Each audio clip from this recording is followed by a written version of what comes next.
And we're back. We are back. Yeah, we're back, and we're gonna be playing some Ape Escape. Yeah. Yeah. I'm gonna be the one mainly playing this time. Lala's here too.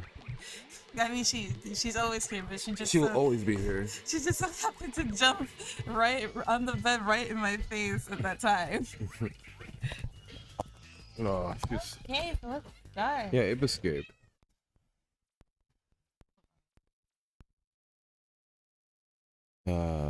This series, I'm. Yeah, we'll start a new game. We're playing this on an actual CRT too. Let me make sure that sound is good. That's a nice little intro you did there, by the way. Thank you.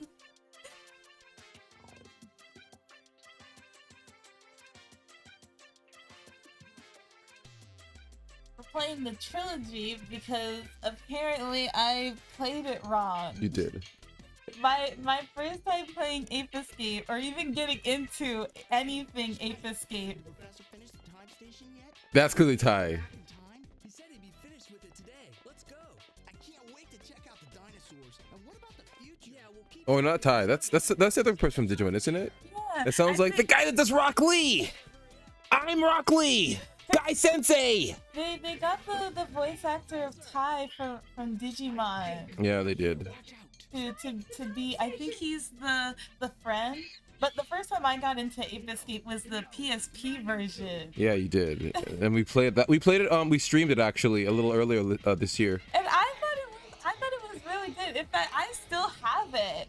I thought it was really good. And I didn't even know that it was like a remake or anything like that. I thought that was the first one. And then he tells me that there's more Ape Escape, and that's the worst one. And I'm like, really? But it was so good in my opinion. So now I'm trying out the other three. Yeah. In the proper way. Yeah.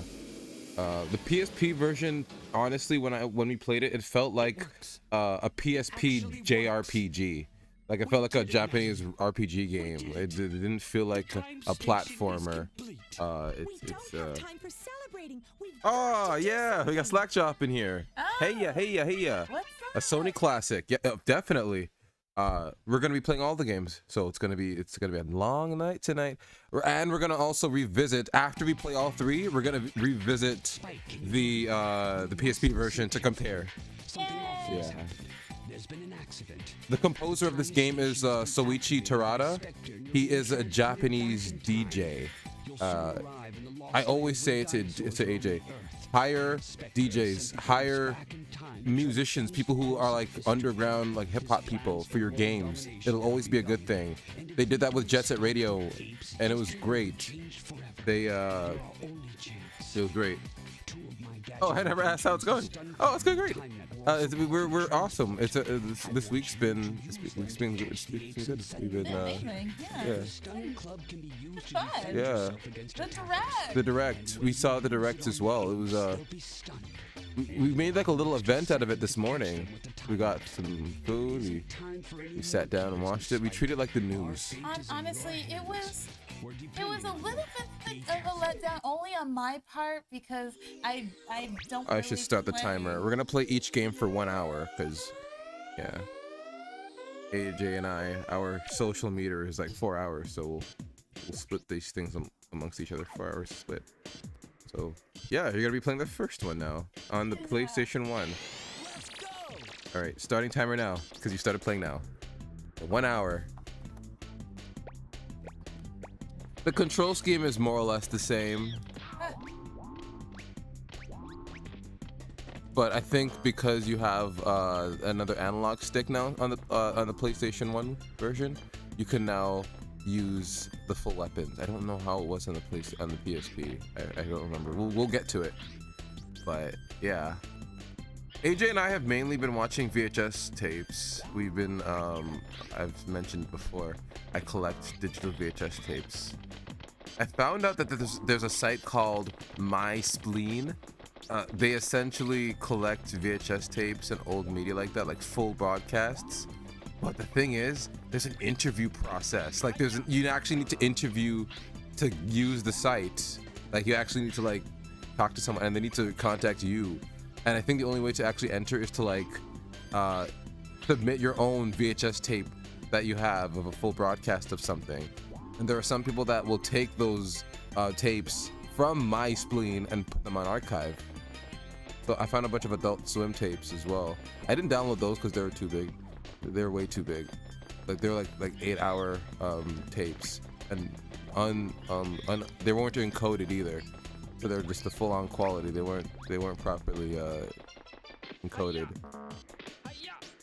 or compressed.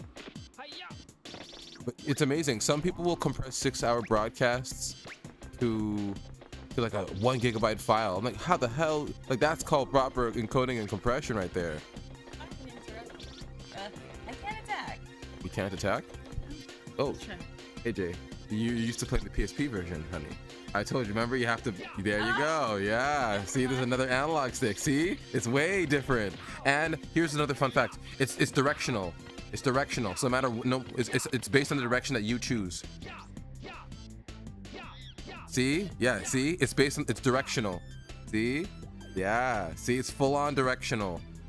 You get used to it. It's like Katamari. Katamari's controls as well was very weird. Yeah, it's with the D-pad. It's you'll get used to it.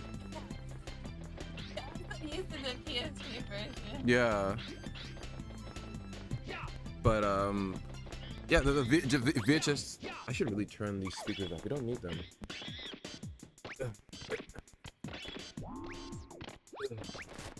We don't need your speakers.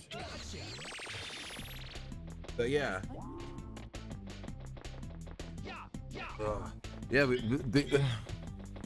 been watching a lot, but so far, AJ, we've been going down like memory lane at this.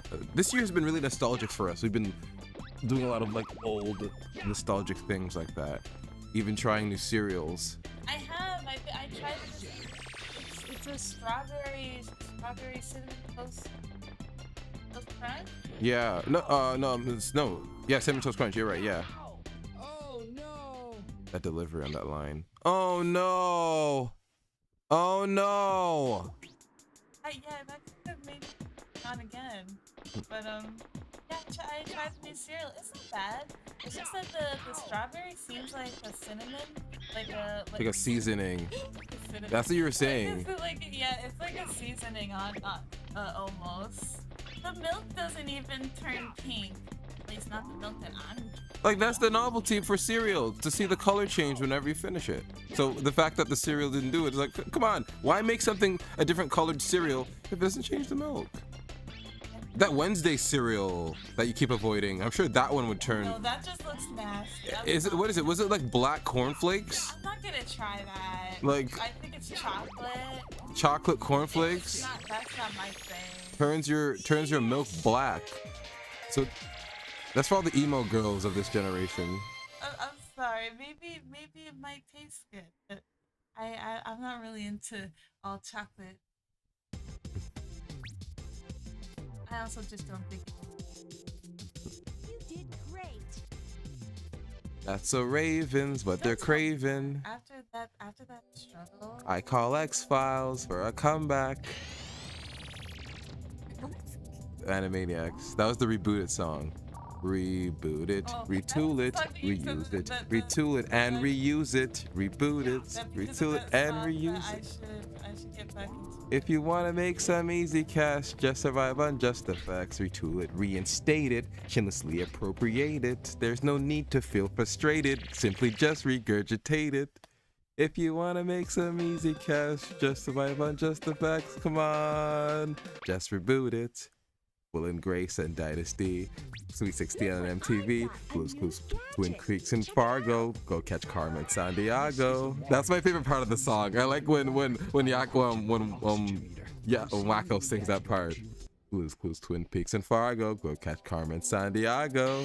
I love. Sorry, I still like the old music. The Slipping on the Ice is one of my favorites. Or the space one. The space one I liked a lot. I fucking love the space song. That was my least favorite one.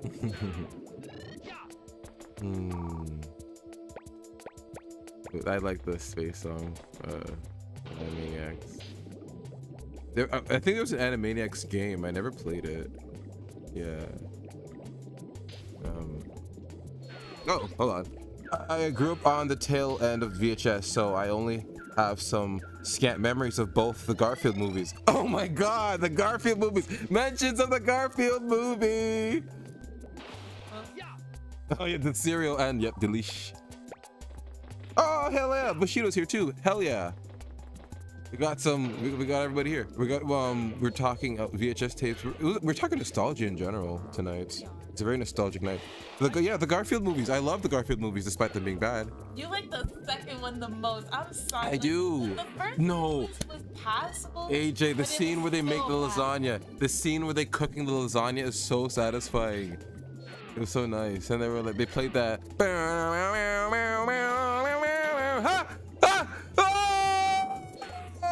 You know that song? No. Come on, you made me do that whole thing and you don't know the song?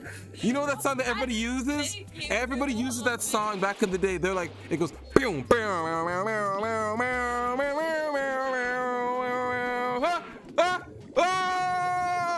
You know that song? No. Game is going to. Come on. It's sitting me. How do I use the net? Well, that was a song that played while they cooked. Why are you drowning him? Why'd you even go to the training room, AJ? You don't need training. I didn't go into the training room. It told me to. Yay! We know you know the song. So great, we know the song.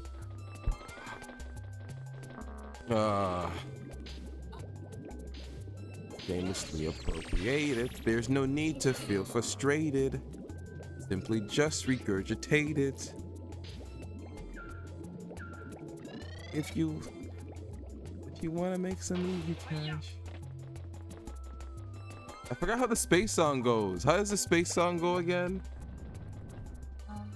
I love that song, but I forgot how it goes. It was like there's a great big universe. It's a great big, oh yeah, it's a great big universe, and we're all really puny. We're a tiny little speck, just the tide of Mickey Rooney. Forgot what was the lyrics? I love that song, but I don't know the lyrics. I like Just slip it on the ice. Just slip it on the ice. What a glorious feeling. It was fabulous. I don't know. I knew the melody of it from the movie. It was the space song Animaniacs. I'm still on my favorite segment was the good idea, bad idea. Oh yeah. Cops and robbers one. Good idea, bad idea. Cops and robbers. Bad idea. Yeah. Bad idea. Playing cops and robbers in the bank. Why would you play cops and robbers? It is a bad fucking idea. Oh my god. It's a chicken. That's a chicken. Oh, the scary chicken. He's afraid of Santa? He's a little too young. Everybody lives on a street in a city or a village or a town for what it's worth. And they're all inside a country which is part of a continent that sits upon a planet known as Earth. And the Earth is a ball full of oceans and some mountains which is out there spinning silently in space. And living on that Earth are the plants and the animals and also the entire human race. It's a great big universe and we're all really puny. We're just tiny little specks about the size of Mickey Rooney. It's big and black and dinky and we're all small and dinky. It's a big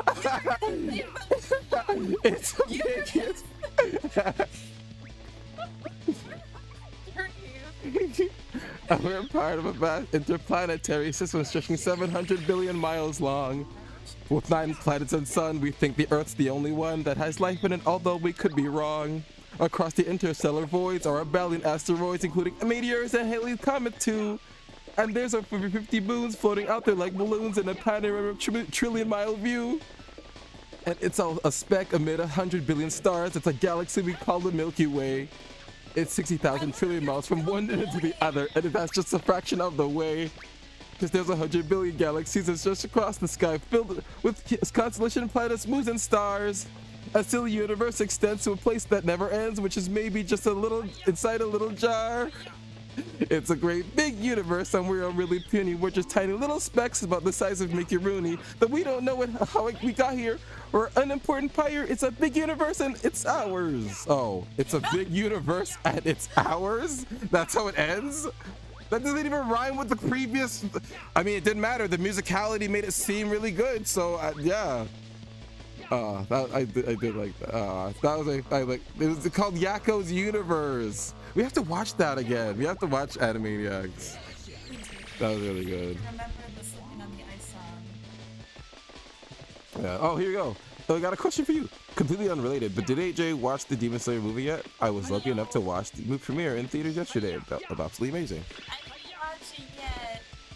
Don't tell me what happened. No spoilers. Yeah, well, you probably do know because you watched. Didn't you read ahead? I didn't. Yeah, you always read ahead.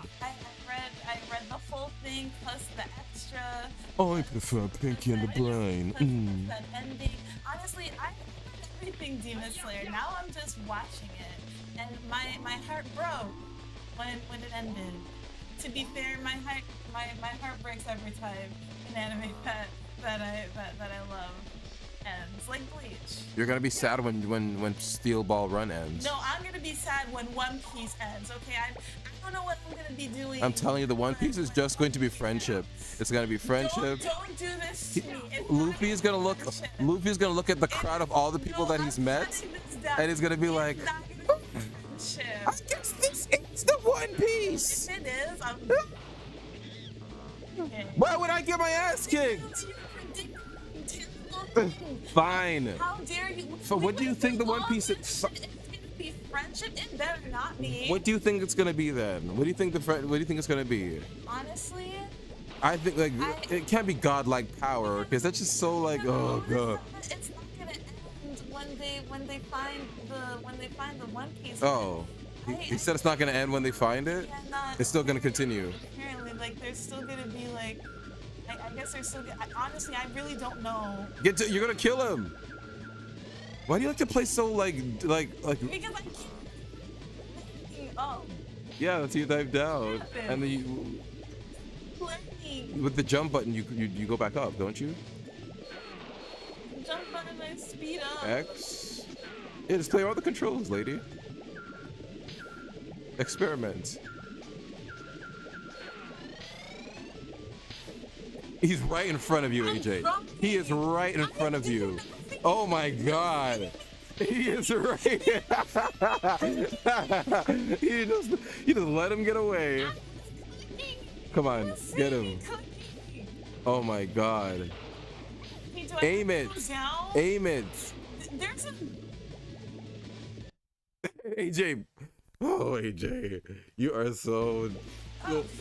You are full of beans.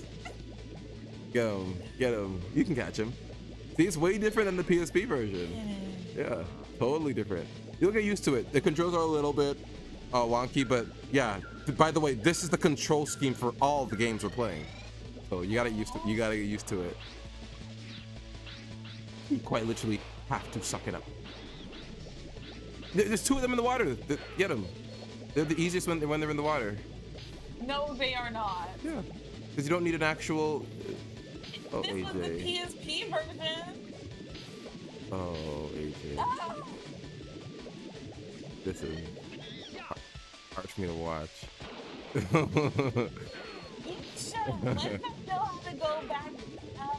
This will be over. Well, okay. Well, use those little tutorial things if you don't know. These are the tutorial things. Only bitches do that. Okay.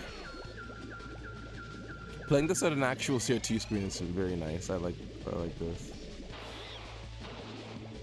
Let's aim it at them.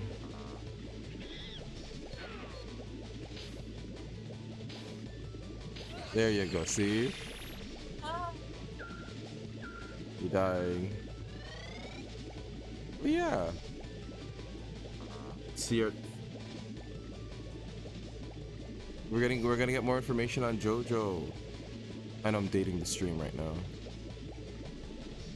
but I'm I'm still upset from the last update. I know. It just showed them, showed the directors of the anime just Abusing horses. just riding horses, saying, "Oh, we're riding horses to understand to the animation of the horses." I'm a firm believer that horseback riding and Go out there and trade with the rest of them. Damn you know I'm hippie. not gonna- Yeah, it does. Oh. I don't know. Out of all the VHS tapes that you and I binge, which channel has been your favorite? Nickelodeon, my TV. Ah. Those are the ones that I grew up watching. I grew up watching like Family. Well, because Family Channel's dead now. well, I did grow up watching like ABC. I said that Family, last year. but only because I watched Power Rangers. That's really the only thing I watched. on Rock there. a man, one Saturday morning. That's on ABC. That's one Saturday morning. Yeah, But yeah. You can chew on that tang. AJ and I watched the newest season of Always Sunny in Philadelphia. This season's been good. I like this new season of Always Sunny. We finished it. tribute though. The little tribute to the Bonnie actress. She was great. But that was sad because we didn't know. So we're out here watching it, and that's how we found it. Bonnie, what are you doing here? I'm here to be a slut. Did you find Dennis? It was clearly Charlie too. I like that. I think the cake episode was still the funniest out of the season. It's funny because he was alluding to it by saying, "Oh, guys, look, there's this show, and they put anything and they make it into cake." And they're like, "Yeah, we don't care about that, Frank. Come on, we're trying to talk about this plan here." So he was alluding to it the whole time. I'm glad he got them with that. He clearly just pranked them just because they weren't paying attention to him. He's so petty. I'm surprised that the actor Danny DeVito, who plays Frank, he still has it in him to play Frank like that. He's really good. Found love? Yeah, he found love. Frank. Frank found love. The trash man. I just want somebody to fall in love with. And he was being serious. Like I don't have too much long left in me. honestly, it was a good episode, but it didn't really feel like Always Sunny. No, it didn't. It's no. They did that similarly in the episode of them on the game show. Remember, they were on the game show. They did the same thing where it didn't feel like an Always Sunny episode.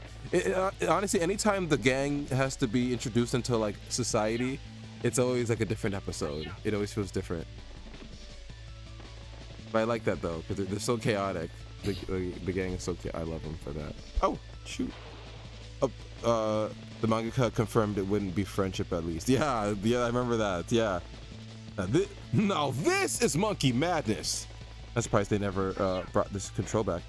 Honestly, I feel like because they wanted mainstream controls to make it easier for everyone to play.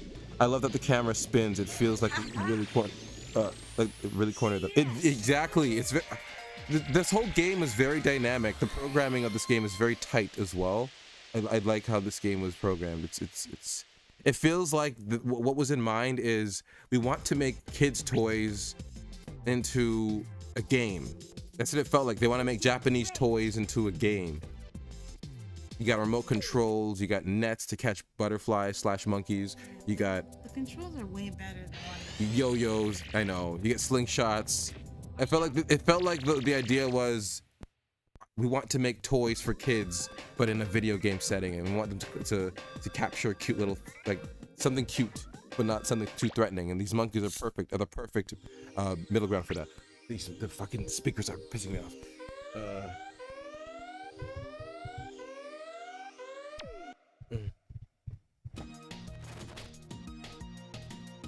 Also, the music is much different in this one, AJ. I know it is, but to be fair, I don't really remember the music in the PS. Oh, you're gonna hear it. Oh, please, okay, then take this music in. Despite me. It was accidentally into it. Yeah, take it in. Take in these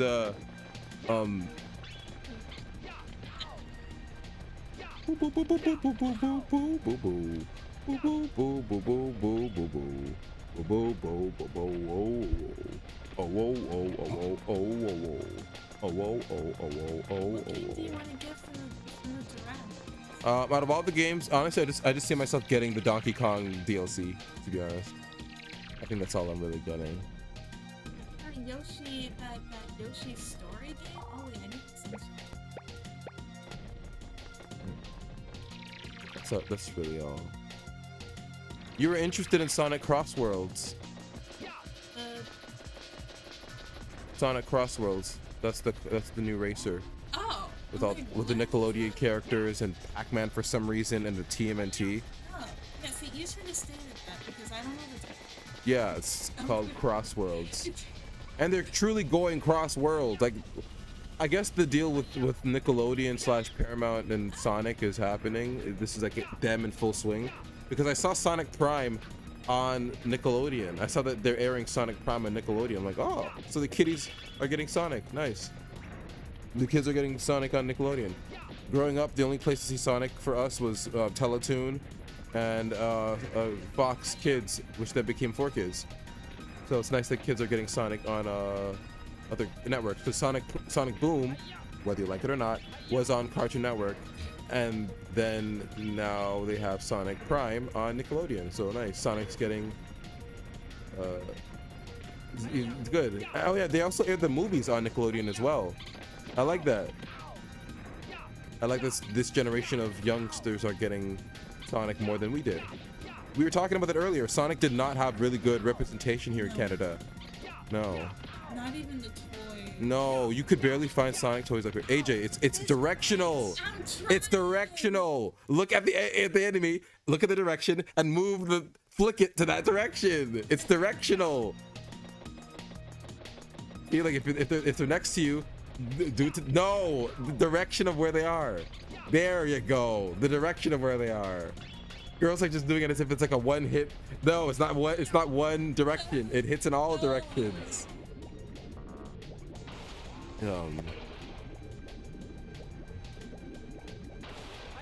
Yeah, Super Smash Bros. Ultimate of racing game. It really is. It really is. It's a. Talk about Smash. I really thought that maybe there might be a glimmer of hope that they might talk about a new Smash. We're still early in the Switch 2's life. I don't think we're gonna get that just yet. But Smash we usually get early on. I know. It's being replaced by Zelda. Yeah, Zelda. A lot of Zelda love. Maybe a little too much. I need to finish Tears of the Kingdom. I restarted the game on the Switch 2. I don't have the Switch 2 version because I just don't see the point. What's the point of me getting the Switch 2 version if I haven't even finished the Switch version? I played Breath of the Wild 4 times. I'm saying that because I had to play it once. My Switch died. Got a new Switch. That was before the cloud saving. Lost my save file once again, and then I had to finish it twice on master mode. So I finished it 4 times. Twice because the save was corrupted, and twice because normal mode and then master mode. So 4 times I had to play Breath of the Wild. So I'm a little bit fatigued of Zelda. Yeah, I did. Master mode is very, very difficult. Oh my god, the temples are much more difficult, or the little mazes that you go through, the little challenges. I played the entire game not knowing that Korok seeds. I played the entire game. Not knowing that Korok seeds. What's it called? That Korok seeds. Extend your inventory. I never did that. I never went to the Korok guy and gave him the little Korok seeds to make more of my inventory. So I literally was playing the game as if I had the basic inventory. I didn't extend my inventory. I only had the bare minimum vanilla inventory of Breath of the Wild in all 4 times that I played it. And then when I played it, like, just let me go back to this game because I think there's nothing out at that point. So I'm like, okay, let me just play this. And I found out that that's what the point of the Korok seeds were. I'm like, wow. So I'm actually pretty damn good at these games because I was playing with the vanilla amount of inventory space and still kicked ass. So yeah, I'm pretty much a Breath of the Wild veteran. I don't need to touch that game anymore. But so that's why I'm a little bit fatigued to play Tears of the Kingdom. But it's a good game, and because we have the Switch 2 now, I wanna play it properly. But I don't see the point in getting the Switch 2 version. There's just no point. I know. Yeah, it did happen. Yeah, it sucked. It was before the cloud saving, so I had to quite literally play the game 4 times. One of the times that killed my Switch was when I played Ninja Storm. I told you not to. AJ told me not to get the game digitally because the space would be like pretty much at the tipping point of using up all my space on the Switch. Naruto, you can't trust it. Yeah. So I mean, it was Naruto, and AJ hates Naruto, so he doesn't trust it. So I downloaded it and I got through Ninja Storm 1. I think I was just messing around in the settings one time. It froze. Tried to turn my Switch on again. It was bricked. And then I had to, it died. I had to give it in. I have to give it into Nintendo. Yeah, it said never trust Naruto. She did say that. It's usually a rule of thumb. If it's anything Naruto related, it's gonna be a bad failure. I'm sorry, you can be a Naruto fan, but you must agree that it is turned shit now. Remember, it's directional. Yeah. You're getting it. Yeah. They don't want me to try to get them. Jumping is triggered. You can jump twice. When they do that, make sure to keep distance because you can still hit them when they're doing that. While they're doing that. You're getting it. You're getting it.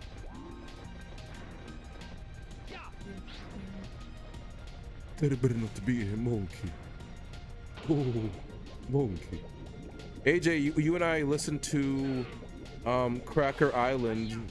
Well, more like we listened to the music video. We did a little bit of a Gorillaz recap yesterday or last night. Was it last night or yesterday? Last night. It was very safe.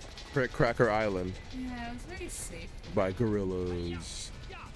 Yeah, honestly, I could rank all the albums. My favorite album from them is Plastic Beach. That was my I love that album so much. It felt like an aquatic adventure.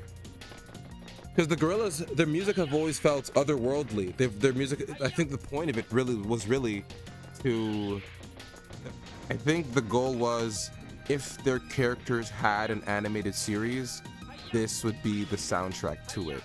I'm pretty sure that was the goal of Gorillaz, and that's why I liked them so much. It felt like it was another world you're entering. You're listening to the soundtrack to the animated series if they had one. That's why it's such a gut punch that every time that there's some kind of project for them that's going to be made, it goes out the window. I honestly think it's because they've set a high standard of animation for their stuff. So anything less than their music video quality would be, pretty much garbage. Do you have the other gadgets, AJ? Do you have the I think you might need the radar. Pause. Oh, go to gadgets? Oh no, you don't have the radar yet. No. Okay. You just gotta look around now. But yeah, I think that yeah. I can get that other monkey on the dinosaur, but do I need the slingshot to get it? No, you can just catch him with the net. You just gotta time it right. But yeah, I Plastic Beach.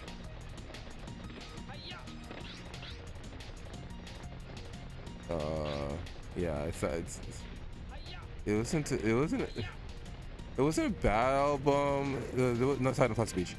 Cracker Island. It wasn't a bad album. It just was super safe. I let AJ listen to some of the music yesterday, and she agreed. It just was super safe, very generic. It was them appealing to the mainstream, and it was the worst selling album. Only 100,000 units. I mean, I did really like it. I love the beats all the time. Yeah. With their like dream, like aesthetic. I don't know. They didn't lean into the cult. They didn't lean into the cult thing. They didn't lean into the cult thing enough. I wasn't really good for it. The only song that kind of did was Skinny Ape. And Skinny Ape was the song where they were playing in the city. That's the one where they were in the city. Yeah, you gotta catch him. You gotta jump and catch him, AJ. Oh, you also have to make the dinosaur run into you. Yeah, there you go. And then you got, yeah, that's your chance when he runs into the wall.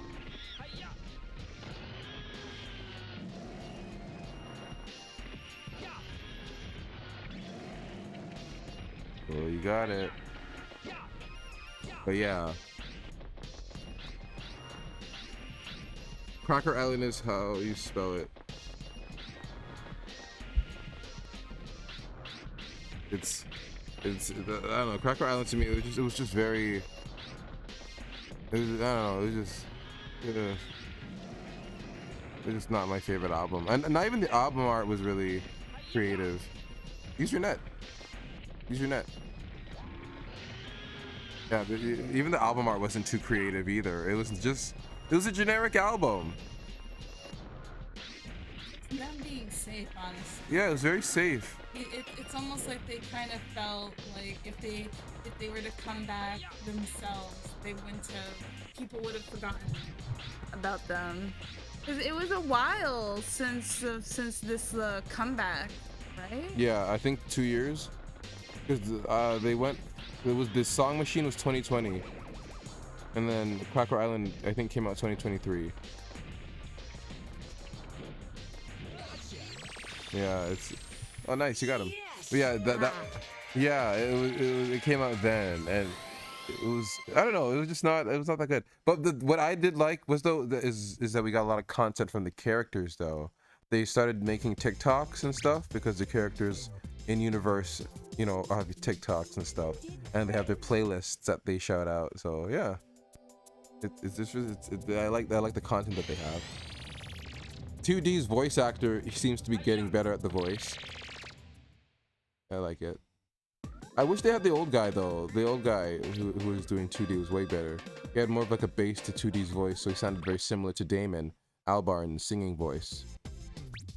But the new 2D's like, oh, hello guys, it's me 2D. We're going to play this. We're going to talk about antelope. And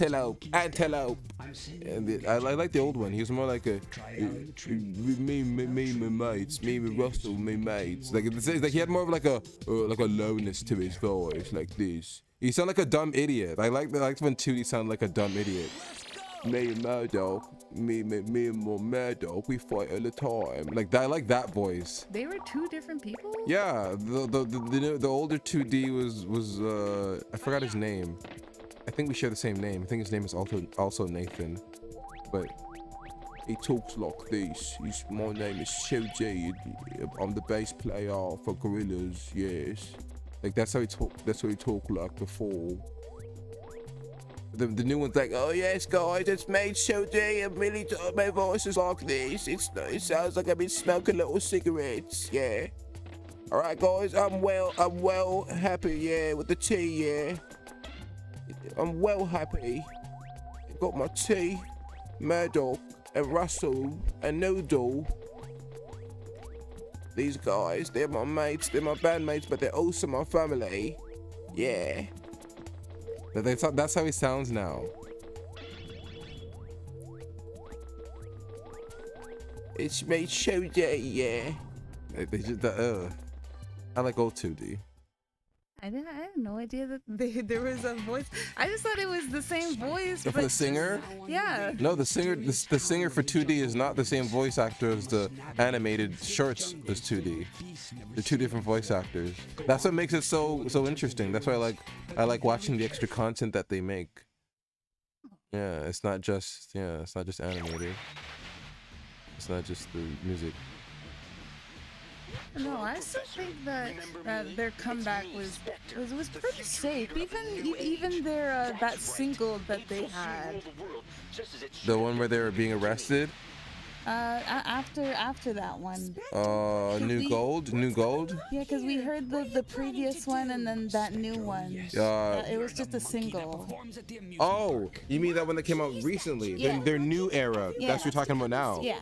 Okay, that one's called The Mountain. They're going for a more Indian vibe. Yeah, that one wasn't bad. Oh, it felt like part 3 of JoJo. I think you Yeah, said that. You said that. It felt like Walk Like the Egyptian. Yeah, but they're in India. It feels like the gang of gorillas are taking a stop in India, and they're inspired by the music there, and now they're making music based on that culture. So that's, to me, that is how you make different. Like I asked for something different because with Cracker Island they were super safe, so I said give us something different, and going to India was super different. And it makes sense because in London, there's a very high Indian population in London. So it's like they're kind of embracing that culture, because the culture of London in the UK has changed very vastly from how it used to be. So yeah, it feels like they're just leaning into that, and it's different, completely different, and I embrace that. Give us different.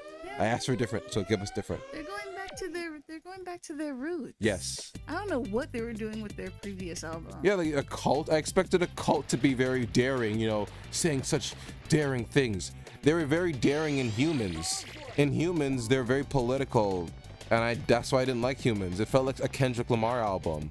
It was very soulful black. I was like, I didn't come to Gorillaz for soulful black, and then being conscious and shit. I came here to listen to the animated series of a fictional band that doesn't have an animated series, which is what makes them interesting. Classic Beach to me was their peak. Self-titled Gorillaz was also good too. I did like Gorillaz, the first album too. That's like my second favorite. Third favorite is Demon Days. Demon Days was really good.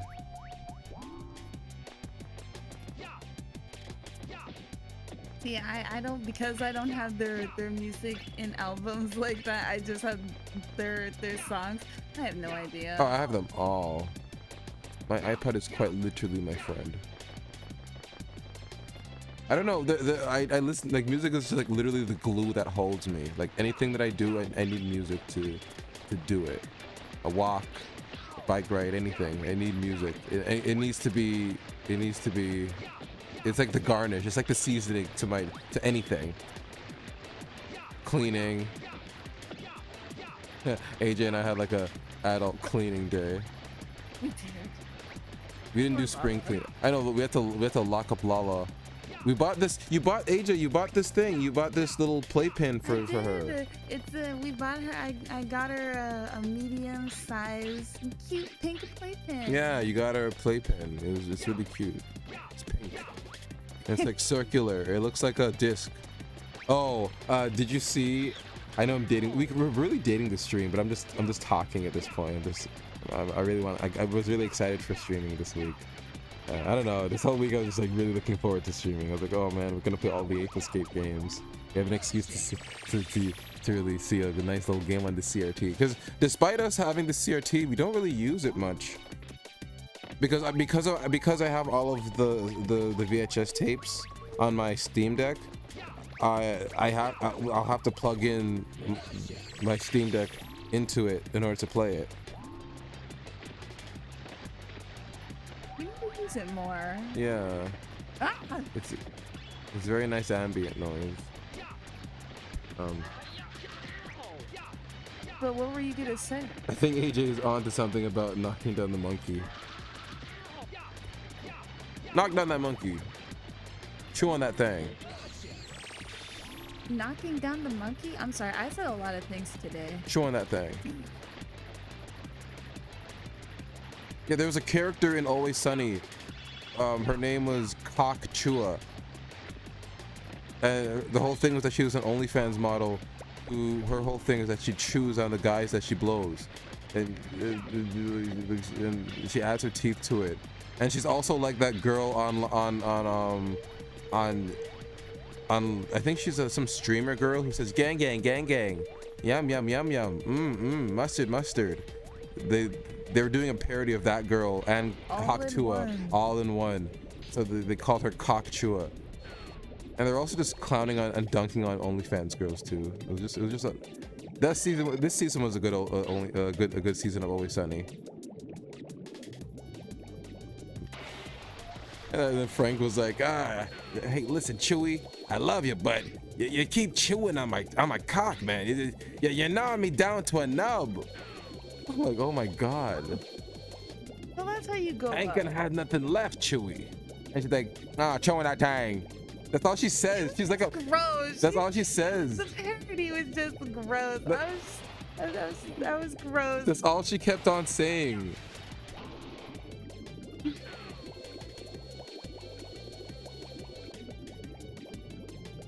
Calling her Chewie was a stroke of genius. There. I'm super excited for JoJo. I skipped out on watching it because I had already read it. SBR is my favorite. Oh my God, I can't talk about it because AJ has never seen it, but she's excited to have the Stone Ocean is my favorite part. Jolene is my favorite character. Oh AJ. And their deaths were so sad, but I did like that they were brought back in a way. In some small way. I'm happy. Okay, I'm a little sad that we didn't see FS, who I call that is her name, right? FF, yeah, FF, Foo Fighters, but because they couldn't call her. Yeah, AJ calls her bacteria because she's like bacteria all formed into one. Technically bacteria. Yeah. But I call her bacteria. And then for sure you call her bacticisis. That's what you called your late dog Ariel. You called her. AJ used to call her late dog Ariel bacticisis. When she was this. You little bacticisis. Look at me. What's that? What do you call Lala? We just call little baby. Yeah, I call her little baby. She's a little baby. Yeah, talk about the abuse on our cat. Oh yeah, I've thrown Lala through chairs. I've actually thrown her to a wall once, and she's a resilient animal. She doesn't even feel it. I've held her by the neck and threw her down the stairs, and she comes back up like it's nothing, and she's still ready for more. I'm kidding. I don't do that. But she we always bump into each other and always have accidental like interactions. Like one time accidents, he said. Yeah, like one time I was putting my shoes on and I like skidded the top of her head, and AJ's like, oh, you kicked her. Yeah, I'm gonna tell the stream that you kicked our cat in the head with your shoes. I'm like, that's not what happened. You just brushed the bottom of my shoe like when I was putting it on. I don't know. She probably thought it was like a very aggressive pet. I saw a different story. I saw you kick our dog. Our cat. No. I'm supposed to get that with the slingshot. Yeah, you don't have that yet. Yeah. Wow. Okay, so it's just a wall. I want to hear the music more. The sound effects are so loud. Is there a way to turn the music down? Go to pause. Oh, got options? Yeah, turn the music up more. Why is it? What the fuck? Why is it so low? Turn the music up. This music, the soundtrack to this game is awesome. There you go. There you go. Turn the music down to like 50. The sound effects to 50. Yeah, that's how you play this game. I'm telling the guy who made the soundtrack. So I was saying it earlier. Soichi Terada. He was a Japanese DJ when he was younger, and they picked him up to do this. Same thing with Parappa. Same thing with most of the soundtracks to Jet Set Radio. They hired DJs. I think the guy who made Sonic music. What's his name? What's his name? Jun Sonoe. Jun Sonoe, yeah. Jun Sonoe. I think Jun Sonoe, he was in a band called Crush 40. And he made the music for Sonic. I like whenever video game directors get actual DJs and musicians to do soundtracks to the games. 'Cause it makes the world feel more I don't know why. It's like they understand music in a different way. They're not like, oh, I'm a fancy composer. I went to school and I know the sounds and everything. Like when you get like some grimy DJ who's been working in a club, you know, getting someone like that to do a game soundtrack, I love that. You're limiting them. They're used to the sound in like a club space, but you're limiting them to be more video game like, you know, cartoon. So that's why the soundtrack to this, I like that. I highly recommend, if anybody likes the soundtrack to Ape Escape 1, 2, and 3, listen to Sumo Jungle. Sumo Jungle is an album that Soichi Terada made, I think either during the production of this game or after the production of this game. And he essentially uses the same kind of drum kit and everything kit, the whole music setup that he uses for Ape Escape. He pretty much uses it for a soundtrack called for an album called Sumo Jungle. The whole thing is like a Japanese. It really feels like it's jungle beats meets traditional Japanese music. Very good sound, a very good album. Sumo Jungle by Soichi Terada. If you like this music, please listen to that. It's very, very good. It's one of those albums that each song gets better each time you listen to them. It's a very good soundtrack. I have a huge appreciation for real music, like you know, actual artists. But I also have a huge, major appreciation for video game music as well. It counts as music. It doesn't matter what you say. It counts as music. And not a lot of people think that. It's because there's a meme that goes around anytime people say that, you know, video game soundtrack is real music. There's a meme that goes around where a person says, I only listen to video game soundtracks. Rap music is violent. That's like a meme to say, but you and I, we're very varying when it comes to our music taste. So yeah, I love music. I'm a huge music nerd.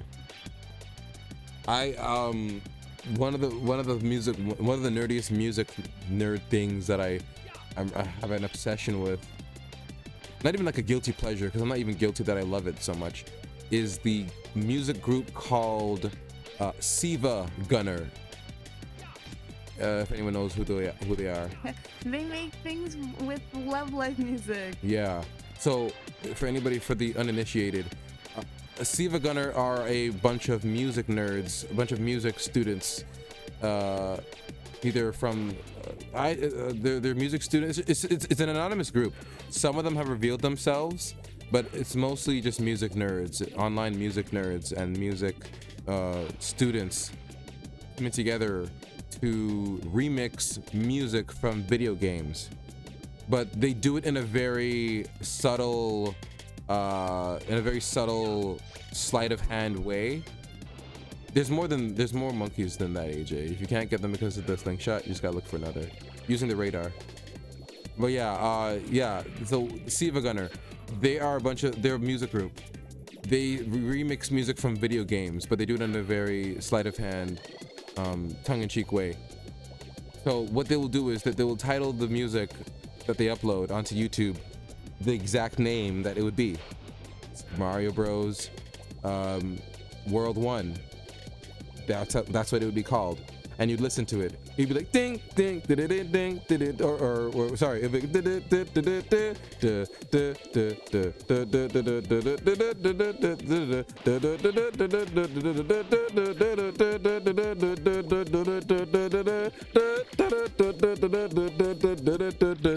like that's what they'll do. They will use the melody and the sound kit and everything, that they will replicate the exact sound of whatever that they're parodying, and then they will make an entire melody mid-song. It'll be a crazy thing to do, like to listen to as your first time as a listener. It was crazy when I first listened to them, because I was like, oh, I think I heard a meme, and I was like, oh, this is not the soundtrack to the video game that I know. What is this? And then I saw that it was uploaded by a channel called Siva Gunner. And that's what they do. They have, I think, over like tens of thousands of tracks That's all they do. And they very coyly say in their description, we only upload high quality video game rips. It's a meme to say that because they quite literally don't. They remix the music and halfway through the song in a very cute, coy way. It's very, I love them. Siva Gunner. They've been my obsession since like the mid 2010s. I discovered them. They were amazing. And yeah, there's just a bunch of music guys who know how to use music software to replicate the sound of whatever video game music that they use, and they'll remix. Truly, they're technically a branch of the YouTube poop genre, because they'll often use YouTube poop as the material for some of the rips, as they call them. Whenever they remix songs, they call them rips. They sarcastically call them high quality video game rips, because realistically, high quality video game rips are when you actually take the exact raw file from the game soundtrack and upload it. That's like the most high quality rip version that you can get. That's what it's called. That's what's typically called a high quality video game rip. But they call it that in a very sarcastic way, because that's not just a high quality video game rip. It's them remixing music using the exact fonts, the exact sound font from the game. It's a great rabbit hole to go down. I made a playlist. I have a playlist on my old channel. I should really transfer it to my Some Afro Guy channel, where I chose the best ones, in my opinion. I think I have over 100 tracks in that, where I just went through most of their catalog and just picked my favorites. I have them on my iPod. I have on my iPod Siva Gunner high quality video game rips. I have that as a section on my iPod. But yeah, that's what Siva Gunner is. Highly recommended if you're into music. If you're into YouTube poops, if you're into memes, like early 2010 memes. Sometimes they go with modern memes too. They're sometimes very relevant sometimes, but most of the times they're very old YouTube poop kind of thing. It's very. I like them. I like the Siva Gunner group. That's what they're called, Siva Gunner. They're very. I can nerd on and on about them. Love those guys. One second, I'll pause the timer. Okay.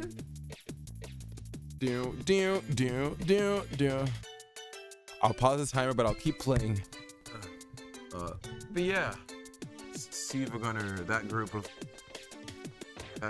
dudes and gals, probably gals too.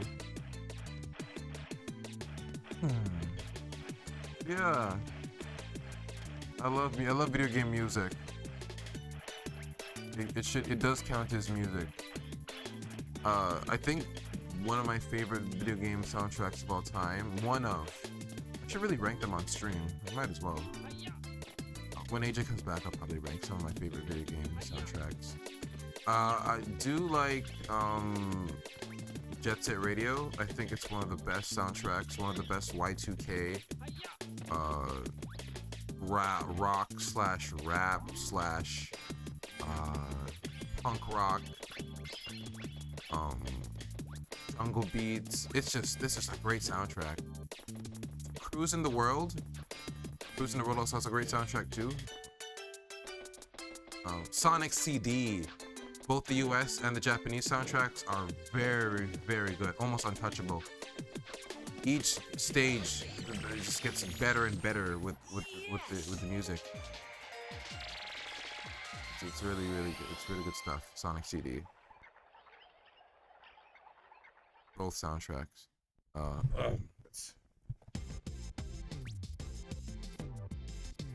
Oh, hey AJ Afro, what are your favorite movies? Yeah, great question. Let's wait for her to come back, please. That's a great question. Thank you. You're asking some great questions tonight.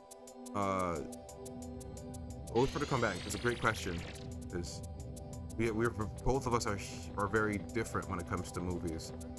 Very different. AJ's more into Disney, classic Disney, and like direct to DVD movies, obscure animated movies. You'll hear it when she comes back. She's very into like obscure shit. Disney as well. Animated movies that have TV movies she usually likes. I'm more into live action stuff. We'll get to specifics when she's back, but yeah, I'm more into live action things.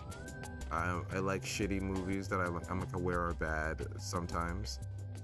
Because back in the day, I never really watched reviews or movie reviews or anything to like really gauge my opinion to say, oh, is this bad or is this good? I just watched stuff. So I never knew things were bad or when I grew up. Like when growing up, I'm like, oh, this is cool, this is nice. I just like this thing. And then growing up, I'm like, oh, so the reviewers don't like these things. AJ, we were asked what are our favorite movies. Okay, hold on, I'm thirsty. Want to take a snack? Snack break. I'm in a more chatty mood. Well, snack break. Here's a not so good question. Don't say that. No questions here are bad. Have you ever ridden an electric scooter? No, but AJ and I have been seeing a lot of them being left on the street because people use up the credits, and then they say, "Fuck it, I no need for me to bring them to the place that they need to be dropped off at," and they'll just leave them there. So it's like these things are clearly just being used as like a pump and dump thing. Like, oh, okay, whatever, I'll use this to get to my destination, then leave them. So I don't think there's any, like, just buy your own. I don't see the point in buying the ones that like you need to borrow from the city. I don't see the point. But you're back. Let me get something to drink. I'll get our snacks. But our favorite movies. Good question. You can start. Favorite movies?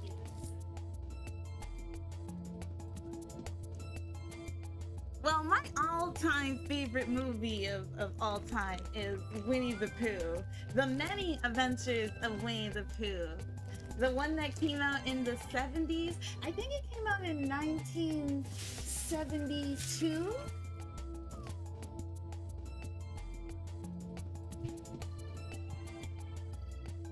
Yeah, I think it came out in 1972. But that's my favorite movie. But I really do like classic Disney.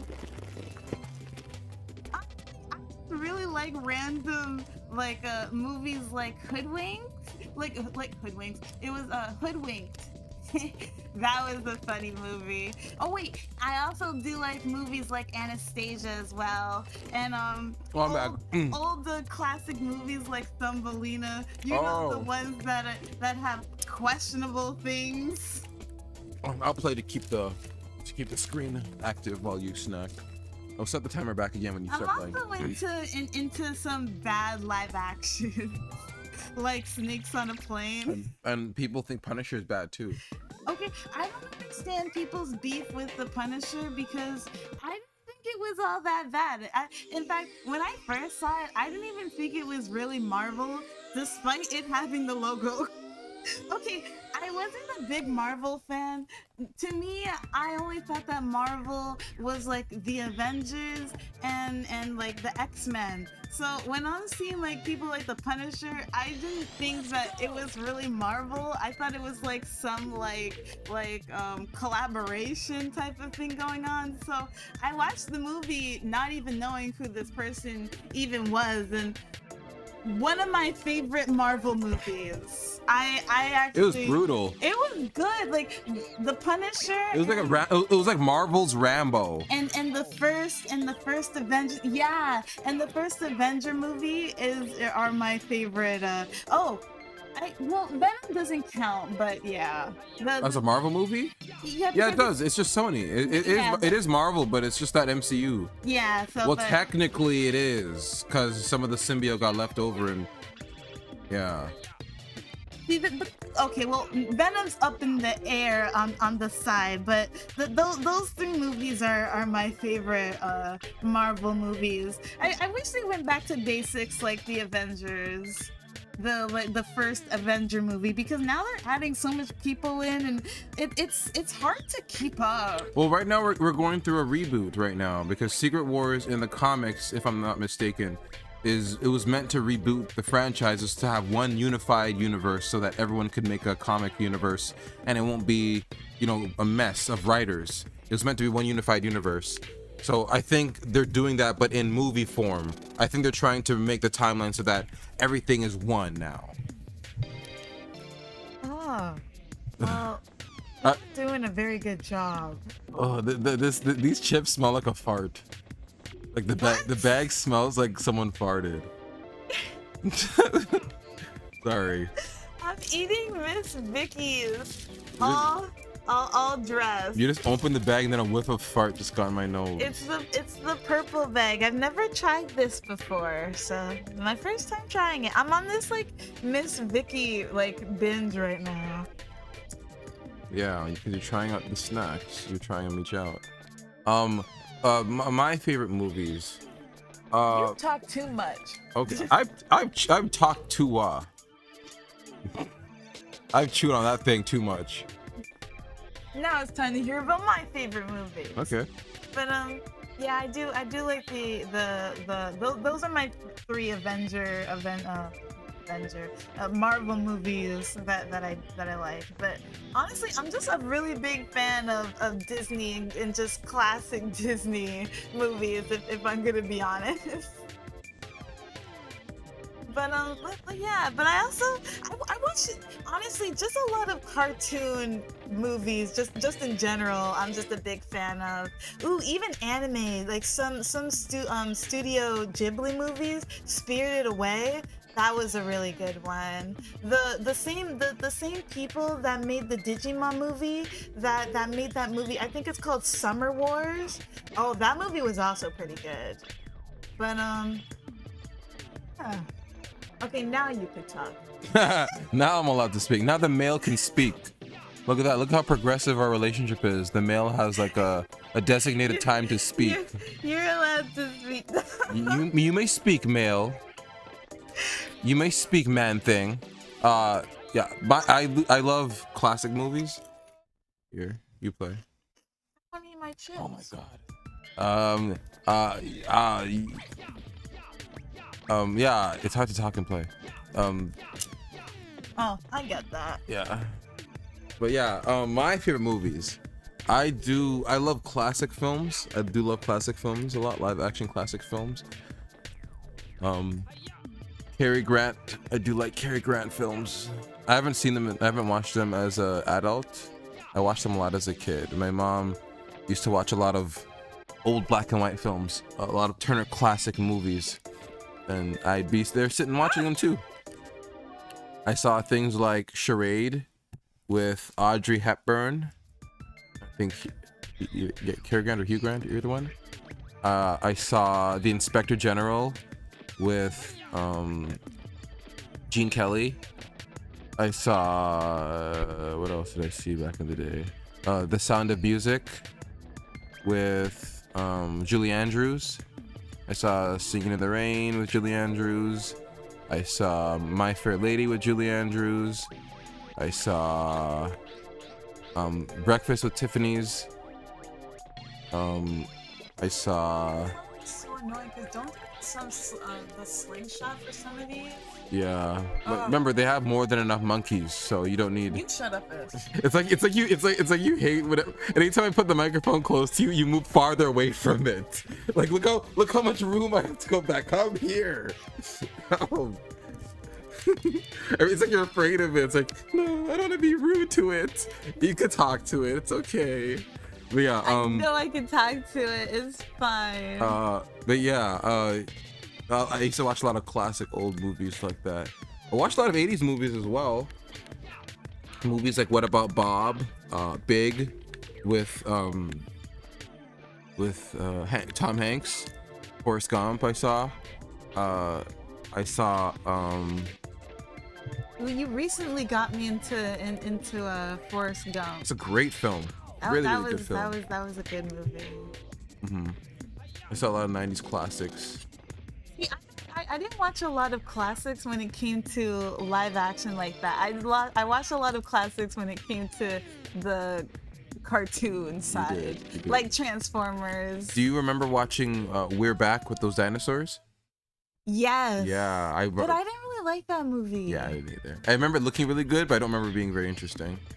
Wasn't that done by the same person that made Pebbles Penguin? Pretty sure. And he also made a troll in Central Don Park. Bluth. Yeah, Don Bluth. Yeah, which, mind you, were not good movies, He was trying to compete with Disney, and which then was not good. yeah, it blew up in his face because they Because- wanted to hire him too. They're willing to hire him. I think he did. They did hire him, and then he tried to snub them, and then he tried to he tried to compete, and it wasn't working out because he made.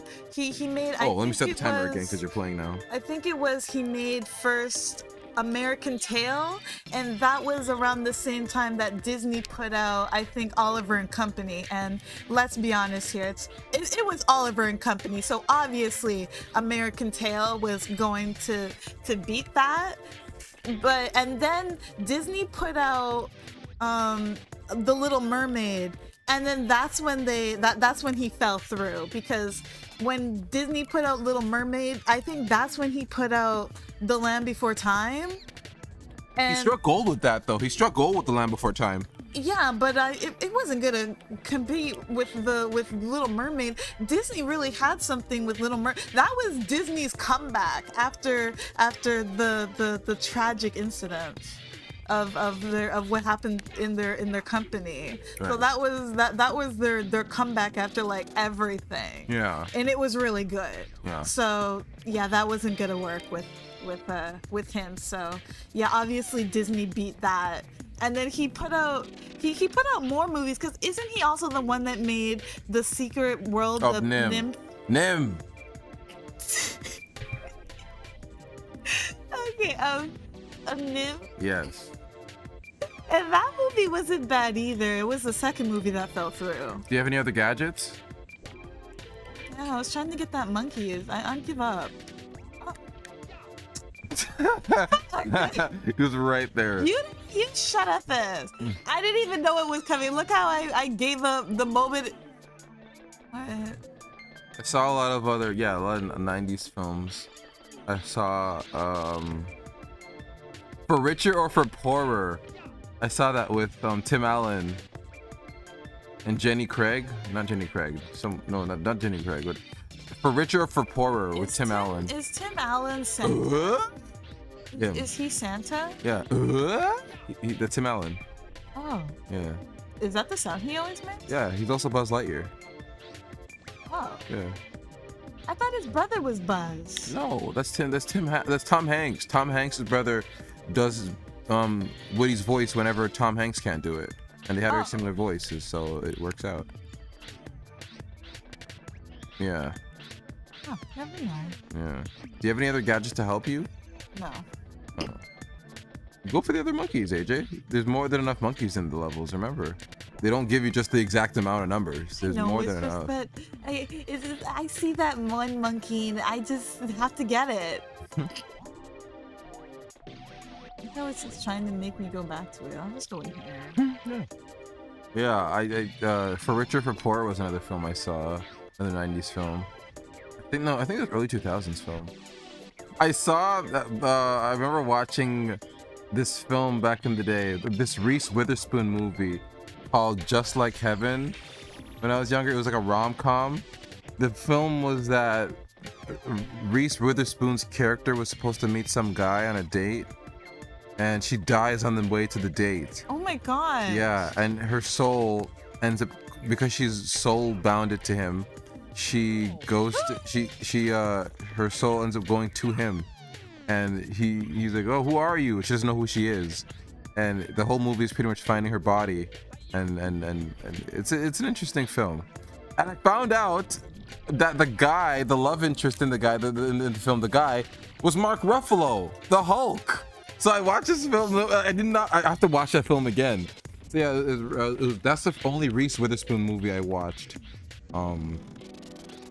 I honestly didn't care about any kind of genre of film when I was younger. I just watched whatever was available or watched whatever was on the DVDs. Yeah, I just watched anything. So even the black and white films that my mom would watch, I'd even watch black and white shows too, or old shows too, like Gilligan's Island. I watched Gilligan's Island sometimes when it was on. Gilligan's Island was a show about a bunch of people who get stranded on an island. I don't know how the hell they stretched that entire show out to be like more than 2 seasons.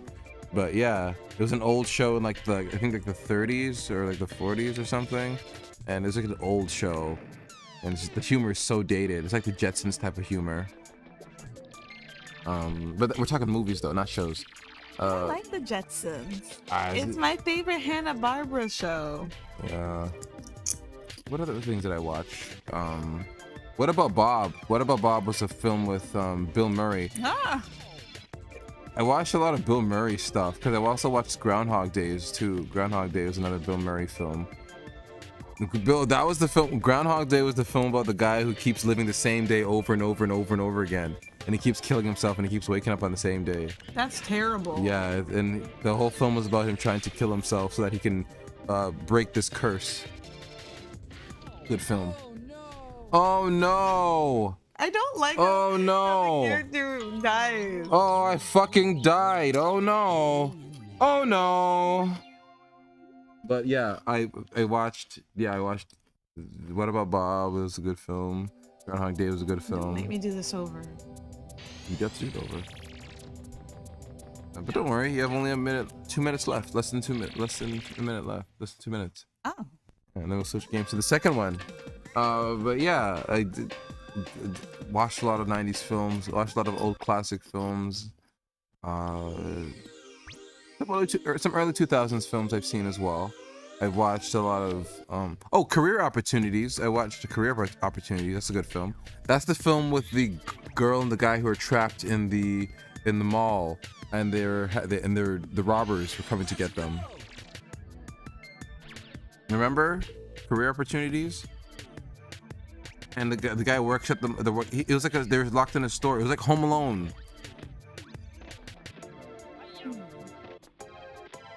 This film, remember this film? I like how they show the girl.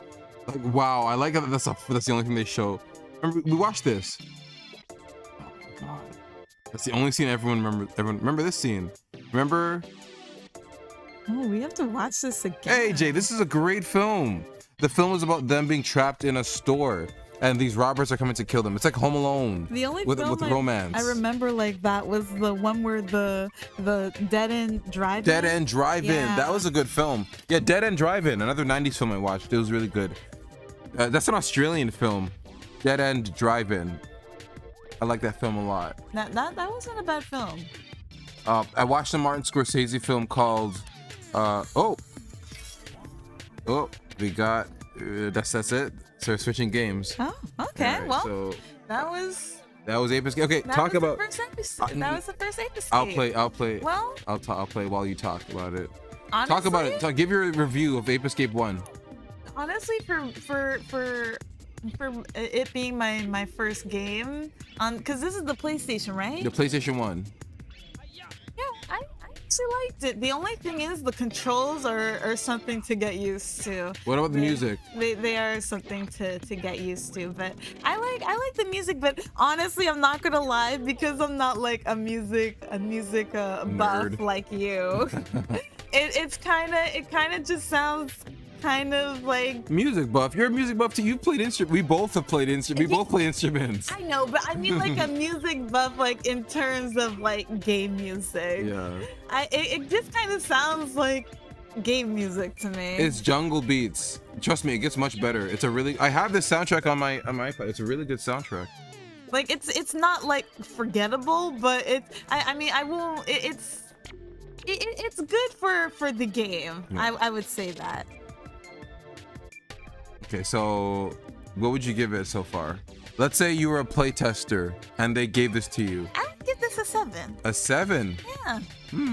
Okay, that's fair. The art, I like the animation of the game. The feel of the game is pretty good. The camera. The feel is nice. And the camera can use work, but the feel, but I feel like because the analog stick is designated to attacking, that's what's really fucking you up. Yeah, because usually that's the camera. Yeah.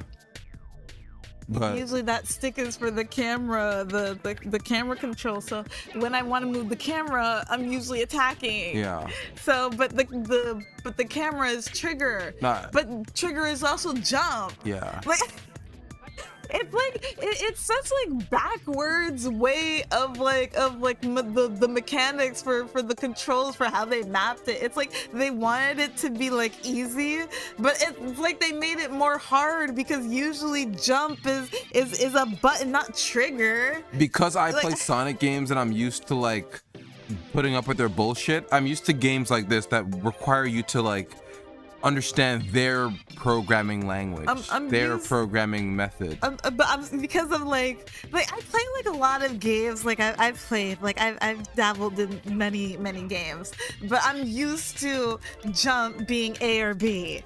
I'm just used to that. So when I'm here clicking it and I'm not jumping, it's like damn it all. Yeah. But it's trigger, which is very odd because usually trigger is for a block.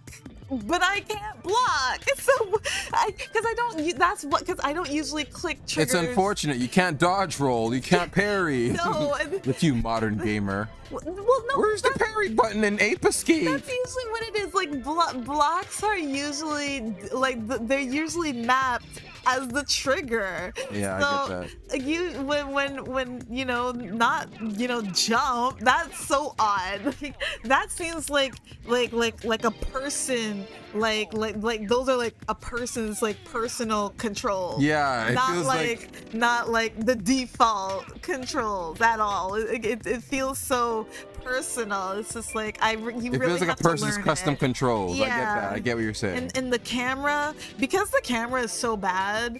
Honestly, the camera isn't even bad. It's like, well, the camera is bad. Like it is bad. I never use it because the auto camera is already enough for me. I don't feel like I need to use the camera on the D-pad.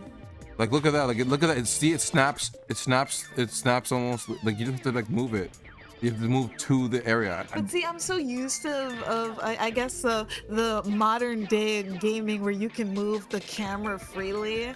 I'm so used to that and like those types of controls. So in terms of like classic gaming, the camera just feels like Mario 64, which is not good because if you know, you know. that camera is not good. Oh, it's awful. The control. Oh my god.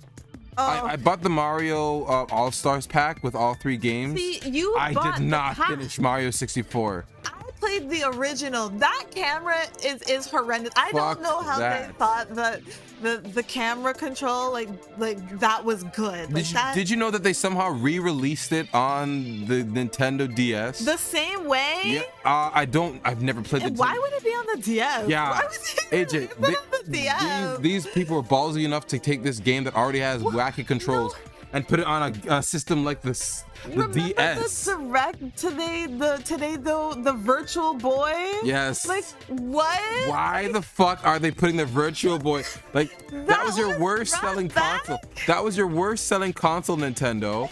And like you're like, no, this is what happens when memes are what sells products.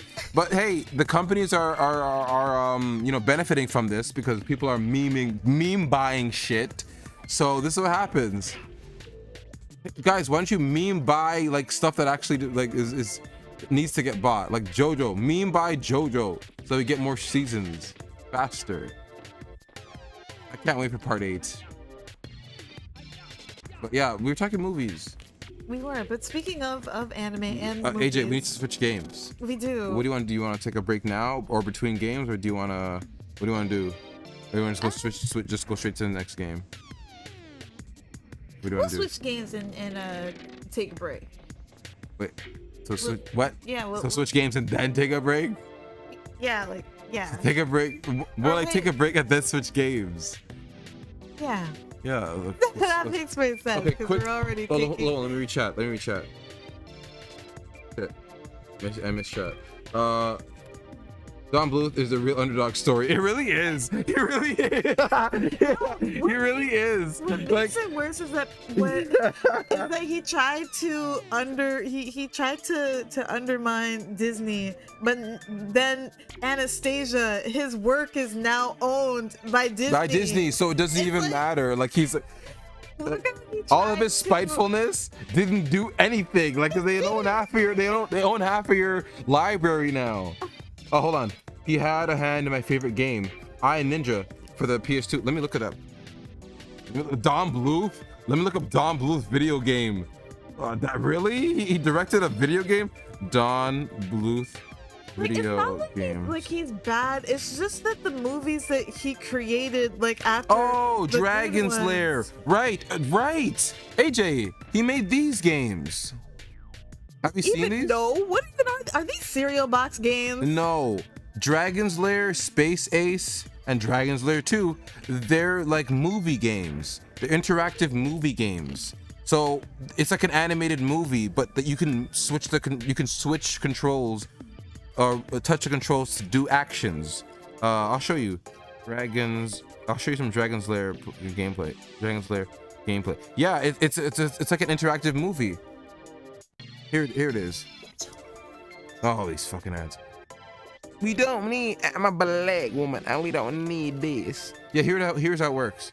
Yeah, it looks like this. He animated it. Yes, yeah. Slackjaw is correct here. He did these kinds of games. Yeah, and you would essentially press the button to do whatever action, up, down, left, or right. So I think that person pressed left to do that. To do that. Yeah, he animated this. Yeah, he did. I almost forgot that he made games. I thought that I almost forgot. Yeah, I do remember these. Same thing with Space Ace. Space Ace. There was a parody of that on Family Guy. What the hell? And I just remembered the one time that I played Dragon from it.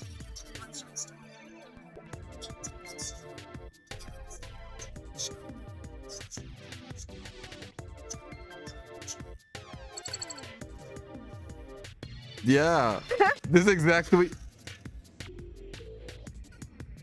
Yeah, that's exactly. Yeah, that's exactly what happens in the game. Yep, that's Dragon's Lair. Yeah, that's Dragon's Lair. So I wonder if anybody's ever gonna come up with like a history of his life. yeah, the downfall. You know this. You know some YouTuber is gonna do that. Did you see the Twilight Zone original and the new series? No, I didn't watch the Twilight Zone bit though, but I got the gist of it though. It's like, you know, spooky, scary tales, things that are happening in the deep, in the deep dark when you're not aware. I get the gist of it, but no, wasn't much into the spooky, scary stuff. But AJ came up with a great idea, guys. So pop back in next month. Each week, we're going to be playing a spooky, scary game, and we're going to be buying snacks from different countries each week. So, and give our little review. We're going to have like a little picture of the snack that we're eating on the screen. Different from this Vicky's. Yes, we're going to be trying snacks from different countries next month, each week. So we're going to order them this month so that they come in, and then we'll have them each week. So that we'll have the Australian snacks this week, the Korean snacks this week, and we'll give our little reviews on each one. So yeah, so not only are we going to be playing spooky games next month, we're going to be eating spooky, scary snacks from different other countries. Scary snacks. Yeah. I think they're just gonna be normal snacks. Normal I don't think snacks. we're gonna spookify it up. We'll scream while we eat them, so we'll make it No, we scary. won't. No, we won't. Because it'll sound like this. You do it.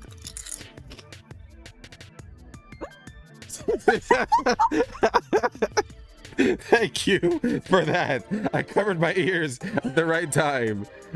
My God, I know you blew the mic out. Oh my God. That is how it was Every done. time we eat a snack, that's what you will be hearing. All right, on guys, repeat. we're gonna be screaming next month every time we eat one of the snacks, and then we're gonna give our slight review. Just like in that episode of Smiling Friends. Which which episode? The one with the wife, and I think she's all like the. Oh, they're scaring darling, me. darling, I think they should leave. They're scaring me. And then she Oh, sorry, screams, guys, you have to and leave. she's like, "Ah!" Sorry guys, you really have to leave. Like that was the perfect diversion. When someone is at your door and you don't want them there, have your wife come out and act Can crazy. he still sleep on your couch? Alan, wait, no. They're at the Alan is graveyard. best character. They're at the graveyard and he's seeing his dead friend's grave. Can he sleep here? No. Just dump him anywhere. Oh my god. AJ's scream didn't even pick up. You peaked it so much that it like blew it out. Like it had to condense it. Oh my god. It echoed here. Guys, it echoed here. So you didn't hear it. It just boom. That's how it sounded to everyone else. But Dira was like, ah! That's how she did it. Didn't pick it up at all. Well, that is like a mistake that you would make. You do something and then be like, oh, wasn't recording. You shut up, this. Okay, I like how we're supposed to take a break. Okay, we caught up in chat. We'll take a little break and then we'll be right back. Don't touch that dial. The AJ and Afro show will be right back.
Go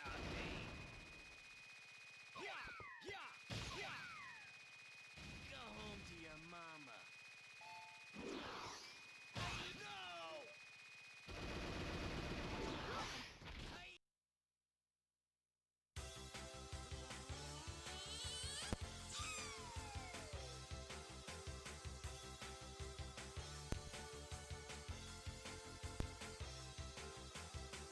Yo, listen up. This is a story about AJ and Afro, and they're playing Ape Escape 2. Yeah, we're back. Yeah. Enough of that.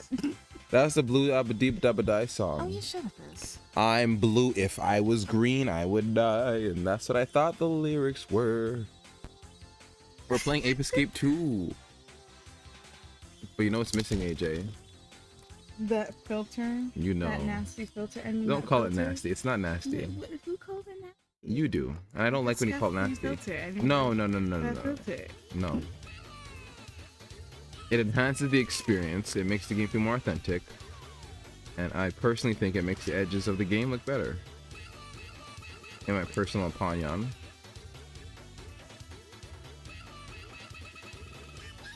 Ape Escape 2. This is such a difference The from. feel, right? Yeah, but it has the characters. All the characters have more like expression and design to them. This was on the PlayStation 2. But we're back. Oh. Yes. Well, movies. I'm glad we were asked. I'm glad we were asked about movies because we love movies, but both of us love different kinds of movies. That's the thing about us. Dude, I definitely love old classical films. Right now, more modern wise, I like Wes Anderson films. Right now, new game. I love Wes Anderson films. They're very, very good. They give me that old timey movie feel that I used to like from old classic films, like the ones that I listed. The very elegant, fancy feel I like. They feel very expensive to make. I like films like that. I like films that like the production is there. You know the production. You know the production came first. See, I never thought about that when I watched when I watched movies. Scary movies never really clicked with me. AJ and I are gonna be watching some scary movies, but like it's like you know. I know. Same here. Like I watched like some scary movies too, like Halloween and the Grudge. But I mean, even Chucky. Yeah. But yeah, they just. Yeah, I mean, scary movies just don't really scare me. But we could watch it just for the sheer stupidity. Yeah. Like Saw They never are scared pretty me. dumb. No, remember that movie that we watched with the bees? And like, in the elevator. Yeah. Fuck, what was that called? That AJ movie was so stupid. AJ and I just watched like a bunch of random horror films. Yeah, Modern horror There was films. also another film where a person, where it was a different horror film, and it was like a group of like friends. And they're on a webcam. Yeah, and one of the friends did like something like really He bad. put his hand in a blender. To like the other to one of the other friends, and I guess it was like a revenge movie because I think I fell asleep. I didn't even get through. Yeah, it was another stupid movie. Yep. But I just remember a person putting their hand through a blender. Yeah, I also remember at one point the guy showed like the girl was cheating on her boyfriend. And they showed that. And they're like, don't look. I'm like, no, why would no? Show him. That's what happened to him. You did that. Like, don't look, baby. Like, why would you say that? That was terrible in that film. I remember that. The main girl was a whore. That was a stupid. Don't look. All right, so this is Ape Escape 2 now. Why does that sound like Ash? I know, it did. Is that the voice actor? Oh my god, if it is. That would be interesting if it's the voice actor of Ash. Because the last one, we had the voice actor of Ty in it. Let's see. It's Ty. I don't think we got Ty yet. Or if we did, that was like young.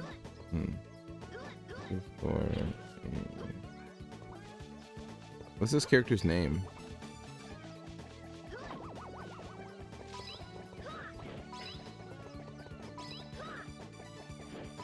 Okay, on the IMDb page it says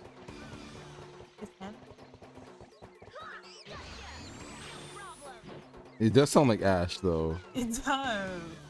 What's the main character's name?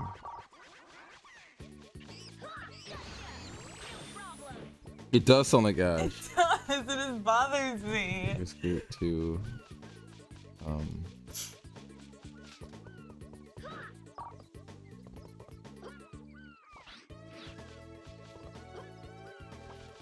Whoa, it is true. In Ape Escape 2, Ash refers to the kids 4Kids voice actor Veronica Taylor, who voiced the game's protagonist Jimmy.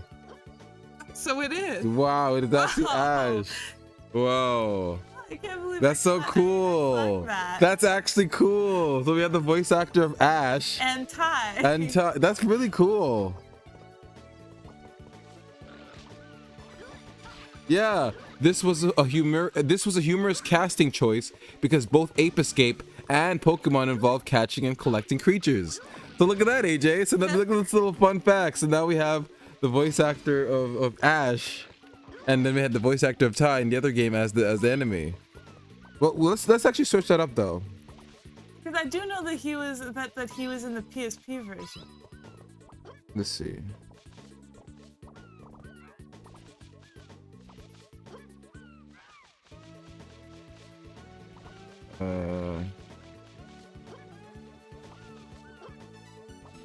Okay, he voiced Jake in Ape Escape on the Loose. Is that the PSP version? That's the friend, right? Ape Escape on the Loose. Yeah, See? he voiced Jake. Who's Jake? The friend, and he turned bad. Yeah, okay, that's the friend. Okay, so yeah, that's who he voiced. Also, look at that. So they have Digimon and Pokemon people in each respective game. So this one has two. That's actually really cool. That is really cool. I like that a lot. Utivan Buniverse? What's the Utivan Buniverse? That sounds like the universe that's like right next to Steven Universe, like the Utivan Buniverse. Why is that monkey on your head, not in a net or at the zoo? Yeah, I don't know the story with this one. You didn't even. I like this show. Story. I like this show. You didn't even Buniverse. I like it a lot. This is such a different feel from even the PSP version. Yeah, this is completely different, AJ. This is the second one. Yeah, I know it's the second one. I'm just saying that it's a different feel from like from all of them. The similar, yeah. It's true. Even same hair. Is that Jessie? Is that Misty? Misty. Do you want to go to the gadget trainer now? That is Misty. Misty, if she was really nice. It feels so weird hearing Misty. I don't even need to look it up. That is Misty. Because they got Ash to play. That's really cool. AJ, I actually never knew that when I played this the first time. It's like when you played Rayman. I'm like, isn't that Goku? Yeah, Goku is Rayman. I'm like, what? Goku is Rayman? Yeah. What? David Gassman. Yeah. David Gassman. He was. I think it was Canadian though. I think it was Canadian Goku, not like the Goku now. I think it was though. I mean, either way, it was Let me see. Goku. Let me see. Who is currently voicing? I thought it was always just one person. I mean, because it always just sounds like you know what? I've watched so Sean, much. yeah, Sean Schemmel. Yeah, Sean Schemmel right now is voicing him. I've watched so much Dragon Ball Z. When to be honest with you, David? but that was Goku though. Where's Goku? David Gassman. What? Okay, he primarily voiced Goku in the early 2000s for some of the movies in Dragon Ball Z franchise for the Funimation dub. Oh, but these were unlikely uncredited or limited series. He was also in Mew Mew Power. Oh. Wow. Yeah, David Gassman, yeah, he was Rayman, and then he was also yeah, that I like that. That's pretty cool. Rayman's voice was always very interesting because they had I didn't know he had a voice. yeah, Rayman's voice is very interesting because he doesn't speak in English. They speak in a language the game refers to as Raymanian. He doesn't properly speak in English. He does like Banjo-Kazooie language, but even more weird because he'll use the same words, but then it'll mean something different. He'd be like, Chivalade, just get a blister. Like that actually means like he'll be like, oh, thank you so much for saving me. And he'd be like, cowboy stew. And then he'd be like that's actually, like, I'm not joking. That's actually how he'll say, but like he'll sound. Kiwami me modestu. Like a Sims character. Yeah, that's actually how he said. That's actually how he talked. I remember it because I used to play Rayman 2 like all the Do time. the apes have names now? Globox.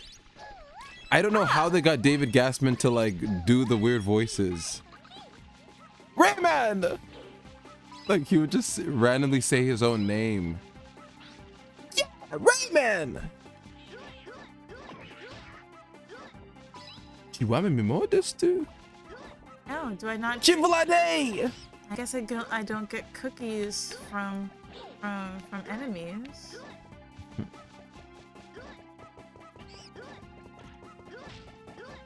Look at these monkeys that are here. I know.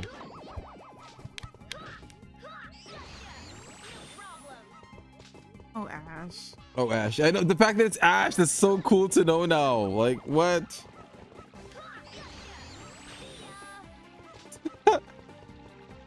I like that though. And we were just talking about movies too. Honestly, the Pokemon movie wasn't bad. The first Pokemon movie, I actually really liked it. You like this book? To You the point where I have it on VHS, but I still think that the best anime movie is the Digimon movie. English side, I'm sorry. I'm biased. did you watch every single Pokemon movie? No. I stopped up until 10. I think it was 10. Whichever one is Deoxys. Whichever one talks about Deoxys, I stopped.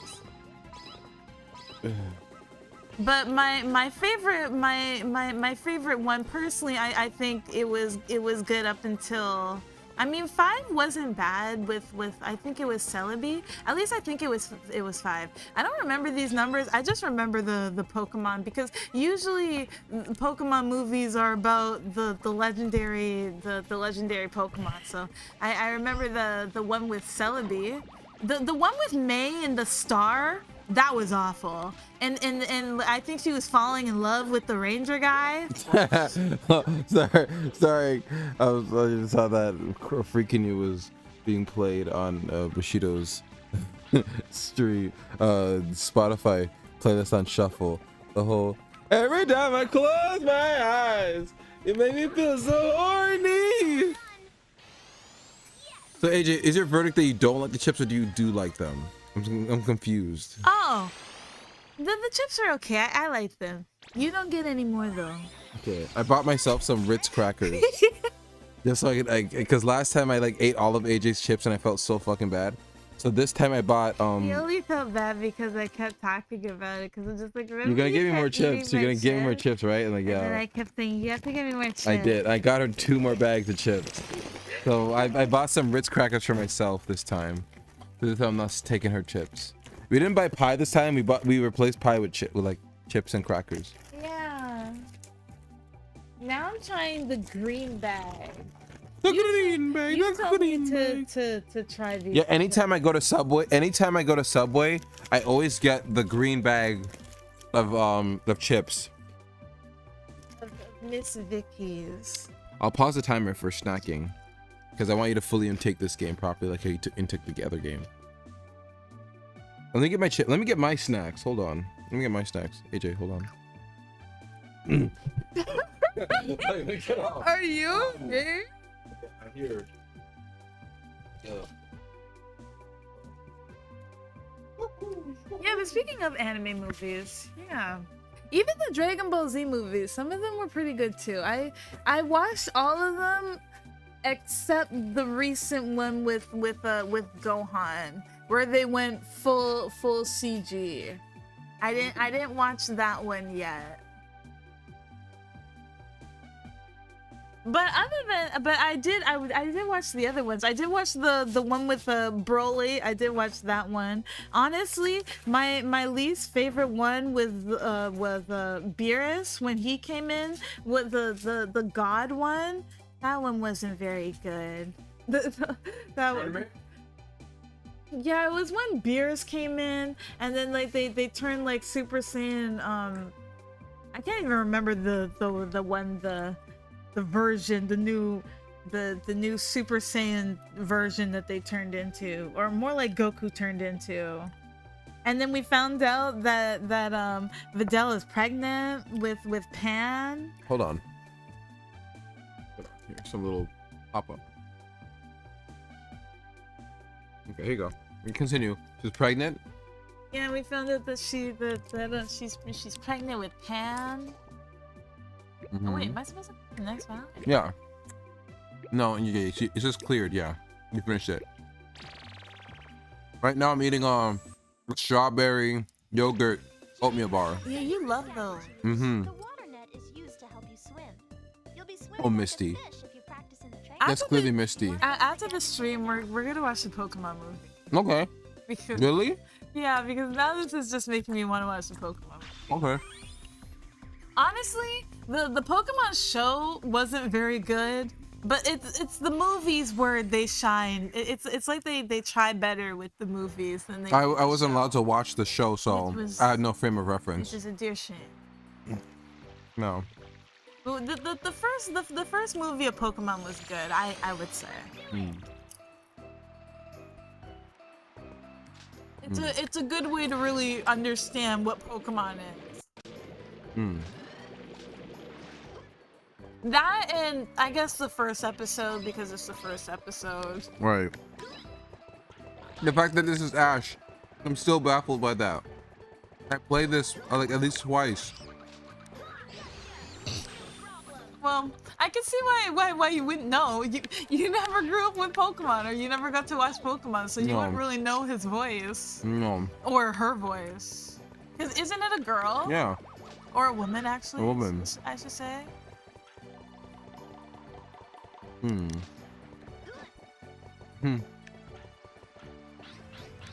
Camera's upsetting me. This is upsetting me. Even on the PlayStation 2? Wait, what? This came out on the PlayStation 2. See, I didn't play a lot of PlayStation 2 games because I never had a PlayStation 2. And honestly, Yeah, you're a Nintendo kid. yeah, and Xbox. But then I gave up on Xbox when 360 came out because it wasn't very good. How are you feeling about the jalapeno chips? Honestly, they're not bad, but they do have a A kick. yeah. Yeah, they kicked them, huh? They're the best to have for the sandwich because the mayonnaise kind of dampens It the. really attacks my tonsils. Yeah, the mayonnaise dampens the Ew. pepper. You know I don't like mayonnaise. So it has a nice kick to it. You shut up with this. Like I said, I wasn't gonna take some of your chips, but because I know this is too hot for you, I'm just taking some. You only some. That handful, that's all you get. So Miss Vicky's is the fancy treat. I'm not gonna lie though, every time you and I watch VHS tapes on Cartoon Network, even though I didn't grow up with it, because I knew the shows, I felt like it gives me this really nostalgic feel. I like it. I like Cartoon Network. You and I have not found any tapes from the Duck Dodgers era. That's the era of Cartoon Network that I would have been more on. Duck Dodgers? Yeah. Is that Daffy's show? Yeah, where he's like a space ranger. Is that tied to Darkwing Duck? I don't think so. Darkwing Duck. Darkwing Duck is Disney. When there's trouble, you call DW. Darkwing Duck. Let's get dangerous. Dangerous. I love that part. Was he- Sorry. Did I love that part. Yeah, that's not Disney. I said that's not Warner Brothers. That's Disney, lady. Huh? Yeah.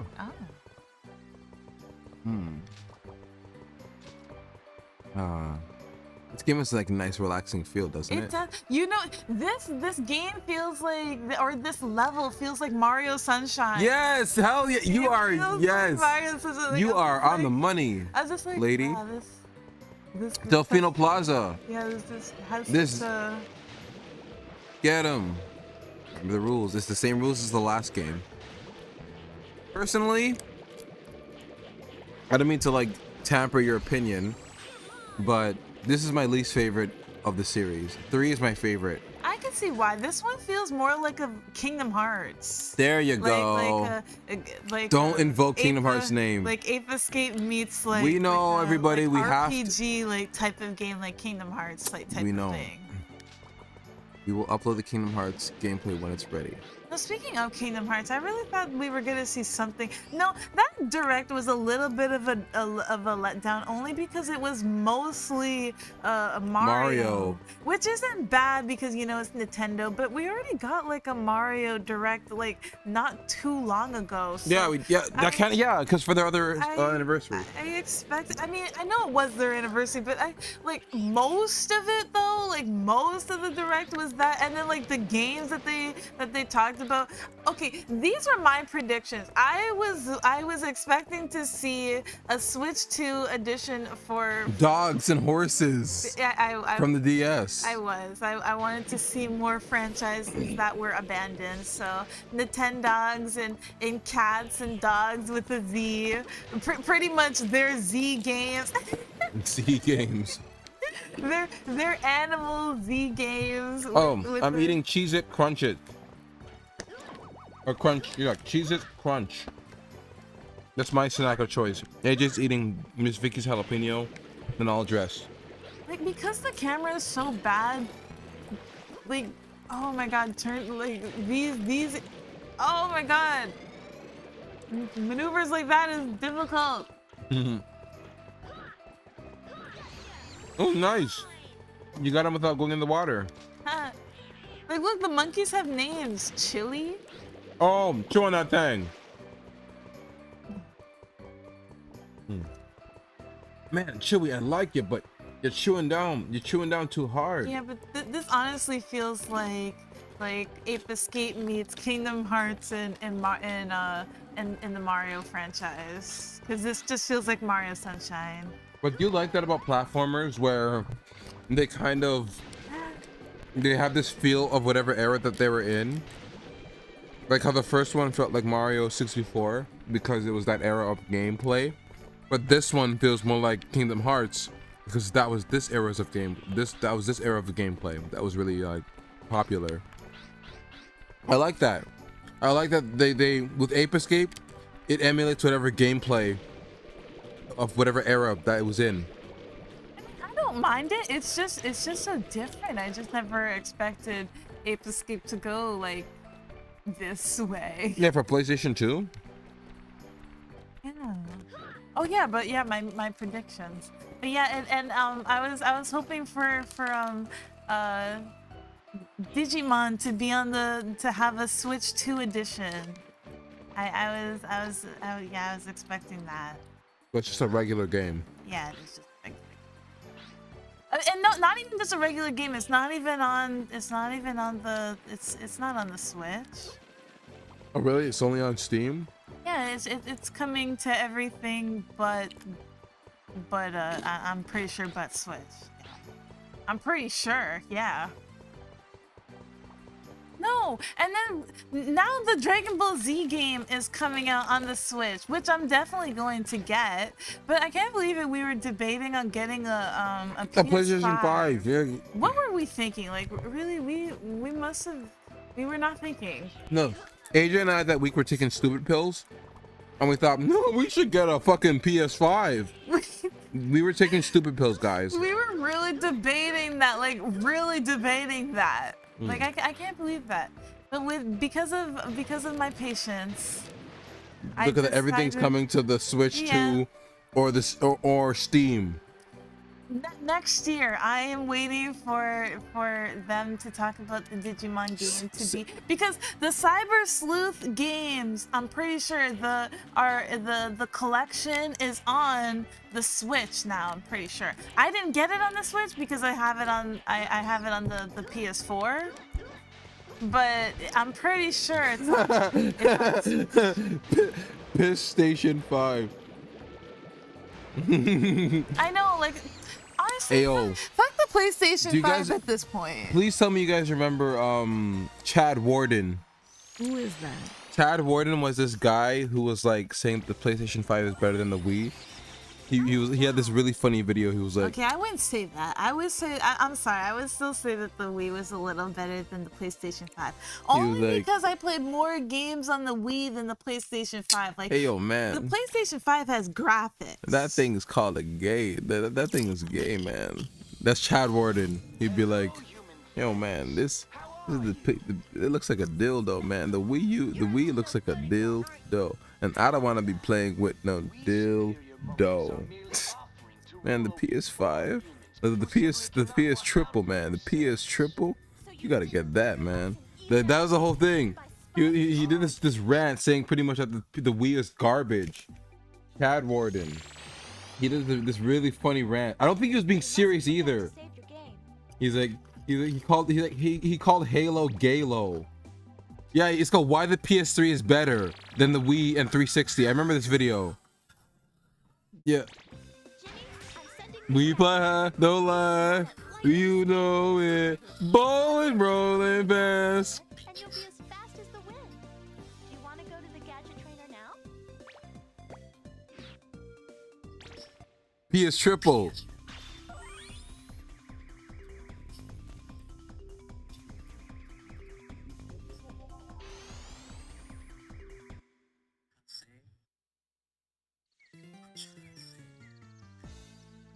Why does he have to talk like that? I don't know if he's serious. To this day, I don't know if Chad Warden was serious. Is he a dildo, man? See?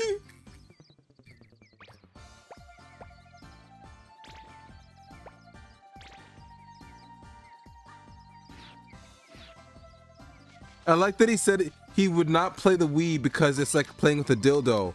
But then he's like, if it's a WarioWare game where you can shove it up your ass, then like I don't get that kind of insult. Fuck this game. Fuck this game's controller. It looks like a dildo.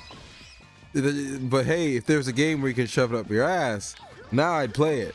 Like why does I it have to can't- be shoved up there in order for you to play it, though? I don't get this shoving up That's your what ass I don't thing. get. Like I grew up as a male. Like I grew up as a male. I was not into this whole man shove things up your ass.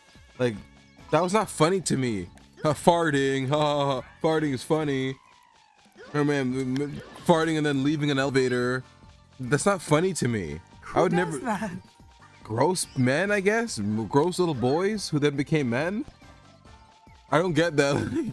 I was never that. Like Bob's Burgers, they always like portray little boys and men to be like into gross shit like piss and shit and like naked stuff and like two-butted goats and shit. It's like I was never into the gross shit growing up. Goats. I'm not sure if anyone could relate, but I don't. I was just never into.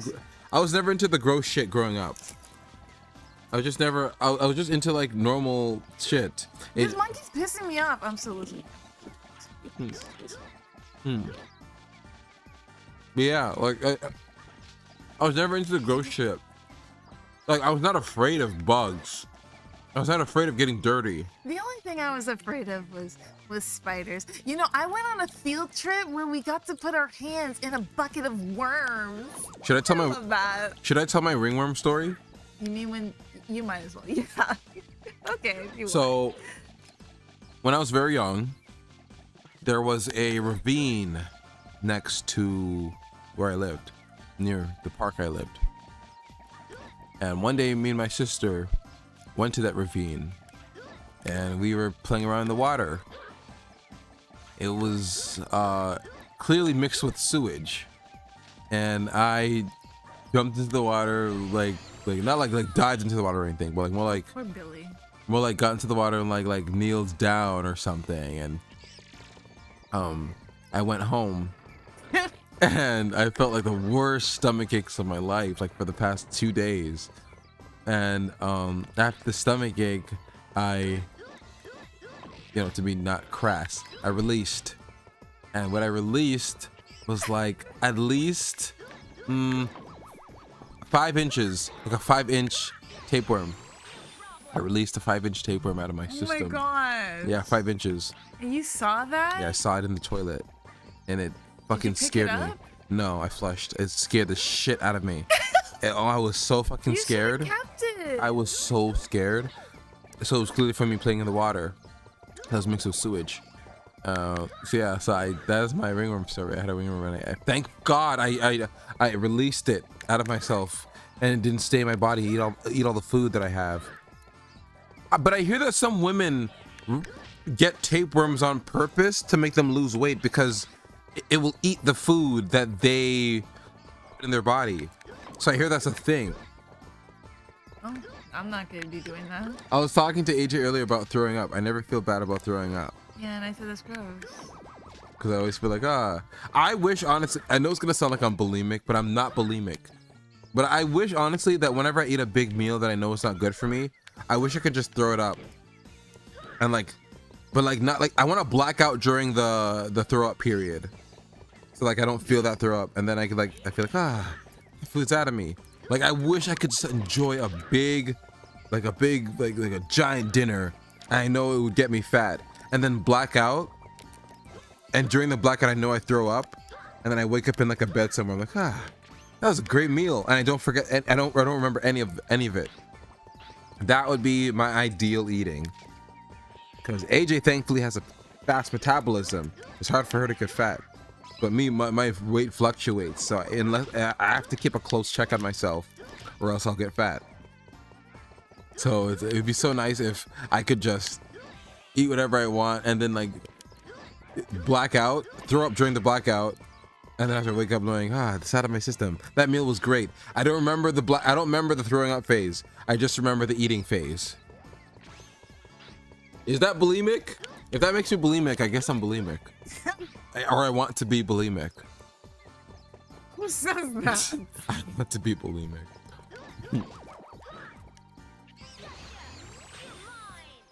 We were talking about favorite movies earlier. I'm gonna pose a question to you, AJ. What's your top 10 favorite games? And I'll write it down to keep it in check. Because you're playing right now.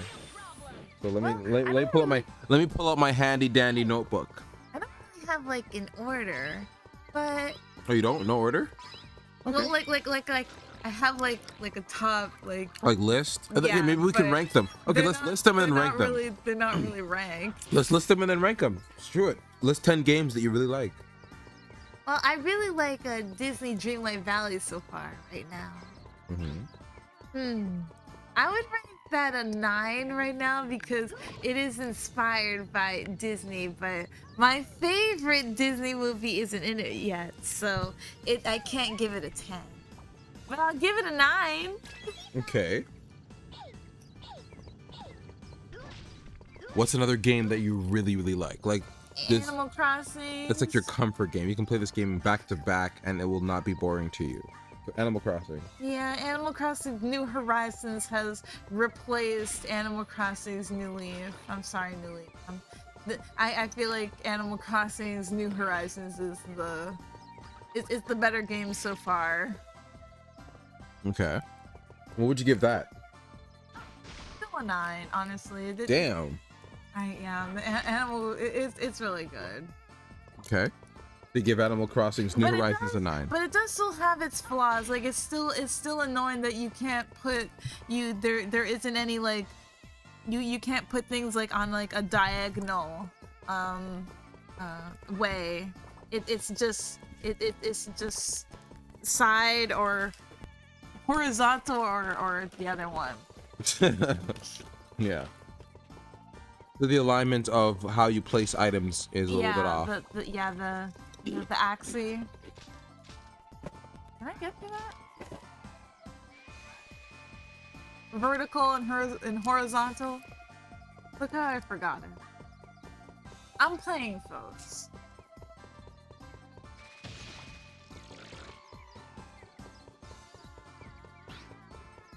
Yeah, I would still give it a 9 despite its little flaws.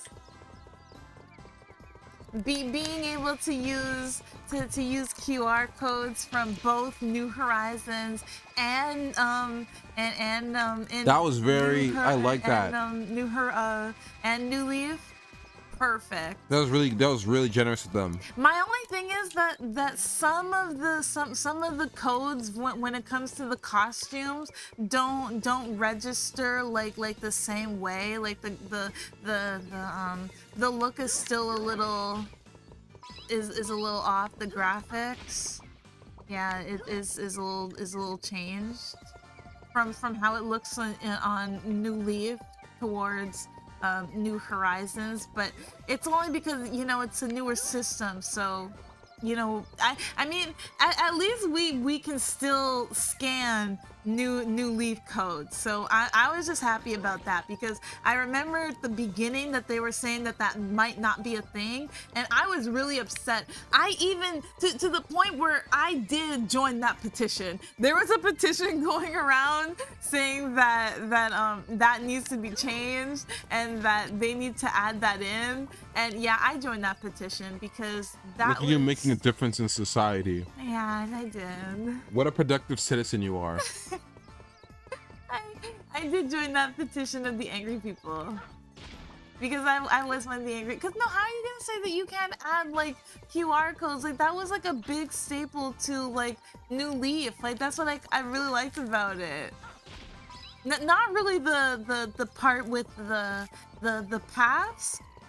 That was annoying. I never made paths or even put down paths in New Leaf, because for anybody that played New Leaf, anytime a villager would leave, which would be like random. It's not like New Horizons at all, where it's very controlled. So the villager would leave, and then when a new villager would come in, you can't place where they're going to come in. So they'll just pop up and they'll spawn wherever the paths are, and then you'll have to like redo the paths all over again because of that. It's very annoying. Like, there are just some things in New Leaf that I like that they didn't add in New Horizons. Well, the whole pretty much the whole I guess games like story. Is it story of Seasons? That's it. Story of Seasons. Like games like that where it's more about like the villagers and like the NPCs that you talk about. I'm kind of glad that they kind of dropped that aspect in Animal Crossing's New Horizons, because that was a little bit annoying, because I don't really care about these people, the characters, especially because I can't really control who comes into my valley. It's oh my gosh, it's just very random. And I'm always getting Eugene. That koala, that cool, or the koala trying to be like cool. AJ kicks out people out of her village if they look ugly. If you look ugly enough, you get kicked out of her town. Okay, I do try to add like the cute ones, but now because you can you can plan out and actually control who comes into your valley better. Now I know what villagers I'm after. So. Really goes to show what kind of ruler you would be. I know. How would you be as a ruler, AJ? If you're president, what would be one law that you would honestly, I don't think people would pass? like me. I think I would do a lot of things that people just would not like. Okay, well, in the Infinite Universe, anything can happen. Let's say that you do become president in one of them. Well, how would you be as a president? What would you tackle? Maybe crime. Crime. What kind of crime specifically? Well, just crime. We mean assault on women. Just crime. Thought- I would just try to tackle any type of crime. Yeah. I believe it's Ash. I know. No. I've been actually like really taking it in like now. I played this game twice. I was just not saying, knowing that. I was just thinking, oh, this person sounds like Ash, not thinking that the person's actually Ash. It's like for real. I watched something where I didn't know. Oh, it was in, I think it was We Bare Bears, and the Green Ranger, the original Green Ranger was the villain. I'm like, that sounds like the Green Ranger, and it was him. That's really cool. What is he doing in We Bare Bears? It's so funny how they find their way in other things. As the villain.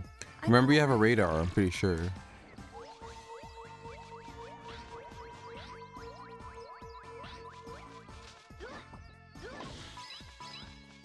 They're just waiting in the boxes. Imagine how uncomfortable that is. Oh, they are.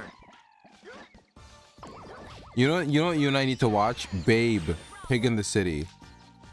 You're the only person that I know next to family members that like that movie. I really like that movie. That movie was no like Oh, my brother always made us watch the first one of that movie, and because of that I never liked it because he ruined the movie. And now here you, hey, there was a monkey there, and now here you come talking about you like the movie. You're the only person I know in real life that likes that movie. That and the Garfield movie.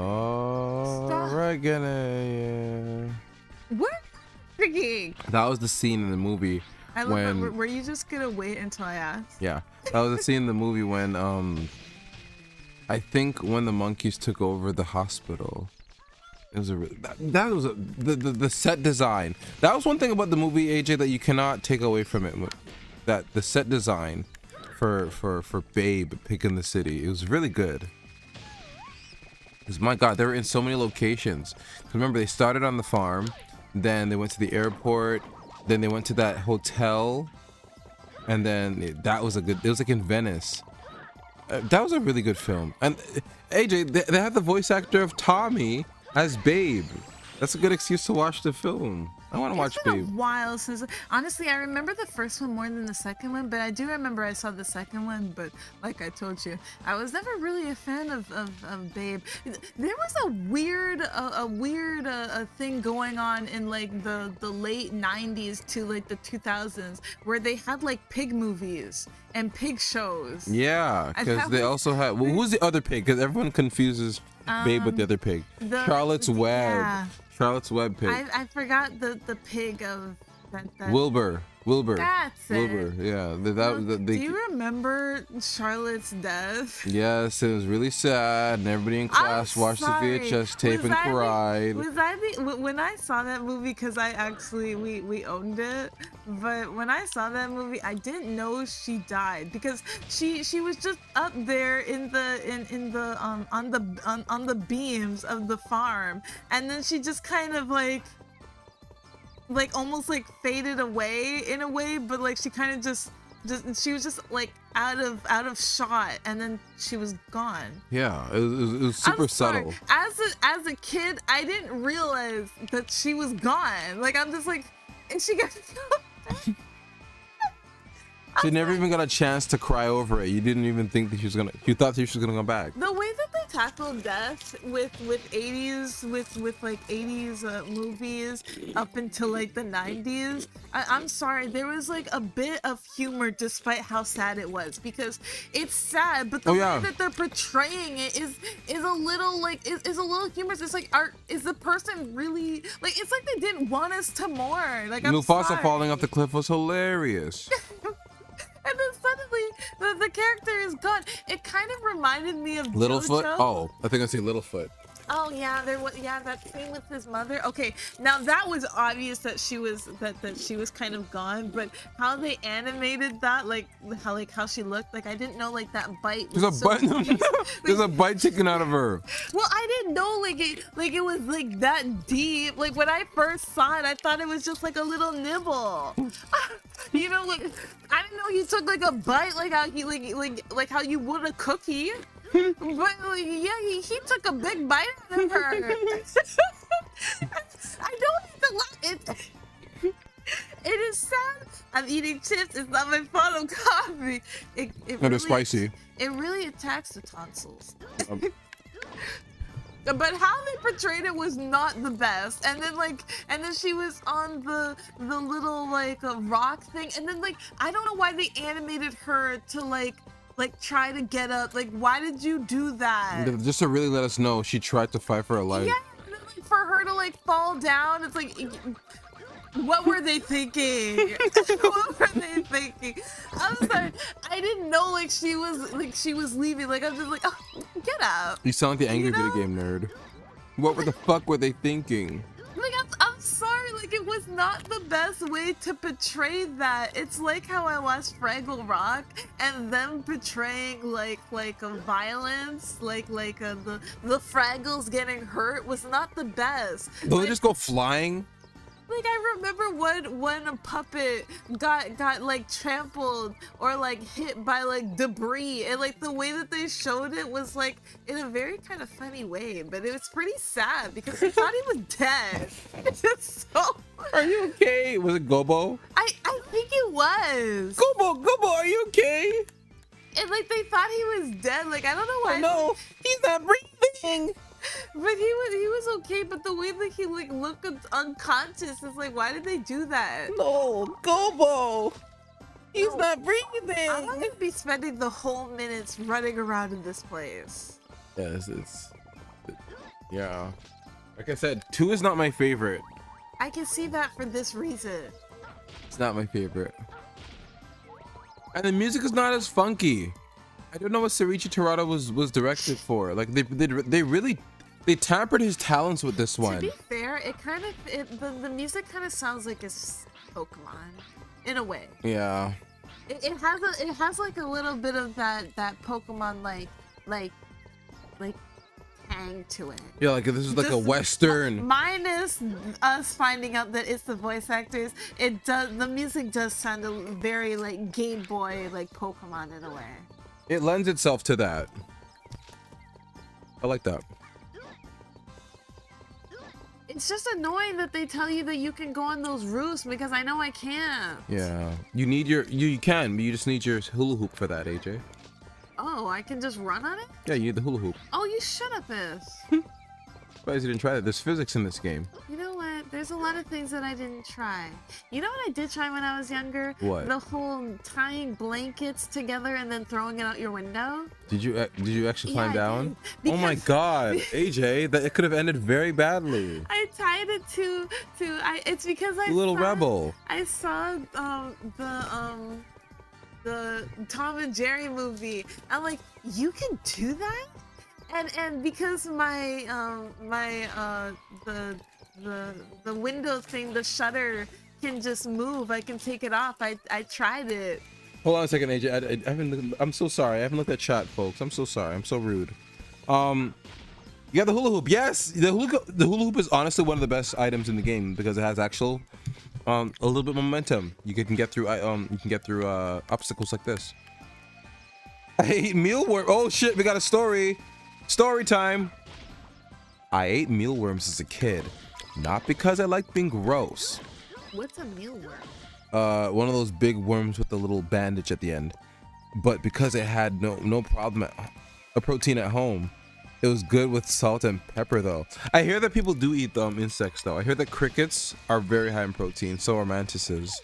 So thankfully I'm not too uncultured to understand that. But that sounds like a Dwight Schrute story.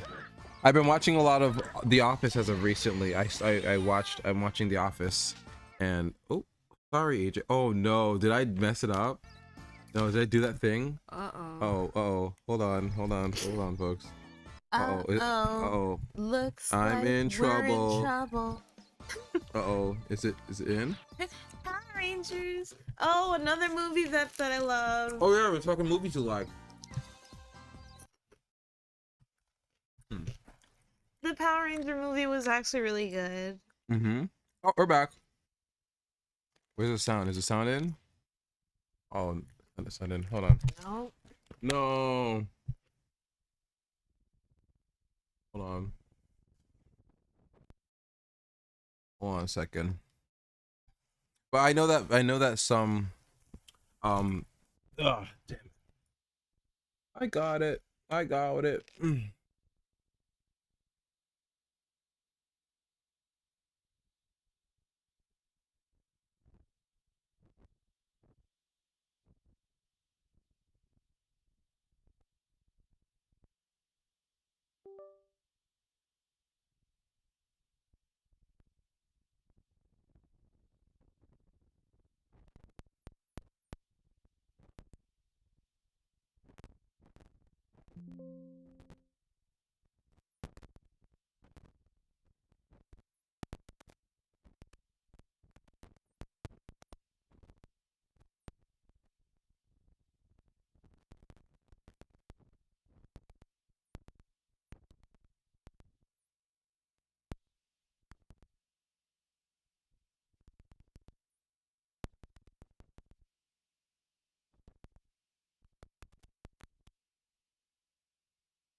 Okay, we're back. Okay, we're back. We had to restart. Okay, we're back. Sorry. That was my fault. But bugs, eating bugs. I am not ready. I'm not that at that stage of my life yet where I can eat a bug. Not there yet. Maybe when AJ and I are in our 40s, maybe in our 50s, we'll try a bug. Maybe we'll get high on like Did some. we even save? Let's see if you did. This is the first level. If not, play for my save. Play for mine then. Yeah, play for mine. Yeah. You get the gist of the game, so just play for mine. But yeah. I mean, this is your fault. It is my fault. I got to the snow level. I haven't used any coins. And anytime I play a game, I don't really use the currency. I save it up. Like in Donkey Kong Bazongas, I literally waited all the way until like the end game to use all of the points that I have, the skill points. Do you want to go to the gadget trainer now? Oh.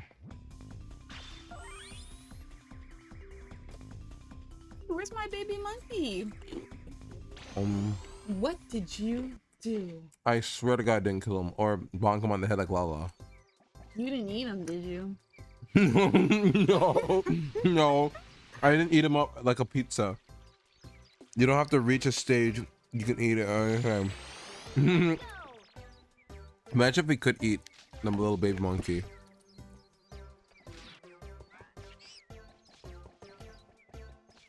Let's eat monkeys together, guys. Let's split a monkey together. Hey, you guys want to split a monkey? Dude, I know this place down the street, man. They serve the best monkey. Yeah, man. I saw it. They cook it up right in front of you. They cut off his little legs. It's awesome, man. You wanna go on there? Yeah, let's go down there. Yeah. Like, I don't know what the fuck the soundtrack of this game is. Like, it's so like quirky. The last soundtrack was so like upbeat, jungle beats.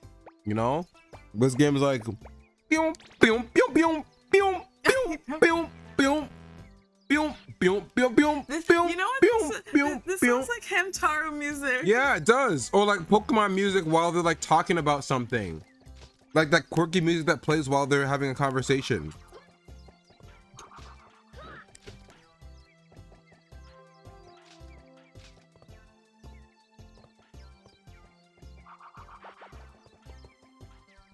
But I have a lot of the gadgets in this, so you're good to go.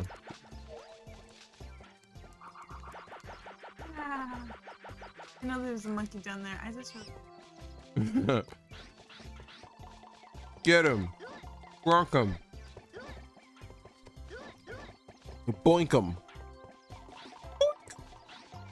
and honestly, we just really like a lot of movies. Yeah, AJ and I like a lot of movies. We're from are we cinephiles? Would you call us cinephiles? People who really are in like movies are their life.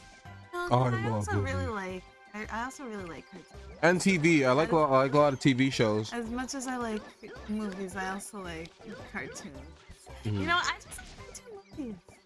And just cartoons just in general. Cartoons. Yeah, you like I was saying earlier, you like a lot of obscure direct-to-DVD stuff like Buster and Chauncey. You introduced me to Buster and Chauncey. That's a good Christmas movie. I saw that when I was young. The voice actor of Winnie the Pooh is in it. Jim Cummings. Not the first one. No, not Stephen Holloway. Unfortunately. Yeah, not But Stephen Holloway. It's Jim Cummings. The second one. Yeah, I heard him as the rat, as the big fat rat. I'm like, oh, cool. You got Jim Cummings in the cut. And that's not even why I watched it when I was a kid. We just had it on VHS. Speaking of VHS, the Rudolph movie on the VHS, the one that came out in the early 2000s, that one's getting a game. Can you believe that's getting a game? Yeah, we're gonna be playing Christmas games this year. I love it. We have to, because of that, we have to play it. So in December each week, similar to October. What should we do for that, AJ? Or should we snack it up in December as well? Maybe we'll have like Gingerbread cookies. Yeah, Christmas snacks. Well, you and I plan to start baking together because for Thanksgiving, you and I are We gonna wanna make a pie. Yeah, so you and I can maybe make gingerbread cookies. Yeah. I remember there's a gingerbread house. Oh, I AJ, remember that would be so fun. Story time. Okay. The last time I made a gingerbread house was like around like grade 5, grade 4. But then my brother went and ate it when I went to go and get the camera to take a picture of it, and he ate it. Oh, and that was damn. the last time I ever made a gingerbread. Aw. A gingerbread house. I was so discouraged last time because I just kept remembering that one time. No, I was super happy because I made it all by myself this time. Mom bought it for me and everything, and like I made it all by myself and everything, and I followed the instructions, and I even did my own thing, so it didn't look like how it looked on the box, but it was my own thing, and it was a gingerbread house. It was. It just wasn't that type of house. I even made like a little snowman at the front and everything like that, and that bastard went and ate it. This quirky music fits the story, by the way. So This quirky upset. music is so perfect for the story you're telling. I was so upset. And after that, I never made one. She would even be like, "Oh look, they're selling gingerbread houses," and when we would go grocery shopping. Your mom? Yeah, and I would just push the cart through and just like, "What gingerbread house?" Well, don't worry, I won't do that to you here. So We have a nice big old oven here, so we can cook. If we we get can back bake. into it, Because you and I are planning to make a pie for Thanksgiving together. yeah. So we can make the gingerbread and s'mores. You and I have never tried s'mores before. S'mores! Oh, I thought you were just saying s'mores. I just went with you. I know. Also joining your little reference. I retract that reference. Yep, I do. Okay. Oh, yes, I do. Everybody should love my. Okay, at least G4 because that's where I started. Okay, it's not where I started. It's just where I started watching again, where I got back into it because I have seen My Little Pony before, but I didn't like how it looked because it looked weird and a little. Where they have that creepy. weird front-facing look. Yeah, and it just like I just couldn't get past their look. And oh my god, look at all these monkeys. Oh Jesus. This camera. It's no use. Pew, pew, pew, pew, pew, pew, pew, pew, pew, pew, pew, pew.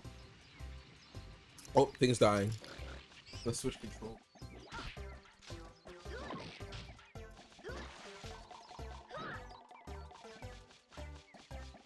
It really does sound like quirky Pokemon music.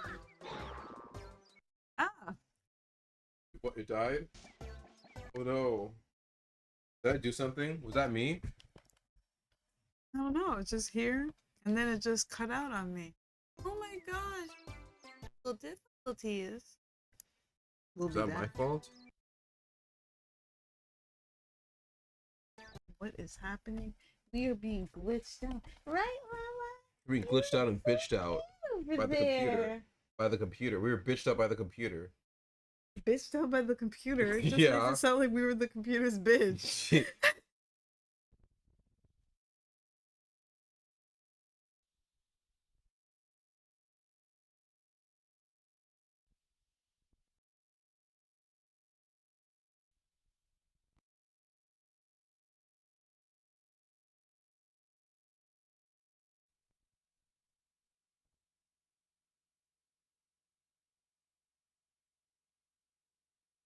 Okay.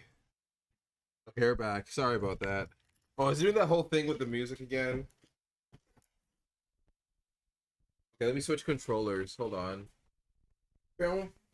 Maybe that's what happened. Maybe the controller died. Oh, the control. Yeah, it's the controller being there. Okay, let me switch to the other controller. That's right. You fix the stream. You hurry up this. I'm hurrying. I'm hurrying. The last time I hurried up, I cut myself. Not. I didn't cut myself on purpose, like myself. Like I didn't. Mm-hmm. Oh yeah, I cut myself. We're all making that look. We're all over. Everyone's looking at me right now. Are you sure there's you know? There's not we don't anything I have need to call? say. You sure That's you not we so- don't you sure we don't need to call somebody? AJ, you should. Ghostbusters! AJ, you shouldn't be making fun of something like that. We're not making fun of it. We're just making fun of you. You're disparaging the mentally ill, which is me. Okay, I'm sorry. We should don't. How are you going to say that? Okay, That's sorry. what you're going to say. See, we're just making. What is that? Oh, it's just a What is fun- it's what just- is wrong with you? I'm sorry. Okay, we have the light on, and it looked like there was a spider coming down. And You always think before- there's a spider. because okay, And he sat before down I beside think- her. Okay, I would rather think it's a spider than think it's a piece of dust, because if it's ever just, you know, what if I think it's a piece of dust and it actually is a spider, and I wait and then I see it crawling on me? What And if I it's a would piece of crust that you scream. can trust? No. So there's no piece of crust you think you could trust? Why would I trust a piece of crust? In It's JoJo, nasty crust. in the current JoJo, there's a piece of lava rock that is important to the story. Well, that's different because that's a lava rock. And you told me about that. Isn't that the rock where the guy broke it and Rohan went crazy for the first time? Yeah, Rohan's usually so composed. You know, the person that when Poochie was making the world spin, that this man was He was keeping still up able to with keep the- up with with how the fast, speed. yeah, with how fast the universe was going. What person is still doing All the manga? mangas. Rohan Rohan. Kishibe. No, when they said that, I was like, what? Are they really trying to say that Rohan He's that is fast. that strong, that fast, that he can keep up with the tomfoolery shit that Poochie's Poochie was doing, yeah. that he doesn't even know that he's even doing? Oh my god. Stop this. Like, JoJo is on like some like One Piece like level like foolishness when it comes to like powers. Like, not foolishness where it's just like, oh my gosh, that's foolish. Like, foolishness like, what the fuck did I just like witness? Like, type of foolishness. Like, you people need to stop. I get that. Like, what? Keeping no, like, we have to talk about that because like everybody was dying and like Poochie's out here like killing people and the speed and everything, and while that's all happening, Rohan's out here still putting out manga. He doesn't even know what's happening. He's just like, Oh, I guess things are going fast. It looks like I need to get faster. Like, what? That's what got to me. That was and funny. like he didn't even like when they versed him, he wasn't even going all out. No. He just wanted to read their minds so he could write more manga. The man just cares about manga. That's all he cares about. God damn it. Why is the sound not working on the thing now? Oh my god, what did you do? I don't know, okay? Don't blame me. I will. You should 'Cause blame there's me. no one else else to blame. There's no one else to blame but him. And that him is me. Now, what if we like went outside and we saw like a random person and just scream at them and say, "It's because of you!" It's 'cause- and they're like, They what? just look at Why? us, and we just walk away. That's what we just walk away. That'd be funny. We should scare people in public. We just scare people in Do you public. think that if we could do that, do you think someone would call the cops? They for sure would call the cops because we would be disrupting the public. It's not allowed because there's no public nudity, obviously. Obviously, why even mention that? Because Why even mention that? We're not gonna go publicly nude. because you can't do that, but you know, like screaming like out loud, like is that like a thing? Like, can you get arrested for that? Because obviously you can get arrested for that. Yeah. Which is why I said that. Obviously. Yeah, obviously. I don't wanna believe that there is a place that you can just go around just do what is happening. Your streaming is just see, this is because it's not made from Saturn's You always say technology. that. It doesn't Because- matter. Yes, it does No, matter. it doesn't. My stuff is It's- made from Saturn's technology, and your stuff is just breaking down. I don't know what's going on. Like it's not registering now. It's not registering like the sound. It's because it's not Saturn's technology. It's Earth's technology, or you know what? Worse, Pluto's technology. What's different? What the hell is the difference? Pluto isn't a planet even anymore? Yeah, we It's considered an We asteroid. axed it off. So It's no longer fact in the that, club. That your Steam Deck has Pluto's technology is terrible. So now it's Pluto's technology. You just said it was. You have Pluto's You technology. just said that it was Saturn's technology. Well, Or I not have tech- Saturn's technology. My Oh. stuff is made off of Saturn's. Or Earth planet. technology. Sorry, And you said it's Earth it- technology. Yeah, but you don't have Earth's technology. You have Pluto's technology, which is even worse. Why is it only? Because it's so outdated. No one talks about Pluto anymore. Mm. How no one talks about the technology. Why is it now? It's only playing out of the. Why is it only playing out of the thing now? Pluto's technology. No, it's not. No, that's not the reason. Stop giving that the. That's not the real reason. No, Pluto's technology. no. Have you seen that film? Pluto. Agent Pluto Nash. Oh no, because I really thought you were gonna say like the film out, and when I said Pluto, I'm like, you mean the anime? Because I don't think No. that's a film. I think that's an No. anime, and I think that's like some like a weird spin-off or adaptation of Astro Boy, which I still equally haven't seen. No, it was there was this film. There was this Eddie Murphy film. It was called The Adventures of Pluto Nash, and it was like Eddie Murphy in space. He was like a space cowboy. He was like what Space Dandy. I was just about to Yeah. say he's a dandy guy. He kind in of it space. was kind of like Space Dandy. Not gonna lie, he was like a suave, smooth talking black guy. The only reason I didn't like, I'm sorry, but I just had this because we're talking about Space Dandy. The only reason I don't like Space Dandy is because of that restaurant that they always go to, which is named after a woman's chest, and I just don't want to say it. It's called Hooters. No, it's called. I think I mean, it's pretty much like that. It starts with a B. Breastland.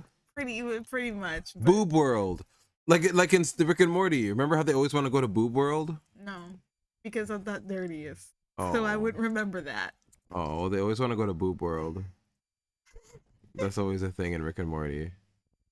That's so nasty. Like, why is it named like that? But Oh yeah, we fixed it. but pretty much that's pretty much I think a I place fixed like it. that. In Yeah, I Cincinnati. fixed it. I fixed it. Okay, let me reset the thing. Yeah, boy fixed it. But see, it took so long because Pluto's technology. Go away. That doesn't count towards the timer. I'm gonna go back to the timer. Oh, hold on, let me catch up with chat, guys. Hold on. Let me not be rude. Missed the timer. Back to. The controller doesn't work. Damn it! The one thing, like I had everything down. Everything I had down. Typical you. Oh, now it works now. It works now. Yeah. Go on. Yeah. See, I got it. I got it. I got it. Okay, let's see. You gotta sneak up on the aggressive monkey. It's true. You go for the ones with the helmets flashing. The helmets flashing means that they know where you are. Blue means that they don't know. So sneak up on the aggressive ones. That's a good Flyer makes towering tip. heights Okay, I'll try that.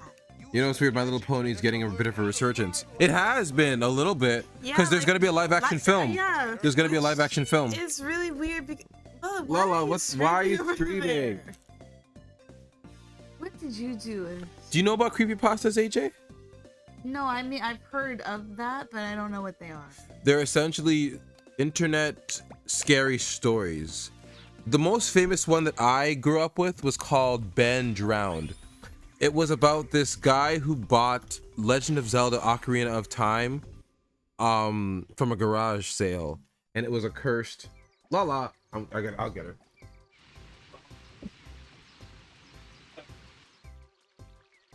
It goes into her little hidey hole. Yeah. So one famous creepypasta, AJ, was called Ben Drowned. Some guy bought Legend of Zelda, and it came with a save already on the game called Ben, and he played the person's game file, and some weird, creepy version of Link would show up, and it was like a statue, and he then would curse you apparently. And then the game pretty much explains throughout the entire story that some guy named Ben drowned and his soul now inhabits the game cartridge. That is one of the most famous creepypastas. Another one is called Jeff the Killer. There's this creepy image of like this weird image of some person smiling. And the person is known as Jeff the Killer, and they essentially like go around killing people. It's like an internet ghost kind of thing. But yeah, those are creepypastas. Yeah. No, I haven't heard of things. Yeah, that's what creepypastas are. For some reason, the game kept turning on and off. That was us. That was us. We fixed it though. So yeah. Oh, I like Space Dandy. I only watched one episode, knowing that it was from the same people that did Samurai Champloo, and it was just too different for me. I didn't hate it. I saw the point. It was like Cowboy Bebop in space. I kind of got the gist, and just I wasn't really. It's not bad at all. It looks good too. Animation's very nice, very colorful, but it just didn't keep me when it comes to the plot.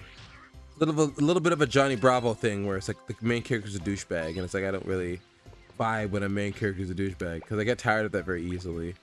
It's not a bad thing for anybody who likes that. It's just for me personally, like I'm not into the Johnny Bravo types. The like skirt chasing types, it's not into it.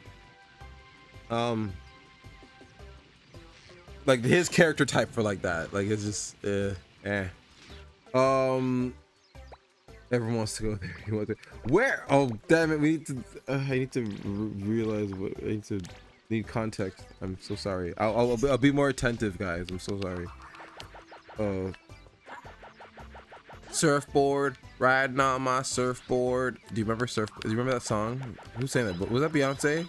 Riding on her surfboard. That's part of Drunken Love. Drunken Love, yeah. Was Rihanna on that as well? No. Why do I keep thinking that's a Rihanna song, Drunken Love? I don't know. I mean, it does kind of seem like that because.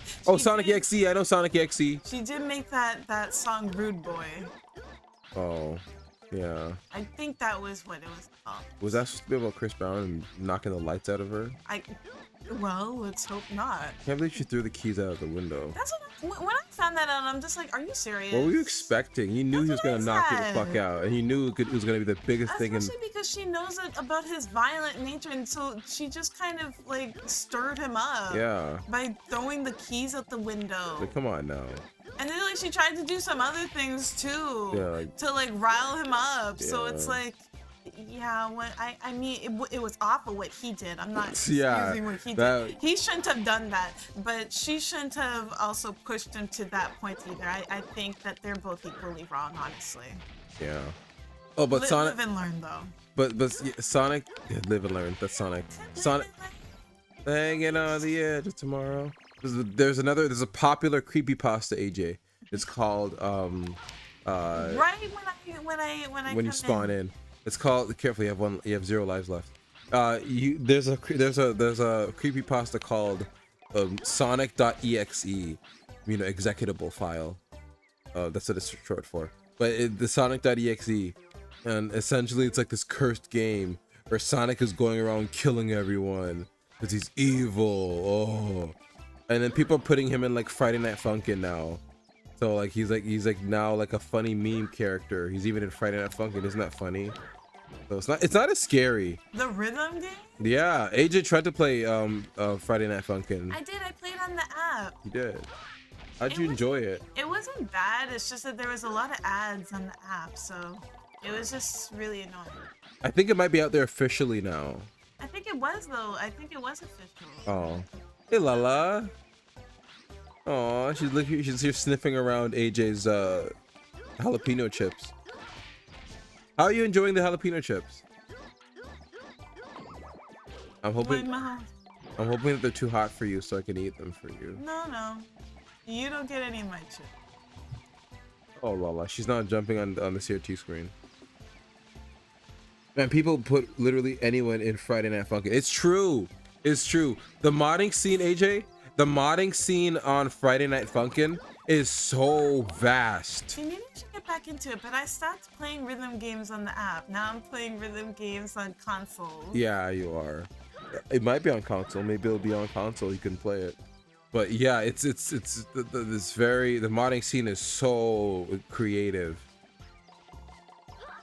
There's this Sonic.exe type of character called Rewrite. Rewrite is like a character on it's like Sonic, but like this weird low poly creepy version.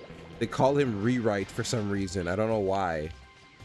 Our cat is sitting on top of the CRT screen because it's all warm and hot, and she's like dangling her tail on the screen. Which is very hard to see. She's like obscuring our view at least 30% of the screen. No, at least 10% of the screen is tail. She's taking up like 10% of the screen. Yeah, tails. 10% of the screen is tails. No, don't. What are you doing? What was that? What'd you do? Give me that. Lala. What is this? What's this bag she's playing? What's it? Huh? It's just the wrapper from her toy. Oh, why is she playing around with the wrappers? How the fuck do you even get into playing rhythm games on console? Oh, AJ played Love Live. That's yeah, all. I played Love Life on the console. I played Donkey Konga on the console. I played some other games on the console that I can't remember right now. But yeah. Guitar Hero. Did you play Guitar Hero? Oh yeah, I did. I played what's it called? I played that in the store. Those setups. Yeah, I played the first time playing the demos. I played them in the store. Mm-hmm. And then I got the full game. Whoa, there's like a new little style. Continue. There's a whole new little style for the outro or for the intro. That's pretty cool. That sounds like a horrible experience. Well, the thing is, AJ started playing on the iPad. She played Love Live on the iPad. Yeah, man, watching her play would be so cool because she would go so fast with it. Yeah, that's where I really started to play rhythm games. I played so much rhythm games on the app. I played Bang Dream. I tried to play like all of Boyfriend Note. Girlfriend Note. Yep. I played all of them. I played Idol Master. Yeah. But Love Life is the one that I mainly stuck to. I even played like random off ones, the random companies would make, like off-brand ones, like that would never really last that long. Mm-hmm. But yeah, I played those. I played a lot of rhythm games on the app, honestly. On the App Store. What was that game that you played? I used to watch you back in high school. Whenever I look over your shoulders on your iPad, you'd be playing this game where you're in this like void and you're going down like a far tunnel, and then you'd like need to move on the wall. What was that game that you I played? think it was called Boost. Boost. Boost 2? Boost 2. Yeah, that was the one where it's like really fast, right? Yeah. Yeah, I had a tendency of playing games like that too. Yeah. That weren't even rhythm game related. You know what? I was just really into apps. And was it you that always played Fruit Ninja as well? Yeah, I did play a little Fruit Ninja. Yeah. Yeah, I had a little addiction to that as well. I liked the Ghostbusters Fruit Ninja because it had like the electrical blade. It looked so cool. And when you'd slice into the fruit, it had like this electrical explosion effect. Yeah, I don't really remember things like that so much. I just remember that it was fun to always slice and dice. Slice and dice. That's from the Batman movie, the animated Batman movie. Now remember my story of How I you the thought origin that of Batman. Talk about that. Talk about you. You know what? How do you think Batman was created, AJ? What is This Batman's origin story to after you? a little bit of seeing some Batman stuff, this is what I thought the origin of Batman was after seeing so little of Batman. So I thought the origin of Batman was that he was out, with his parents, gonna watch some play, and it was nighttime, and then some person ran up and killed his parents. Right in front of him, and he was in shock, and then he was at the funeral with everybody, but he kind of he kind of went away from all the funeral people, and then he was in this cave. He walked in this cave, and then he saw like a bunch of like bats, and he screamed, and then he ran out. He was Batman.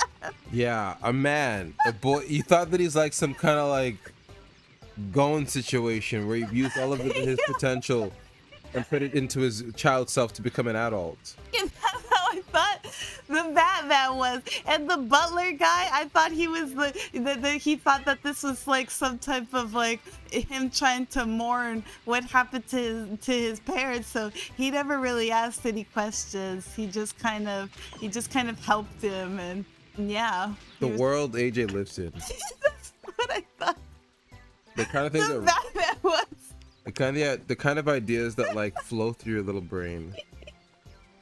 Mayu, that's not how it. No. You don't need to tell everybody that. You don't need to tell everybody that that's not how Batman was created. I think we all know that that's not how Batman was created. That's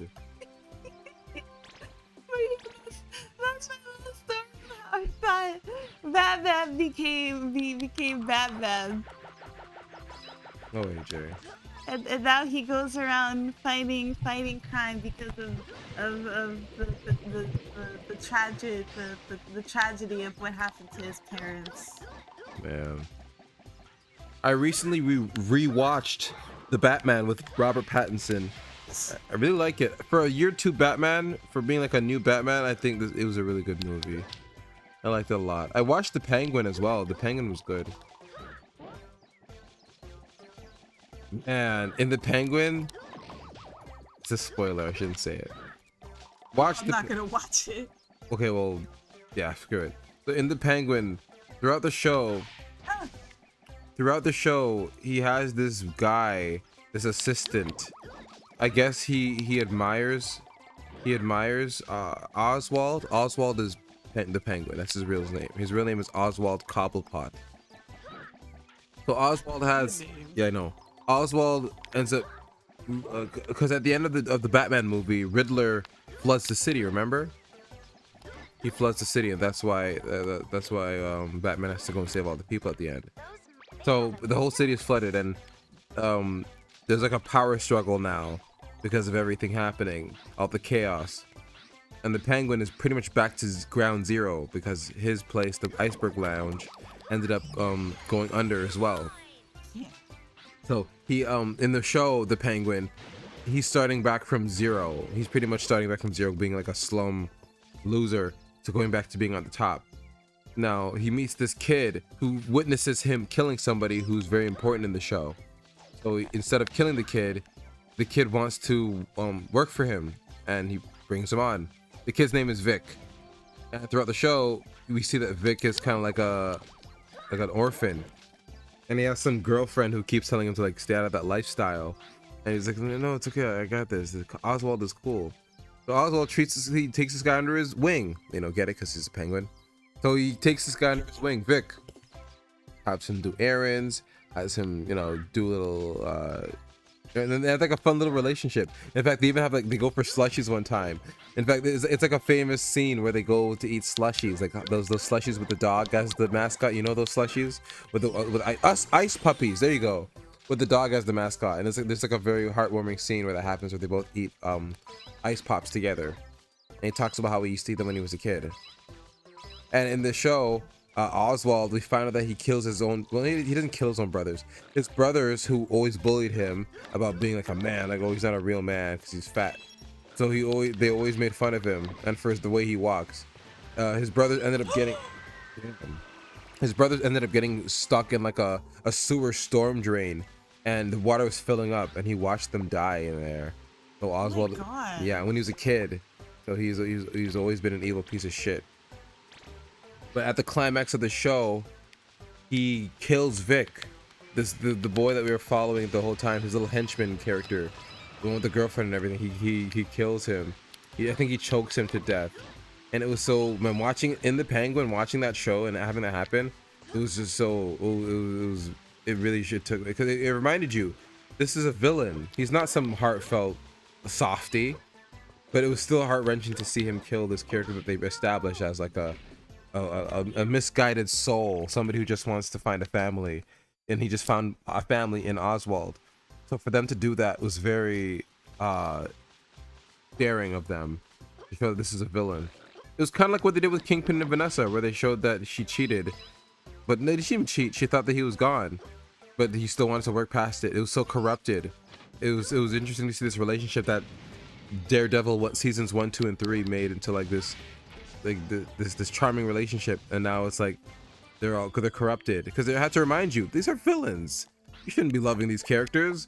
But I like that it did that. I like that both Daredevil and the Penguin show did that, where it reminded you these are villains, and it provided you with a heartfelt moment that a normal human would normally, you know, not do. Like a normal human being would not kill Vic.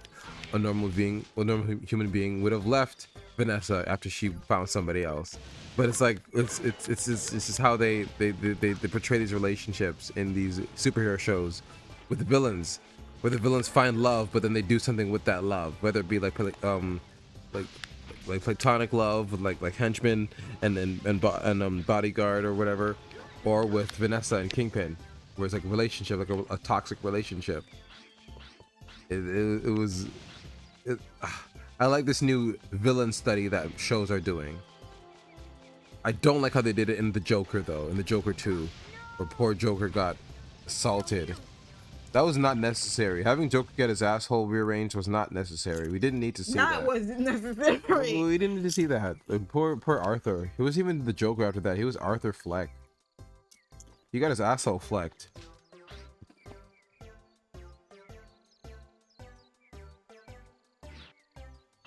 This is the music that was playing when he got his asshole flecked.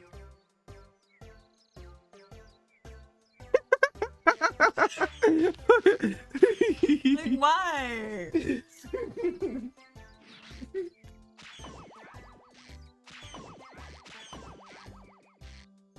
Put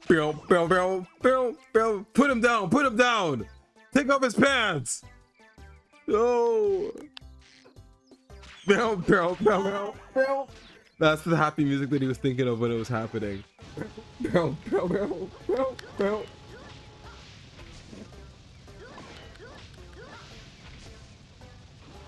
I'm such a hypocrite. I'm here saying that assault against women is like bad. I don't like it. Like even Sopranos. I'm here joking about the Joker getting raped. Yup. I'm sorry. It was just, they did it. It was so unexpected, guys. It was so unexpected. I don't know why the hell they did that. Well, I know why. We found out why. We found out why they did that. They did that because people were idolizing the Joker in the first film. Like actual real people were idolizing the Joker. So the director undid that in the most gruesome way possible. We found out why he did that. because real people were idolizing how the Joker was like against society, and like they weren't seeing that he was a villain. They were actually like trying to emulate who he is. So the director of the first Joker film, he also was directed the second one, and he wanted to undo that stigma. That Joker's something to look up to. Yeah, so they showed him getting assaulted and pretty much in court saying, "I'm not the Joker. I'm sorry." Yeah, it was, yeah. That he pretty much undid and did the stigma that he left. I see why he did that, because people were idolizing the Joker in the wrong way. I don't even know why someone would even idolize the Joker. I don't know why either. Well, some people feel unheard, and they feel like the Joker's chaos and him being as crazy as he is and getting all that attention is kind of the way to do it. Get that attention. Kind of an attention thing, really. It's like Joker is like ADHD, like on steroids, on crack. Snake son. Oh, I would not want to see a snake on crack. Oh, Brixie! Hello! Brixie is here! Brix here. Brixie's here. What's up, dude? Dude. Let's throw a brick in that person's house. Oh my gosh. Let's talk about the homeless characters that we've met throughout the times that we've lived here. One time we've had a homeless recently. Some homeless woman was walking past us, not walking past us, but walking past our balcony. Like our balcony is like above the dregs of society. We look down upon society, but yeah, we don't. But we look down on all the homeless people that walk by. And we saw some homeless woman walking by. She had a jacket on, so you know she's homeless. And it's like I think it was like 24 degrees today, so she was for sure like homeless. And she was like, "I look done up, bitch. Fuck you!" And then she walked past. Cursing and like screaming and like while she's like walking and like past their place. It's like, "I look done up, bitch. Fuck you." It's like, all right, Okay. you don't, because you have a jacket on. It's probably full of bed bugs. You know that shit's full of why bed would it bugs. be full of bed bugs? Because when you leave things on the street, it gets full of bed bugs. Oh, remember you have to get that, AJ. Oh, right. I like how you're trying to fly to it. You Like you need the shouldn't. snapshot. I'm crying right now because I need to install Linux instead of virtual machine. Down. This music playing because of your situation. This music is playing. Bow. That sucks. Rest in peace, Bricks. Really? You can't dual boot? You can't dual boot in your system? You can't dual boot both Windows and Linux? Dual boot, buddy. Have both. I haven't made the leap to Linux. I refuse. I'm sorry. I just don't like the UI of Linux. But this is coming from the same guy who complains every day about Windows 11. It's true. You were complaining about it just today. Yeah, guys, there was an update that disables your real hardware, audio hardware, your HD Realtek audio. An update through Windows disabled the ability to use HDMI from the CRT that I'm using. It was so stupid. Oh, not enough space. I think, did I hear that Linux is more lightweight? It might be, maybe that, okay, well, if maybe that was the case. Maybe that's why people are hopping on the Linux train. It's lightweight. Maybe that was it. If it's lightweight, then, yeah, okay, then you might want to hop over. You might want to hop over to Linux. Oh, dude, get a 1 terabyte. Are you integrated? Do you have an integrated system? Please do not tell me you have 256 gigabytes of drive and it's integrated. Please. No. Look at me being IT like I used to be. I used to work in a computer shop, guys. So Nerdist. Nothing. I used to work in a computer shop when I was young for like I think 3 summers. And they used to bring I used to install, it's funny, I used to install Linux on these systems because the store that I worked at they only wanted Linux on their systems. I'm a Windows and Mac head from back in the day, the old Macintosh computers. But Linux, I have not made the leap. I'm poor. It's in an enemy drive in a laptop. Oh, okay.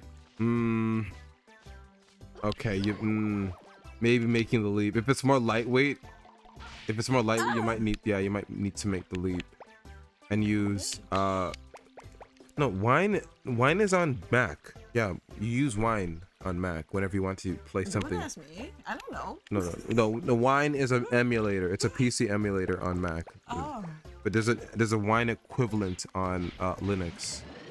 Where After I stopped using my Mac, I stopped knowing about the apps that are on a Mac too. Yeah, Mac to me, I don't know. I personally prefer Macintosh, old Macintosh. You didn't even have that. I did. That's where I played Kid Pix. That's where I played most of the old games that I had back in the day. Old Macintosh computer. This stream is really chill. These games that I have, like the music in this game is so chill compared to the other one. But in the next game, in the third one, that's when the director of the soundtracks of these games, he really goes back to being like the director, like back to his back roots. to basics. Yes, he does. They tampered him here. Why the laptop? It has the Wi-Fi adapter. I need to fix my Wii U console. Oh, I used to have a laptop. I still have the laptop. I once bought an old laptop from 2015. I bought a laptop in 2015, and Really? and it was from this flea market that doesn't exist anymore. I still have it to this day. I took great care of it. It's been 10 years since I bought it, AJ. 10 years since I bought this laptop, and the adapter, the adapter was so bad. I kept it all the way since then. And I lived at a place where the Wi-Fi was so bad, I would have to go into the basement where the router was to pretty much download games. Like I remember downloading Twilight Princess, the ROM, which is only like, I think it was like less than 100 megabytes, I think. And I had to go downstairs and wait in this dinky ass basement because the adapter was so bad. The Wi-Fi adapter was so bad. I have that laptop still to this day. AJ knows. It's like the hinges are broken off. The fan is exposed. And that's not even me exaggerating. Yeah. There are literally wires coming out of that thing. Like, There's a cut wire that I don't know what was. Yeah. There's a cut wire. It's definitely severed, and I don't know what it disconnected from, but the shit still works. so I guess it's not the power. Yeah, not the power, thank God. But yeah, I have an What old. do you mean, thank God? Like you use it. I don't use it. I pretty much moved everything to my Steam Deck. Even though I'm a computer tech nerd, I still go with the Steam Deck because I don't have as much time as I used to be on computers all the time to use a tower. I don't feel like, I feel like the Steam Deck is just I don't know, being able to turn it into a straight up PC, it's been the best option for me. I didn't mean for that to rhyme, but yeah, that's my opinion. I feel like the Steam Deck has revolutionized gaming and PC, in my opinion. But do you want to continue that list, AJ? We were actually getting into the roots of your favorite movies or your favorite games. Sorry, games. Oh yeah, baby. Yeah, we were getting into the roots of it. So far, you We got Disney Dreamlight Valley, Animal Crossing. Honestly, GTA, San Andreas, mainly from the GTA. I swear, being on this raft thing upsets me. San Andreas. So we got San Andreas, Grand Theft Auto San Andreas. Yeah. It's your third favorite game so far on this list, not by rank, but just the games you've listed so far. And Warriors. I used to play that too a lot. Warriors? Yeah. On the original Xbox. What would you give San Andreas though as a game? I would give that a 9 out of 10. I played it a lot. Another 9. Okay, Yeah. you're very generous with these ranks, by the way. You know what? Root for me. I thought the game was good overall. San Andreas, you're giving a 9. Okay. Yeah. Warriors, I would give that a 7. That wasn't a What was that bad- for? What was Warriors? It was You give it a 7? Yeah, it was that gang, the Let me the look it up. street gang game. Let me look it up. The Warriors, they're a street gang. And I can't really remember the main story, but the gang leader guy that they respect died. And it turns out that it was from another group, but they tried to frame the Warriors, so the Warriors are like hated. What was it on? It was on the original Xbox. Oh. There was even a movie, a live action movie that I saw. Was it based on the game or was the game based on the movie? To be fair, I don't really remember much of the story because I just love the part about beating up people. Oh, it was a beat 'em up. Yeah. I'm seeing gameplay of it right now. Oh, the Warriors. Oh, I see why you like this. It was a beat up. It was, yeah, you just get to beat up other like people from gangs. Oh, so it was more like a more combat heavy Grand Theft Auto. Yeah. Okay. It's still a little laid back. It was still almost like GTA, but just in like a street setting. Oh. Yeah. Like you're part of like the Yakuza. Did you ever play the Yakuza games? Yeah, I think I played one. Did you like them? It was okay. I wasn't really a big fan. On the PlayStation? Yeah. Yeah. I never touched any of the Yakuza games. I wasn't really the biggest fan. Yeah. Let me turn the fan on just a little bit. Please don't blow up the microphone. Yeah. And Skyrim. Oh yeah, you like Skyrim too. Yeah. Craftopia.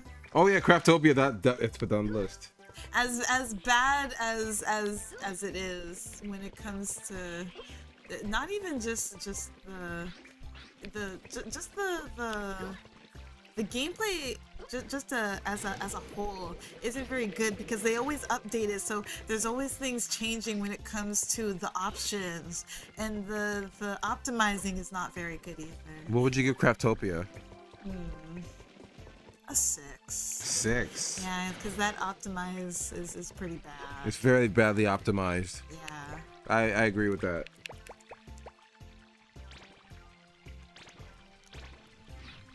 And I played on the thing that it's supposed to be meant to be played on. The On PC. Like, are you It is serious? so shit.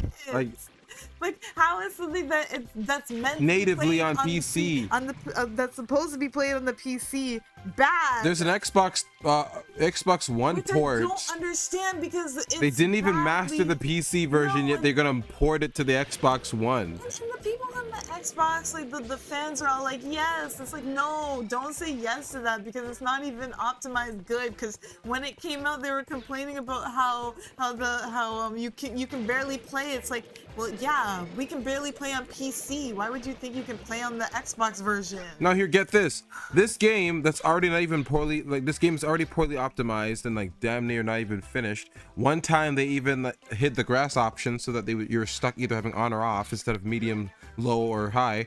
One time, this same company, they made Power World. They didn't even finish Craftopia and finish optimizing it, and then they moved on to another one. To pretty much try to steal from another game because pretty much Craftopia is pretty much Breath of the Wild. Yeah. It pretty much. It just looks like Breath of the Wild, and Power World just looks like Pokemon. So Nintendo has had enough with this company and trying to steal the look of their games. Yeah. So Oh, hold on. Installing Linux to fix an issue with my Wii U since the gamepad refuses to connect. Oh, everything was fine until I factory reset it. No, that should be literally like literally the worst case scenario. You shouldn't factory reset. No.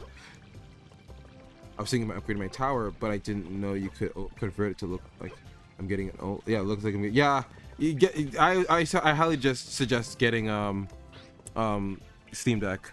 As a person that worked in a computer shop, it's just you're gonna be busting your ass getting a tower. It's just gonna be too much for you as a consumer, because people are price gouging. They're reselling these things for more than they're worth. These graphics cards.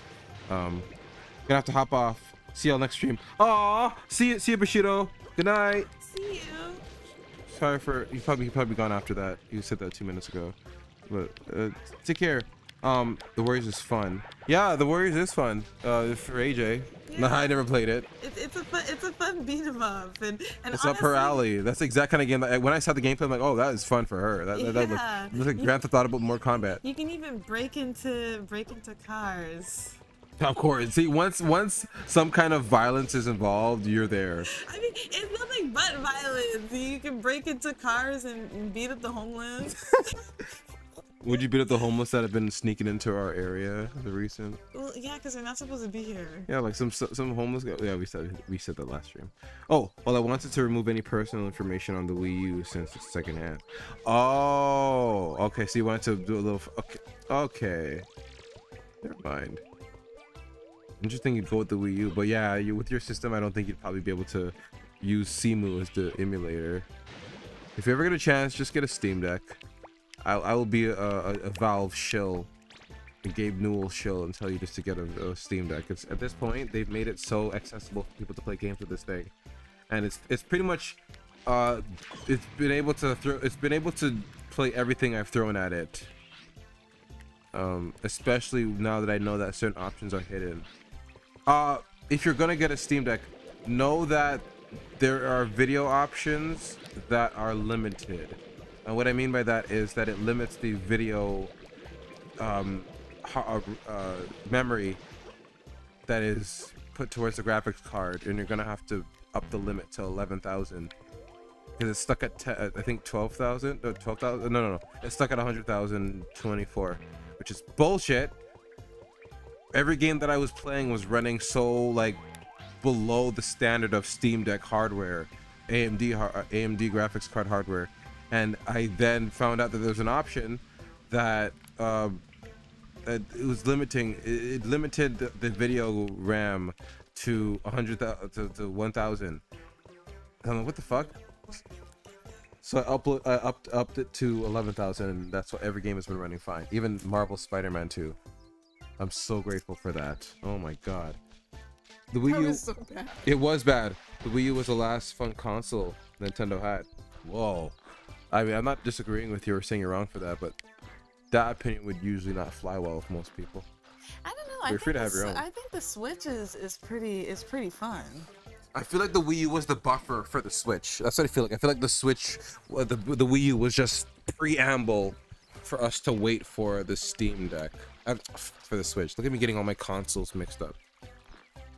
But yeah. That's what I think. But the Wii U had some good games, didn't it? Didn't they have the Metroid Prime trilogy?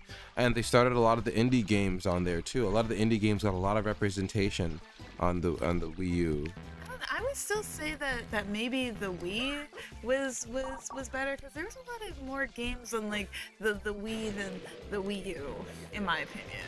Yeah, because with the Wii U was more In my opinion, I'm sorry, the Wii U just was not good. It just was not good. There was like I barely played anything on the Wii U. You had it, yeah, you had it. So And you can talk about it. And my room was right beside the bathroom. And I still couldn't play it in there. Yeah, It was really bad. Like the lies they were telling about it can connect, like, and you can be so close. Like that was the biggest lie I think they told with that console. But other than that, the games, yeah, they didn't really have much other than like they had like a lot of Zelda things, a lot of Pokemon stuff. Oh yeah, Skyward Sword, and I think they re-released what was it? The one where you're on the boat. Wind Waker. Yeah, Wind Waker. I played that one for the first time with Toon Link. Yeah, Toon and Link. That's where I first saw Toon Link, and then he was in Smash. Yeah. So they had some good games, but personally I think they really struggled with the Wii. And I mean, even wasn't Mario Kart was there even a Mario Kart on the Wii? Yeah, U? Mario Kart 8, and they just kept pumping it full of updates instead of making a new one. that was pretty shit. And now we got Mario Kart 9, which is Mario Kart World. We Which should is play that, good. AJ. We should play that again. That- AJ and I were talking about playing Sonic Cross Worlds. We were the racing game, right? Yeah. So like the three I like how you spent this entire like hour just on level like 1. You shut up. I've been trying to get those monkeys. I couldn't get that monkey in that thing.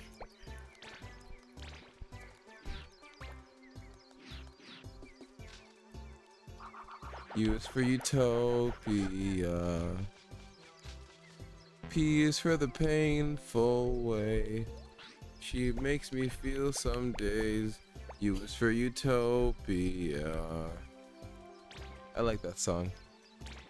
It's a song called PUNK Girl by a girl band called Heavenly Heavenly. So AJ and I really like that song. Well, you more than me. Well, we like I mean, it. it's a good song, but good he song. really likes that song. It's a good song. Girl Rock is good. I listened to this Willow Smith song called Transparent Soul. It's really You're good. the only person I know that really likes Willow Smith like that, like her music. Yeah, I did like that song a lot. It's a girl punk rock Y2K sound. It's really nice. I never listened to her other songs. It's fall, AJ. You know what you and I need to watch? Scott Pilgrim. I love you. You know me too well. Yes, exactly. Yeah. Ooh, sorry. Oh, that's okay. Scott Pilgrim to us is a fall movie. We always watch it. We watch it every chance we get. I remember once I told you about it, and then I watched it with you, and I fell asleep on you. You did. Quite literally on you. You took a picture. You did. It's funny. I've heard this song for so long, AJ. Please just get to the next level. I'm trying to find the monkeys. 19 seconds until we go to the next game. Boom, boom, boom, boom, boom. So we got your favorite game so far. I mean, it's funny because you didn't say you were ranking them. Time's up. Oh, and Bruce Force was pretty fun too. Okay, brute force. Well, the time's up, but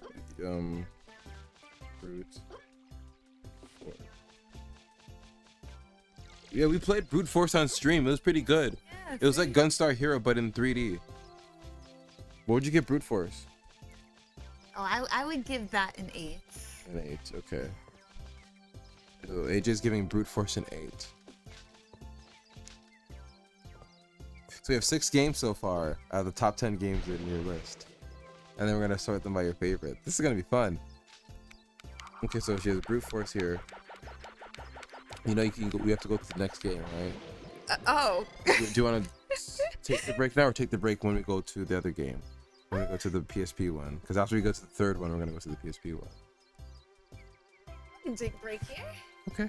And also go to the next one. All right, guys, we're gonna be taking a quick break. We have 2 more games in the lineup, folks, so don't go anywhere.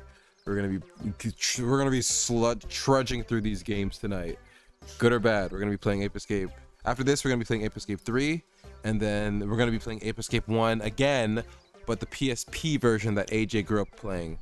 So. Oh wait, my review. Oh yeah, give your review of Ape Escape 2 before we go on a little break and we'll be back.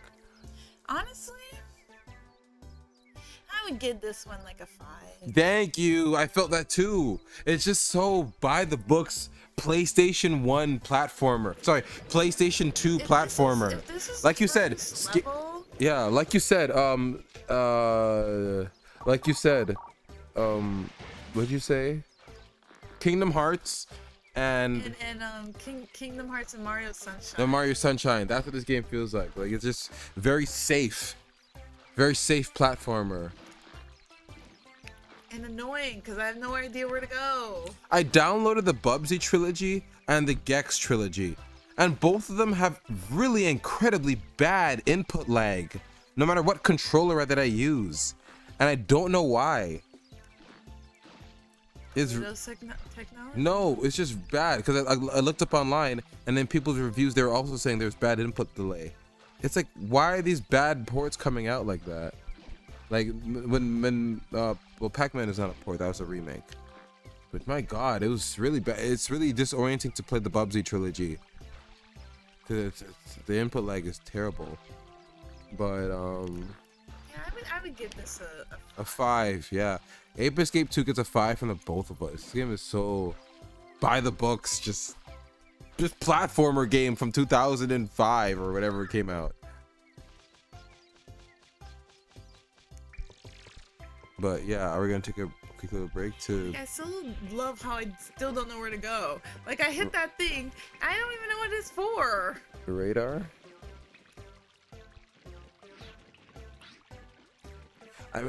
Them having Ash as the character is interesting.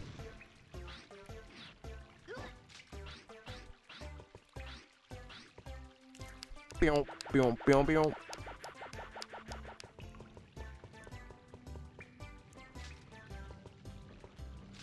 And then I got here. Yeah. And then I was gone. AJ, you don't need to ever play this game again.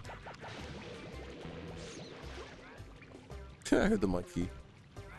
I heard the monkey. Like, how did they expect me to get there?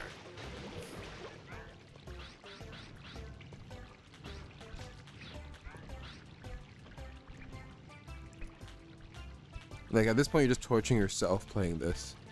You don't need to play this anymore. We'll go to the next game. All right. So we are I give this game a 5. Are we next gaming it or breaking and then next game it? Next game and breaking. Okay. All right. We'll be right back. Just keep that seat warm. Keep those farts nice and warm in the Ew. seats. We'll be right back with Ape Escape 3.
We're back here.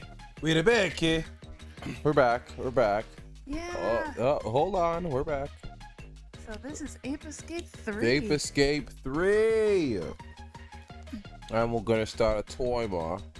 Well, the controller doesn't work. Really? Uh-huh. Oh, whatever. We have to plug it on, plug it back in.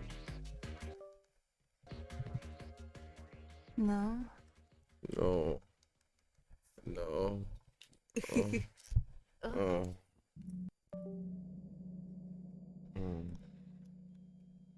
Oh, come on. Oh, come on, controller.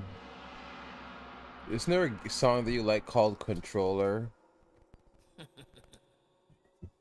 I don't know. It goes I listen to- Controller. I listen to a lot of songs. Some with the same title. It goes Control her. See, now I don't know what you're talking Control that girl. I don't know what song you're referring to. Controller. Control her.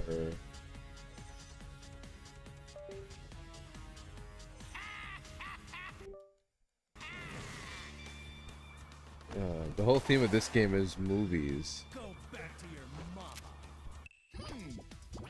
Here we go. This is the Ape Escape of my childhood. Mine too. This is the one that I saw a kid play. He had a V Smile as well. He played V Smile games. I forgot the kid's name. But he played V Smile games and he also played this game as well. So Lola, stop trying to climb out the window. You have a home to live in. There are cats out there that don't have a home to live in. And you're being very, very ungrateful. We're gonna have to do something about that. I'm gonna have to put you through the wall. Next step, I might just have to. Listen, you have a home here. I don't want to hear you fucking about Lala. So, Sailor Moon meets Ape Escape? If it's the if it's the voice actor of Sailor Moon, I swear to God. I don't think so, but the whole transforming into a magical girl. Because you can, I think you can play as the girl in this one. Oh. Why is it saying?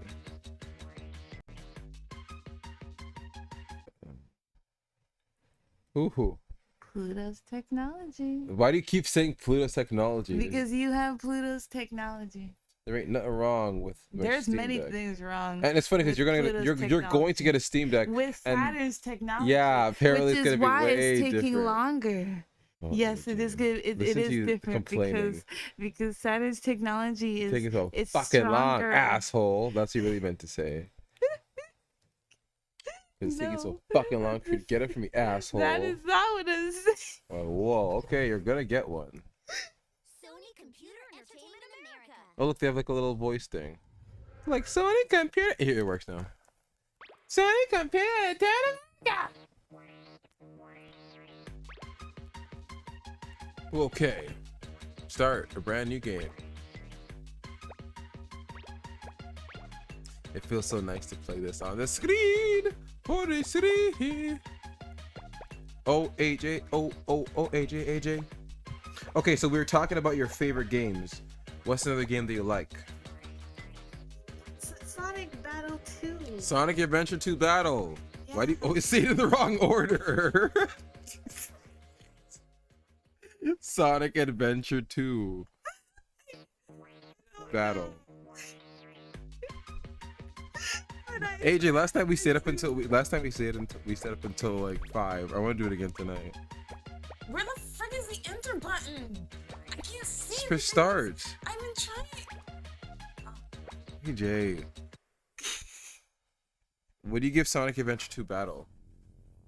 A 9. A 9. Yeah. Whoa, that's high praise for a Sonic game because you're not a fan of Sonic the character. I'm not. It wasn't the first time I got introduced into Sonic, but it was the first time I got introduced to almost open world it was half open world, I would say. They tried. playing a game like that for Sonic was fun, and I played the DX version. Yeah, the, Sonic Adventure DX. the first one. I know. Oh my goodness. Is Aki here? Oh my god. Hey, that's my pudding. There are monkeys all throughout the town. They're all over the TV. Anyway, this is huge. Hey, that hurts. Okay, there you are. Huh? That doesn't sound like a recording. Can you hear Why me? does that sound like Can Sora? you hear me? Aki, can you hear me? Oh, I'm so glad you're both safe. Natalie? Details later, but here's what's happening. All right. Those monkeys are loose again. They're out causing trouble all over the world. This time they're broadcasting. I know the story is more engaging this time around. You should have this. The game picks up, in my opinion, in this game. Their shows are so stupid. Because it goes back to how it kind of looks. Yeah, and the music's way better. Now, I don't want to scare you. But as you can see, Spike and Jimmy and even the professor have all been affected. What? So these are different people? Yeah. If this continues, the monkeys will affect the whole world. What happened to them? Why aren't you affected? Well, why did they look all cartoony? And put an end to their mindless TV shows. Oh, so they watch the Put an TV internet shows. to you. Use it to capture all of the monkeys. Be careful. Good luck. This one just running across. Stop! Cut it out! Those are my panties. I hope Natalie will be okay. Well, at least now we know why things are so strange in town. That's the first time I've seen one of those monkeys. This game had a good soundtrack, in my opinion. I guess it wasn't. I like the soundtrack to the TV station room. Oh my! Once again, when you get a chance, turn the volume down to 50% for the sound. To me, I think they went back to allowing Soichi to have fun with the soundtrack. Hurry, capture him! Yeah, you can already tell. Yes, he has that. Yes, he has that nice. All right. Leave it to me. To me, the hub world had a nice track. I love the hub world. Ooh, looks like AJ's already liking this one. Here I go. Why they gotta be mindless? It could be Breaking Bad. Oh, Breaking Bad. I gotta rewatch that again. You're reminding me.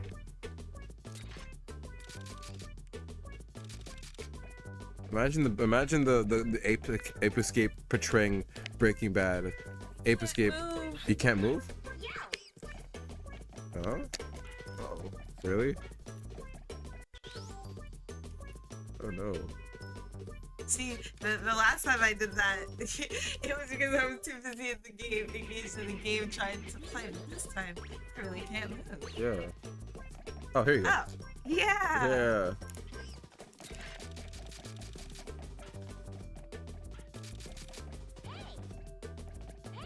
Hey! I like that. Hey! It's the same thing, directional.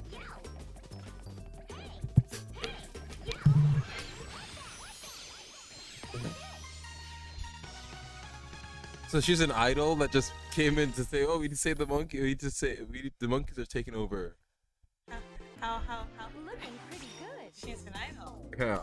And AJ loves K-pop idols. Yeah, I do. Good job. Captured monkey teleportation complete. Just what's going on here? I don't recognize these voices. I guess Yeah, that everything I'm Natalie trying said to too. was true. I don't know. I guess that those monkeys Characters are are causing havoc popping into all my over head the with those world. voices. And you watch a lot of anime, so you We think have to you would capture all of those monkeys recognize and at least stop some of the them. TV shows. Yeah. Yumi, Kay, we need the two of you. Will you help us? Sure, of course. Oh, I love this track. This is a nice track. This is the secret TV station. This is a good track. I love this track. Immediately you can tell Soichi is back to his roots with this track. Oh, go back to the options. Turn up the music. Pause. You can't. I like you're just pressing anything at this point. I'm trying to get to the thing, but I'm also trying to to pause. Oh, hold on. So the girl is the soft, easy mode, and the boy is the hard mode, from what I remember. Okay, so I never knew that. So that's like Sonic Heroes. The girl, when he plays the girls, it's easy mode. Oh. Oh, there's no sound options in this one? Really? Oh, there's more. Press the L1, R1. Yeah, you can change options. Go back. Yeah, get X again. Yeah, there we go. Why do they keep putting the music low? Yeah, keep sound effects the same, but make the background music higher. BGM. Yeah. There we go. Yeah. Yeah. The soundtrack's really good. He's back to his roots with this one. Hey, you can have sound effects if you want, but yeah. I love the sound. I love the soundtrack. It's really good. And she has a pink lightsaber. Look at that. The boy has a blue one. Yeah, me too. This is nice. Watching you play.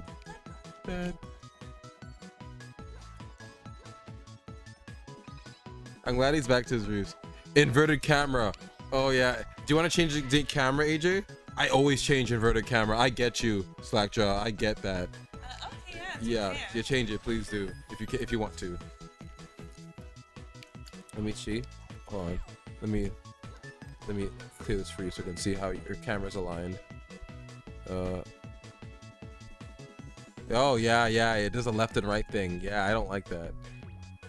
Oh yeah, but Sonic. Yeah. Yeah.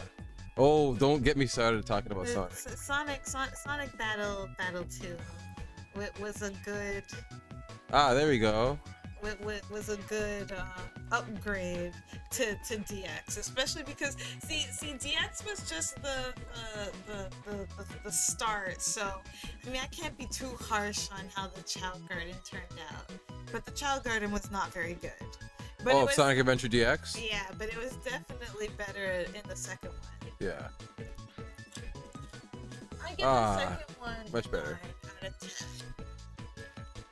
I get that. Here you go. So Sonic Adventure 2 and 9 out of 10. Yeah. What Okay. number am I even at? From your listed games, top 10 games. You're 1, 2, 3, 4, 5, 6, 7. Yeah, 7, right? All right. So next game. What is your next favorite game of all time? Well, I have to add the Mortal Kombat Sega edition. Yeah. Sega version. Mm-hmm. So Mortal Kombat on Sega Genesis. Mm-hmm. Mortal Kombat. Even though I haven't played some of these games in like a really long time, they were like my favorite games. And I played like a lot growing up. Yeah. What would you rate Mortal Kombat? A 9 out of 10. Whoa, another 9. Okay, Yeah. you're very generous. You know what? But no, you did have some on these that weren't highly rated, but you still like. That's consistent. That's good. So 2 more. And I have to add Sims. All right, because, Sims. yeah. It really got me into. Which one though? Sims 4? Honestly, really just Sims. Overall. Yeah, just in general The because. Sims series. Yeah, because it really got me into like the whole like modding like world. Okay, so The Sims. Like- I know what your next one's gonna be now. Skyrim. That's gonna be next on the list, huh? I put it on the list. Isn't it on the list? No. Oh yeah, Skyrim. Yeah. What would you rate Sims though? Oh, 9 out of 10. 9. Oh my goodness. Okay. So Skyrim is next. You know me and decorating, and it's very free when it comes to that. I don't know any other game as free when it comes to decorating, and pretty much just what I like. Very customizable. Very. But yeah, Skyrim definitely has to be on that list. You played that so much during COVID. I did. I actually really like Skyrim. I wish it was more. I wish it was more like Sims. Honestly, what are these Chucky people? Okay, so we got Skyrim. What would you rate Skyrim? Still 9 out of 10. My God. I love that. No, you're consistent. You stick with it. I like that you stick to your guns. That's good. All right, now your final top 10 game. Final top 10 game. Yeah, 1, 2, 3, 4, 5, 6, 7, 8, 9, 10. Oh, nope. We have all your top 10 games right here. So, okay, so now we will say it. AJ's top games, these aren't in order, it's more like just names of the games that she's just things at the top of her head that she really likes.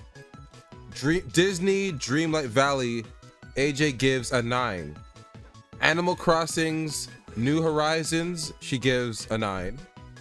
Grand Theft Auto San Andreas, she gives a 9. The Warriors, an Xbox original, a 7. Craftopia PC version, a 6. Brute Force, an Xbox original, an 8. Sonic Adventure 2, a 9. And Mortal Kombat, a 9. Sim series, the entire series, a 9. And finally, but not least, Skyrim with a 9. So those are AJ's top 10 games. We have it here. That's it. That's pretty solid. Yeah. Now we'll talk about my top 10 games. Since there were 2 people on this show. So my top 10 games. Number 1. Once again, we're not doing ranking. We're doing more of just the top 10 games that we like a lot. Maybe we'll rank them afterwards. Okay, so my Sonic Unleashed, definitely. In my opinion, Sonic Unleashed to me is Sonic in 3D fully realized.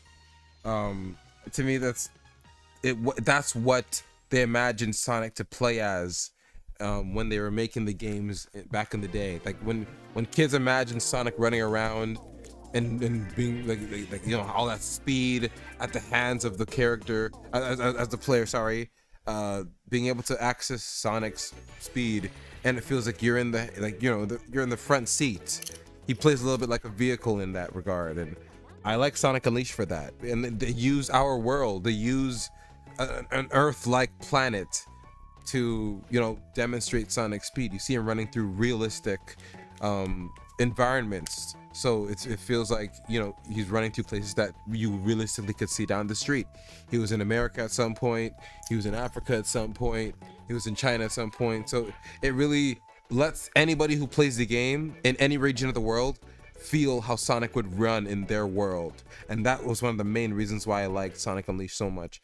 That and the art style, it felt like they were inspired by Pixar. I think they should have said they were inspired by Pixar at the time. I think at the time WALL-E was out. It was 2008, AJ. What was out at 2008? Because they did say they were inspired by Pixar for Sonic Unleashed.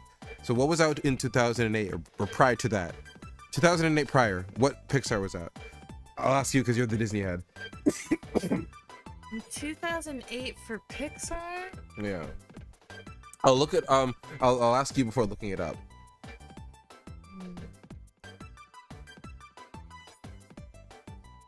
Maybe it might have been Toy Story. Oh, Toy Story 3 or WALL-E? Yeah, maybe. Okay, Pixar. Or was it Cars? Oh, that could have been it. 2000. Or when did Bolt come out? WALL-E and Bolt. Yeah, WALL-E and Bolt. Because that was a pretty popular one, but I can't remember. WALL-E. It was WALL-E. Ah. I was right. So So yeah, they were very inspired in Sonic Unleashed. They were very inspired. Their art style was very inspired by that. What is a 10? For your list, AJ, she hasn't given anything a 10 on her list. I can give rankings for mine too. We'll get more into them later in the stream because we still. I almost forgot too. We didn't even add in apps. Like we just said games. Yeah, we just. Because there's a Steven Universe game too, and Indivisible. Because we just stuck to console games. Okay, we'll make a separate list afterwards for like apps because we did play a lot of apps, you and I. Yeah. Okay, so for now, this list is gonna be for console game. But yeah, okay, we good. WALL-E, thanks, Slackjaw. We got WALL-E. I was right initially. Okay, we'll continue my list. Yeah. So Sonic Unleashed. Yeah, for that reason, the idea of giving the player the driver's seat of Sonic, and putting the player in the driver's seat of Sonic, allowing the player to access his speed, and the art style and the story. The story was very heartfelt and very somber. It wasn't as like, oh, wacky Sonic characters doing wacky things. It was very somber. This soundtrack is nice too. I think you can hear Goofy in the background of this one. He'd be like, Yahoo! You can hear that. You'll hear it. But yeah, it's, Sonic Unleashed. Is that it? Yeah.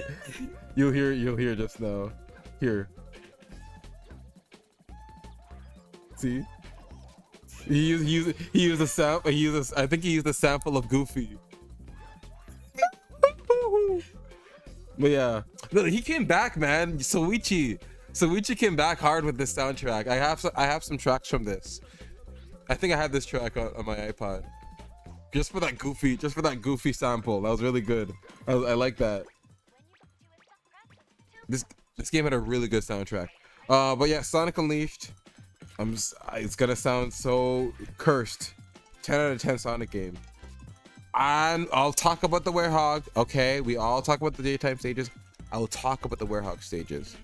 I am a huge fan of beat 'em ups. Okay, I like Crash of the Titans. I like Hyrule Warriors. When you and I played Samurai Warriors, I like that game too.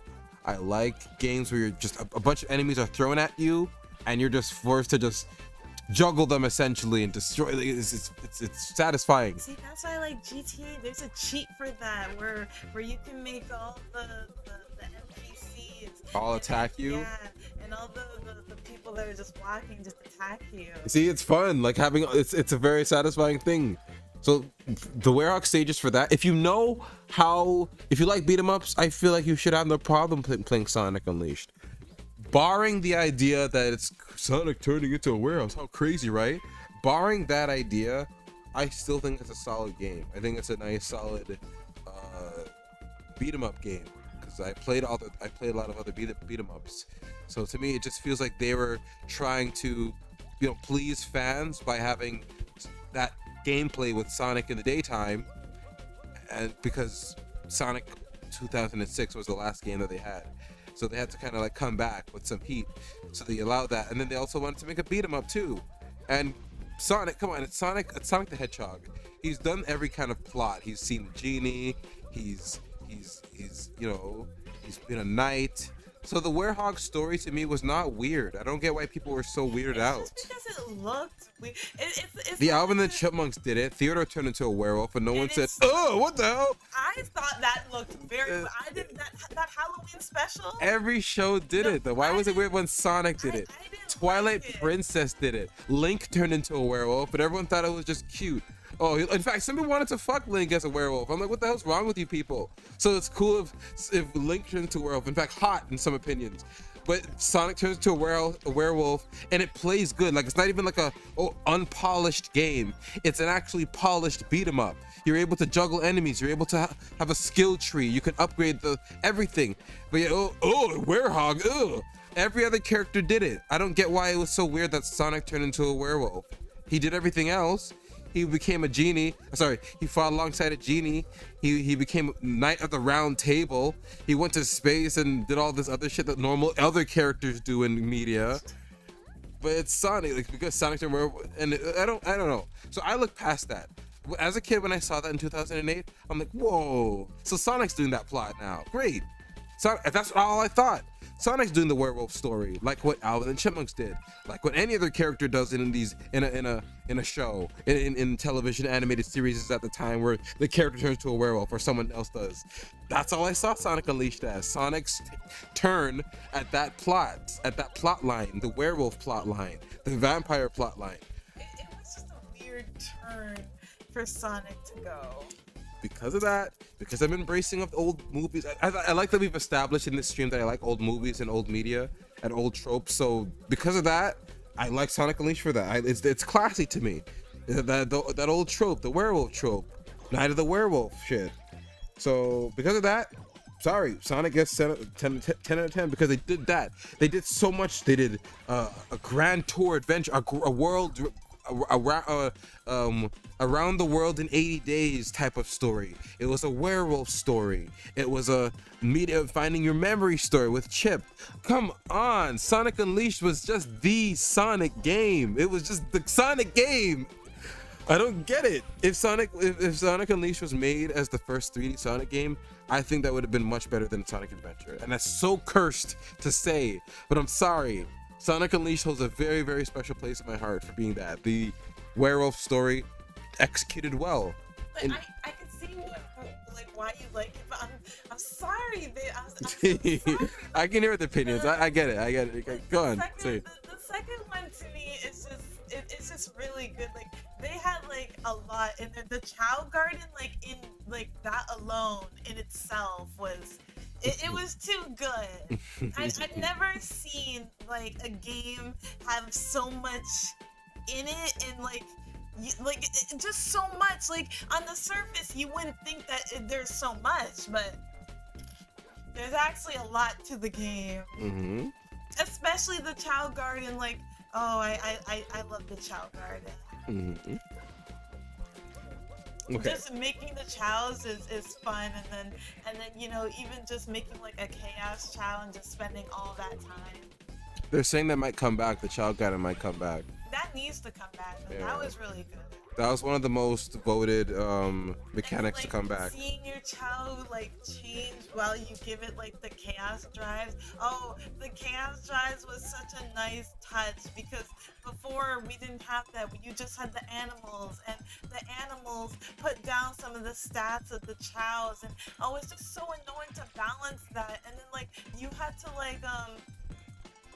buy those fruits. I mean, you didn't have to, but I mean, if you were like really hardcore From the Chow Black Market. yeah, if you were pretty hardcore like me, then you would buy the balanced fruits, the fruit that makes your chow balanced for the stat, and that just makes it better. Of course, my chows hated me. Funny because I did everything for it to love me. Yeah. That thing just hated me. That's funny. But I always did that to balance out the stat because it's just so annoying with the animals that when they put down the stats of certain things. But in the second one, they made it so much easier with the drives because even though the animals put down some of the stats, it doesn't matter if you have drives because the drives have like the individual like they put up individual stats for like swim. The yellow drives put up swim. So if you have animals and the animals put down the swim stat, it wouldn't really matter if you have yellow drives. And drives are so easy to get. Like especially if you play the hardcore levels with a lot of the enemies, because that's how you get a lot of the drives. No, give me back my net. The fact that these monkeys take your weapons. Yeah, that's the new mechanic in this one, I think. Or in the other one too, I think. I like that. But yeah, it just made it more fun to like experiment and play around with like what chows you can make and all that. Mm-hmm. And then eventually giving up and then making a chaos chow. And then because I don't know if the game is in real time or if it has its own time. Like the time of that game is just really messed up. Isn't there one where you have to keep the console on for like a couple of hours? Which I did. Yeah, you did. I remember in your room that. when you're in your old room. Even when I used to play on the when it came out on the I think the PlayStation version. Yeah, you had the PlayStation 3 version. There was a PlayStation version because I had when I first played it, it was on the Sega. I played it on the GameCube, and I would still keep the GameCube on, but sometimes they would turn it off. But I keep going back here. Did I get on the Use the radar. I guess.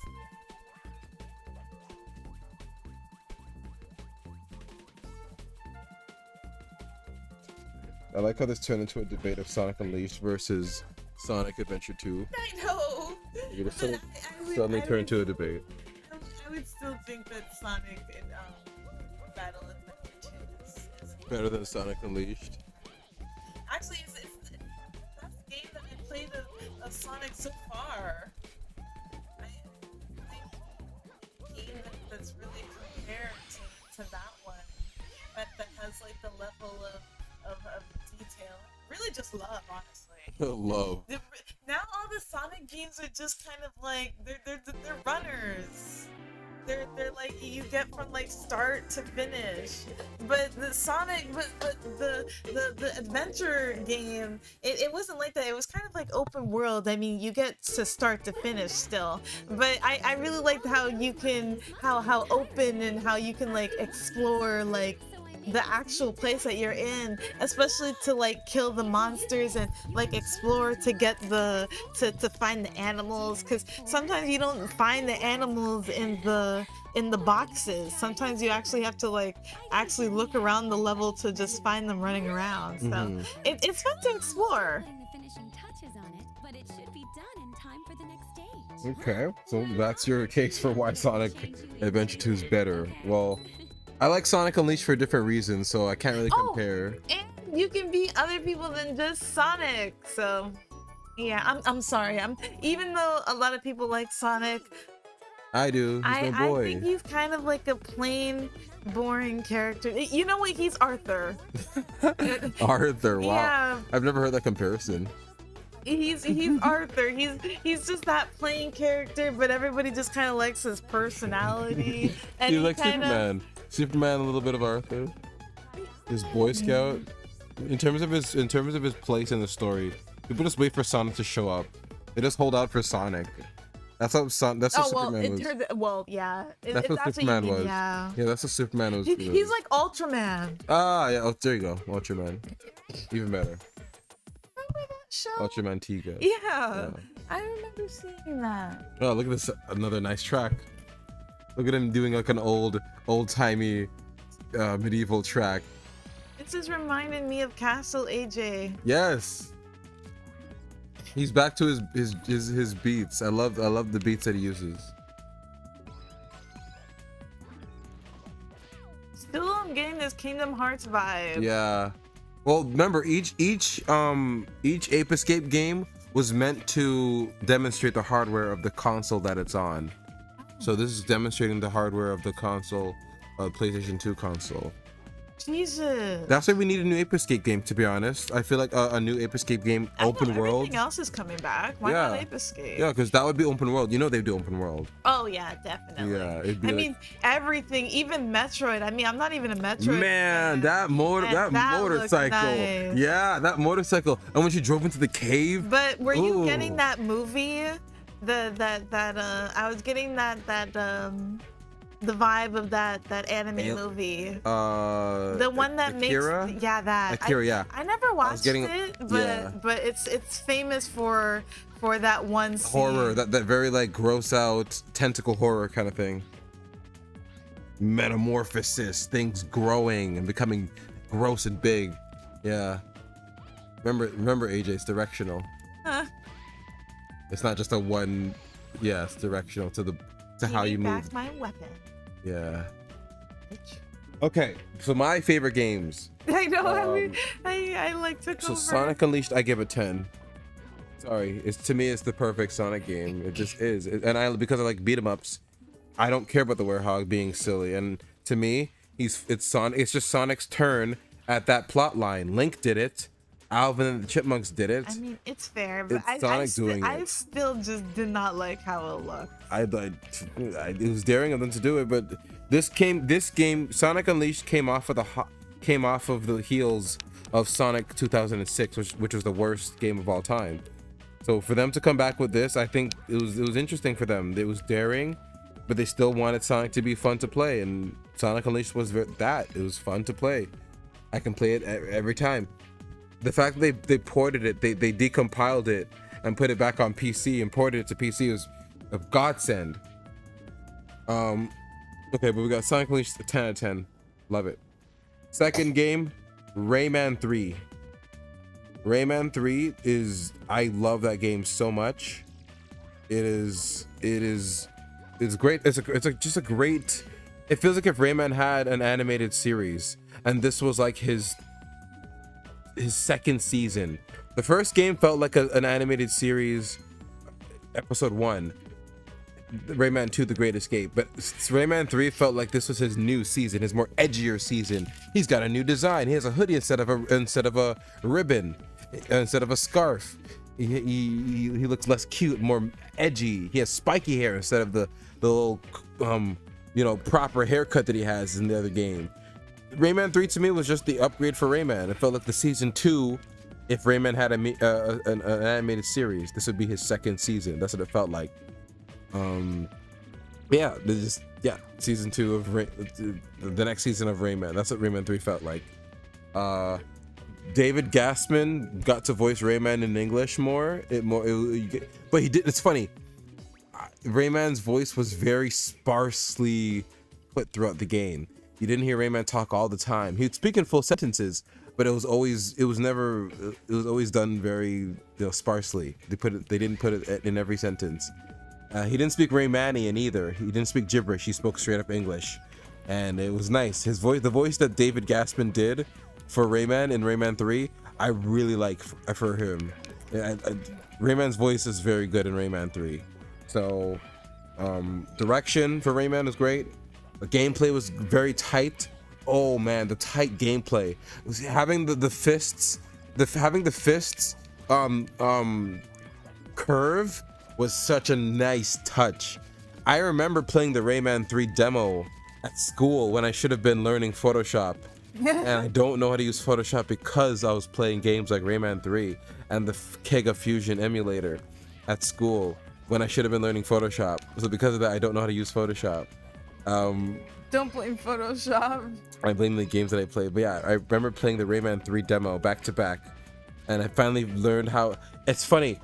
I think Rayman 3 was the game that got me into piracy. That was the game that made me say, no, there must be a way to get this game. I want to get Rayman 3. I found a way to get Sonic 1, 2, and 3 using the emulator. I was young in middle school when I discovered piracy. I'm like, no, I want to play games, but I don't want to have to pay for them all. I don't want to buy a Sega Genesis and buy all the games. So I found out how emulation works. And then I said, no, there must be a way to get Rayman 3 the same way I got those other games. And then I found out what torrents were. And then I torrented. And then I found Rayman 3. I remember it was called Rayman 3 multi-language, multi-CD-ROM ISO. And then I found out how ISOs work. And then it was just a whole thing. It was a rabbit hole. It was an entire rabbit hole I went down once I discovered that. And then it was downhill ever since. So Rayman 3 was the game that got me into piracy. So I have to put Rayman 3 on this list for that very reason. Not just because of the game itself and the story and the theme. It was such a crucial part to my life. So Rayman 3 gets it gets a 9. It gets a 9. Let's see. What next?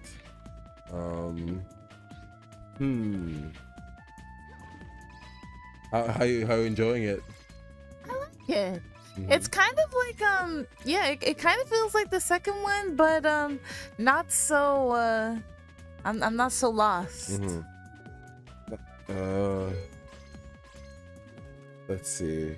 Yet, at least. What game would I? Oh, okay. What's my other top 10 game? Half-Life. The Half-Life series. Just the Half-Life series in general. Half-Life. Yep, Half-Life. Half-Life series. Half-Life series. Yeah. So the Half-Life series. Definitely Half-Life 1 and 2. It's just good. I haven't played Half-Life Alyx because I don't have the headset. I don't see the point in getting a headset for just one game. But yeah, we got Half-Life Alyx the Half-Life series is definitely in my top 10 favorite games of all time.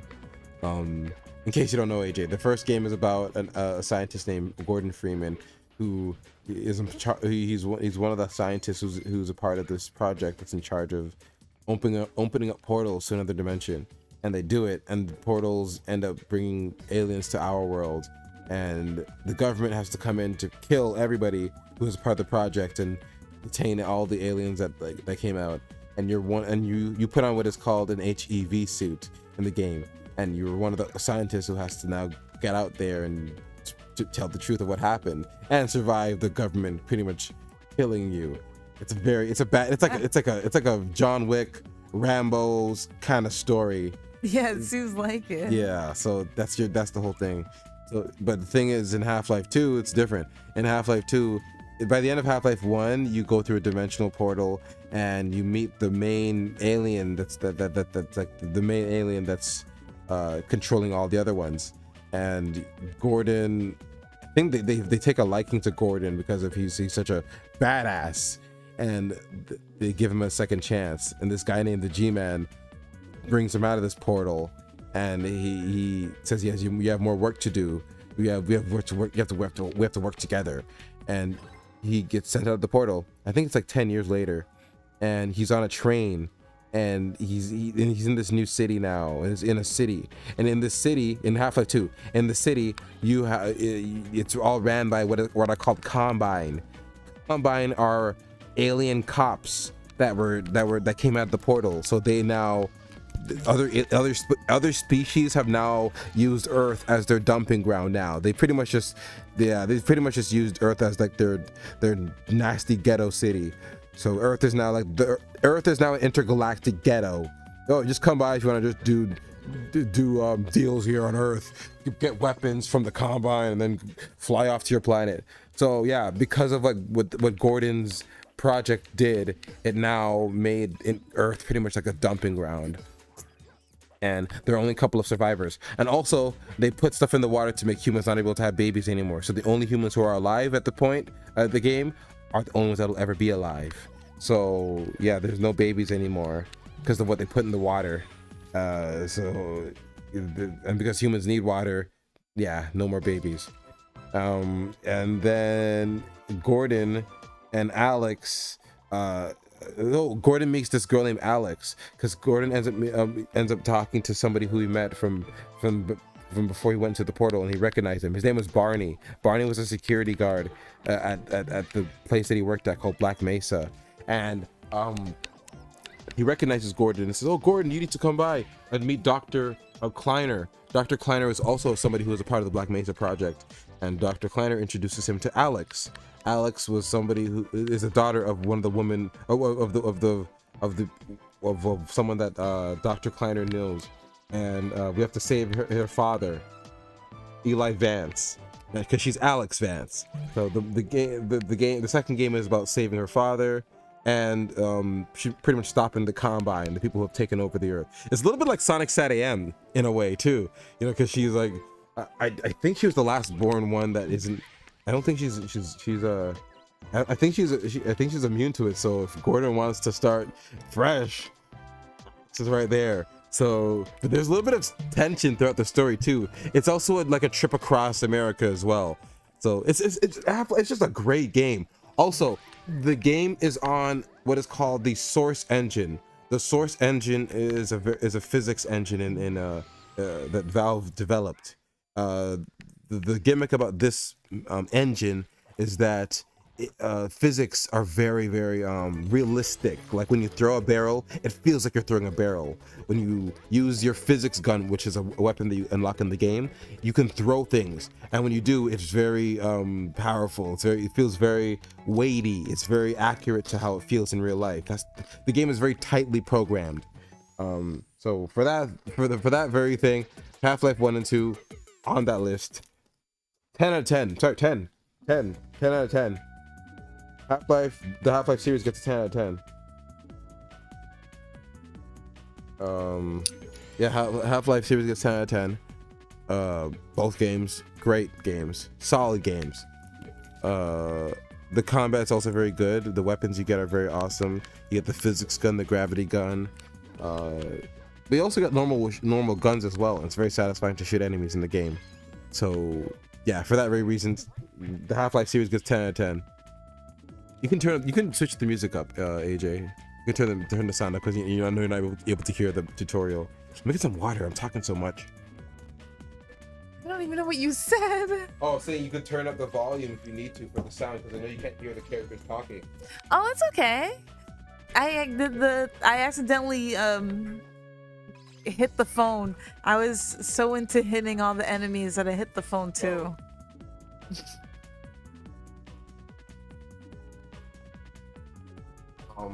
Yeah. So yeah, there you go. Half-Life series, 10 out of 10 for sure. Next on my list, oh, I paid for all my games. I found out about piracy when I was in high school. I did in middle school. I was a little bad boy. Did you write all these games down? Yeah, I did. Yeah. Oh, okay. We'll talk. I'll say them at the end. As God intended.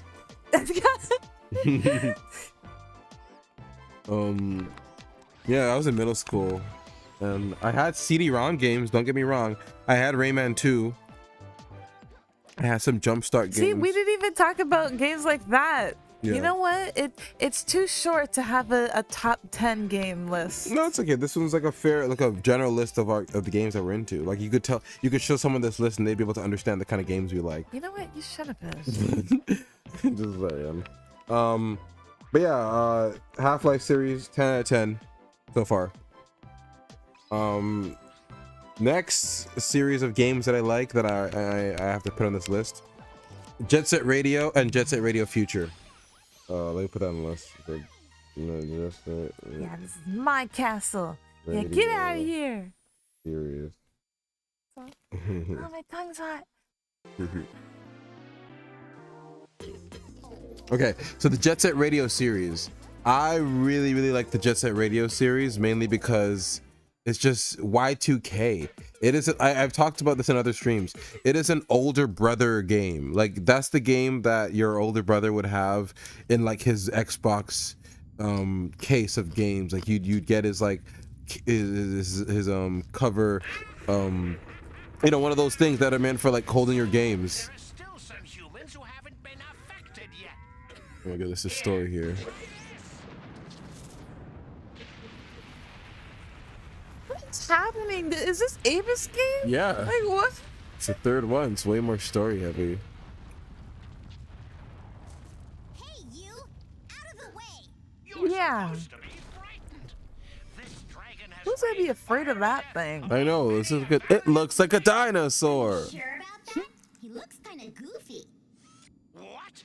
You dare to belittle my greatest creation? This will not do!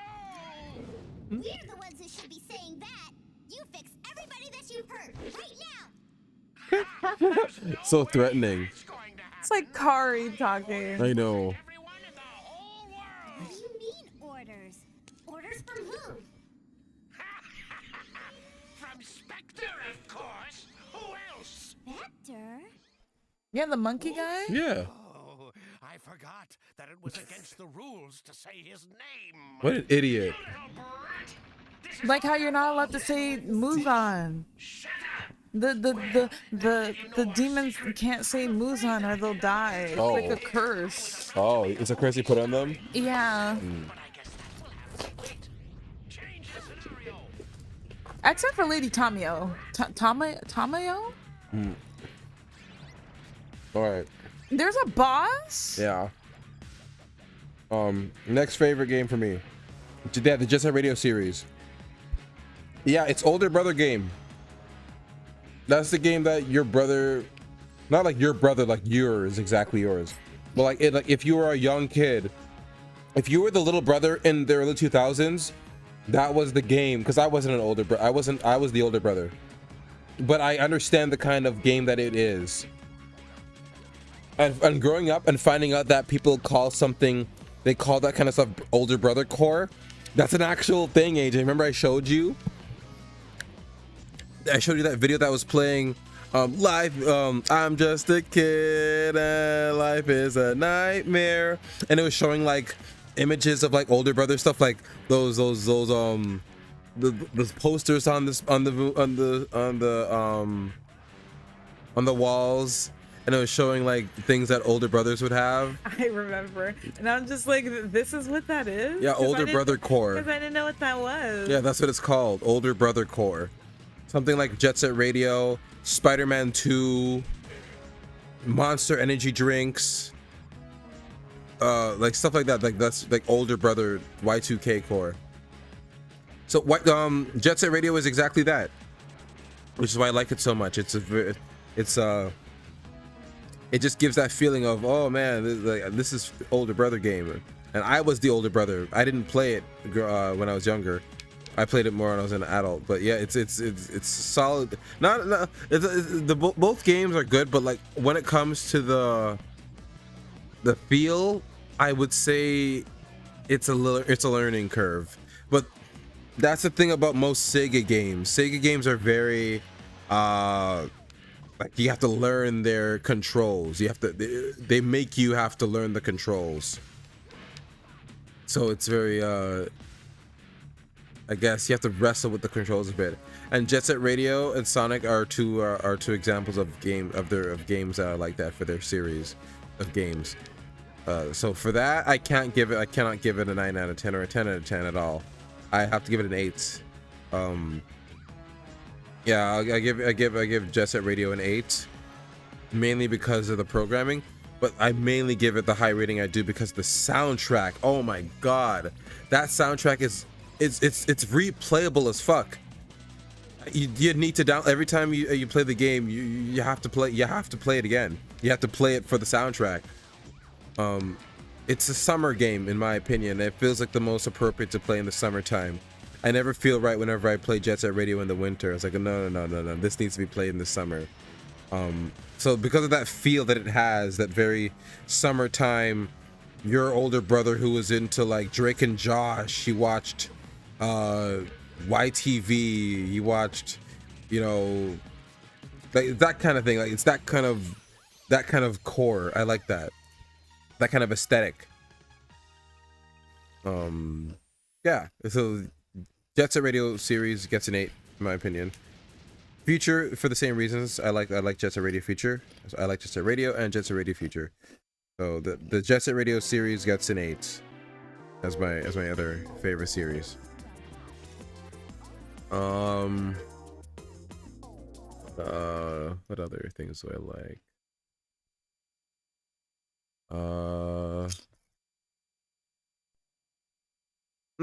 The Marvel Spider-Man series I like. Yeah. Okay. It's fair. Yeah, I do like the Marvel Spider-Man series. Marvel Spider-Man 1 and 2. Up until you start playing as MJ. Then I put the game down until I feel like I need to play it again. Marvel Spider-Man series. So, again, Spectre is behind all of this. Yeah, it for the same reason why I like Spider-Man, Marvel Spider-Man. I like for Sonic Unleashed. Puts you in the driver's seat of the character, makes you feel like the character. But to be honest, Spider-Man 2 for the original Xbox and for PlayStation 2 and for everything else, I think that did make you feel like you're Spider-Man as well. Those games, the ones based on the Tobey Maguire movies. Obviously, you aren't fans of my show. Spectre? It's Spectre.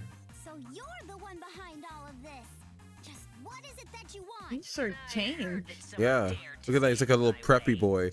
He looks like Stingy from Lazy Town. That's mine.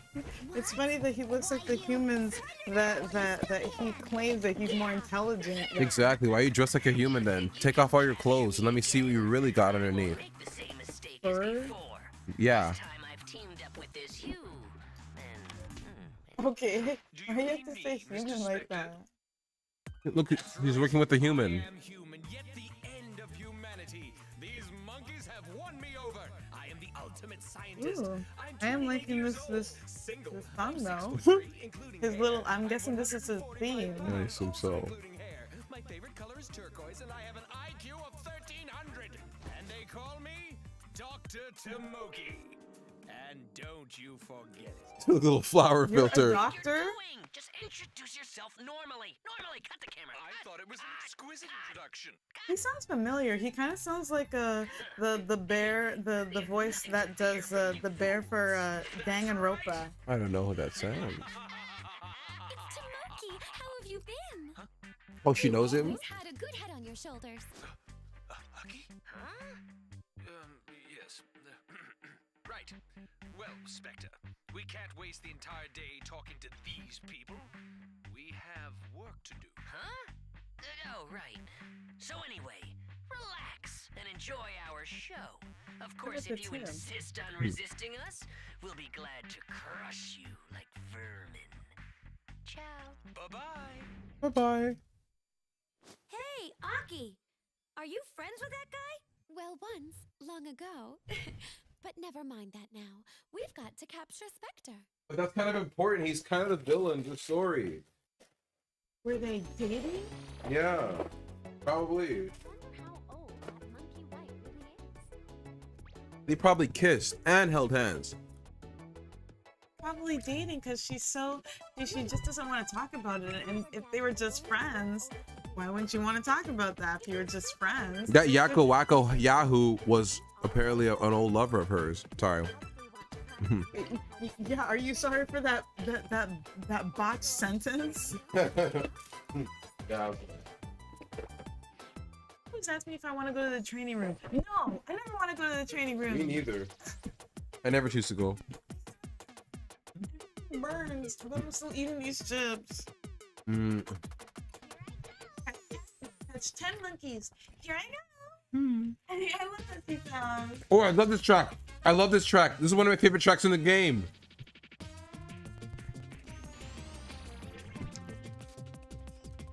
Sounds very jazzy. I love it. I love this track. It's like jazz meets city. I'm telling you, he came back I feel like this is what the city would what city music would sound like. in their world. Ooh, it's such a good track. There's just so much. Get into the car, AJ. Get into the car. I get into a car. Yes, come on. This game takes so much more than the other ones did. Get into the car. Jump in. I didn't know you can jump. Jump. Yeah. Yeah. Like, you would think that Mario Kart would be on my top 10, but it's just a game that I liked playing on the Wii. Mm-hmm. I love this track. It's such a good track. Yeah.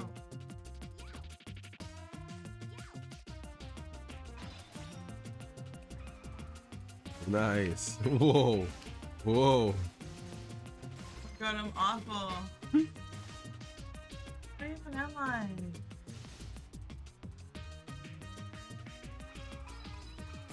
Okay, but yeah, my games. Yeah, Marvel Spider-Man. For the same reasons why I like Sonic Unleashed. It puts you in the driver's seat of Spider-Man. Story is very Spider-Man-esque, especially with the Miles Morales inclusion. I liked Miles. I liked Peter as well. Peter is very nice. The moment that you play as MJ, just it becomes not as fun. AJ knows every time they make me play as MJ, I stop playing the game until next time. I take a break. He does. He gets all upset. Yeah, I'm like, oh my god. And I stop playing. But if there was I wish there was a mod to skip the MJ. Superhero. Yeah, they're doing this Superman thing. Oh come on, he was so close. Hit him with the car. Hit him with the car. I'm surprised you're not trying to be violently creative like that.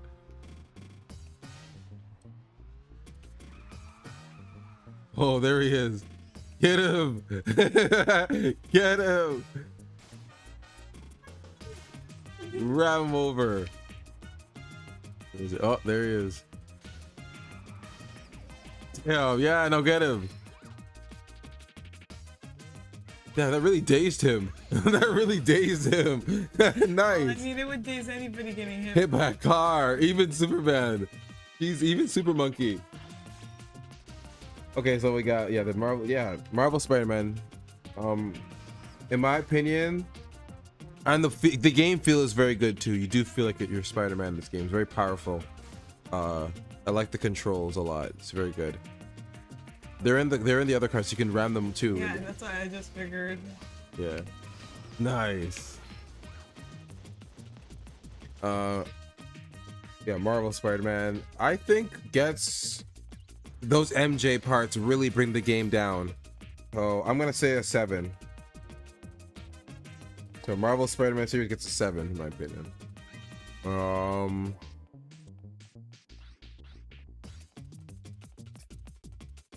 What other games do I like?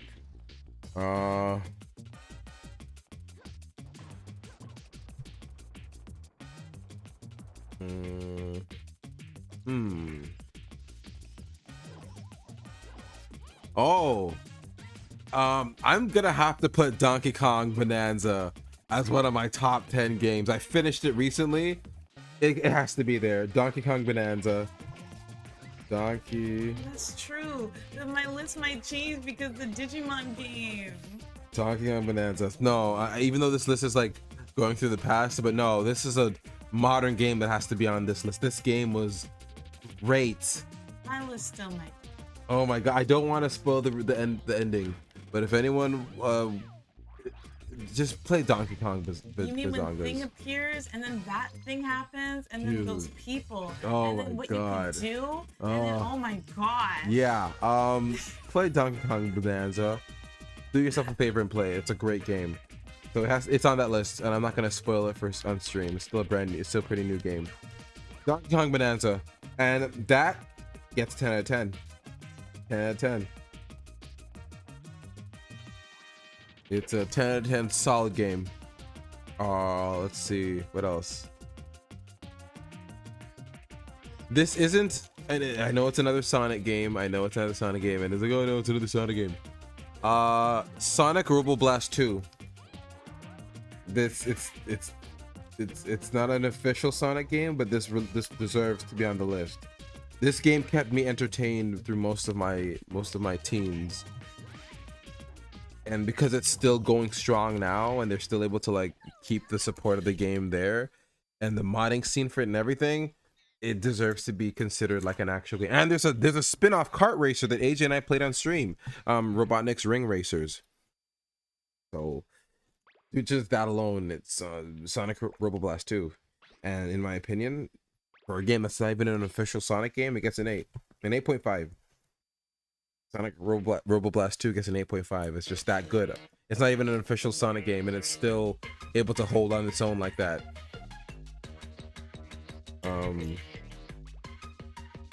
Yeah, Sonic Robo Blast 2, 8.5.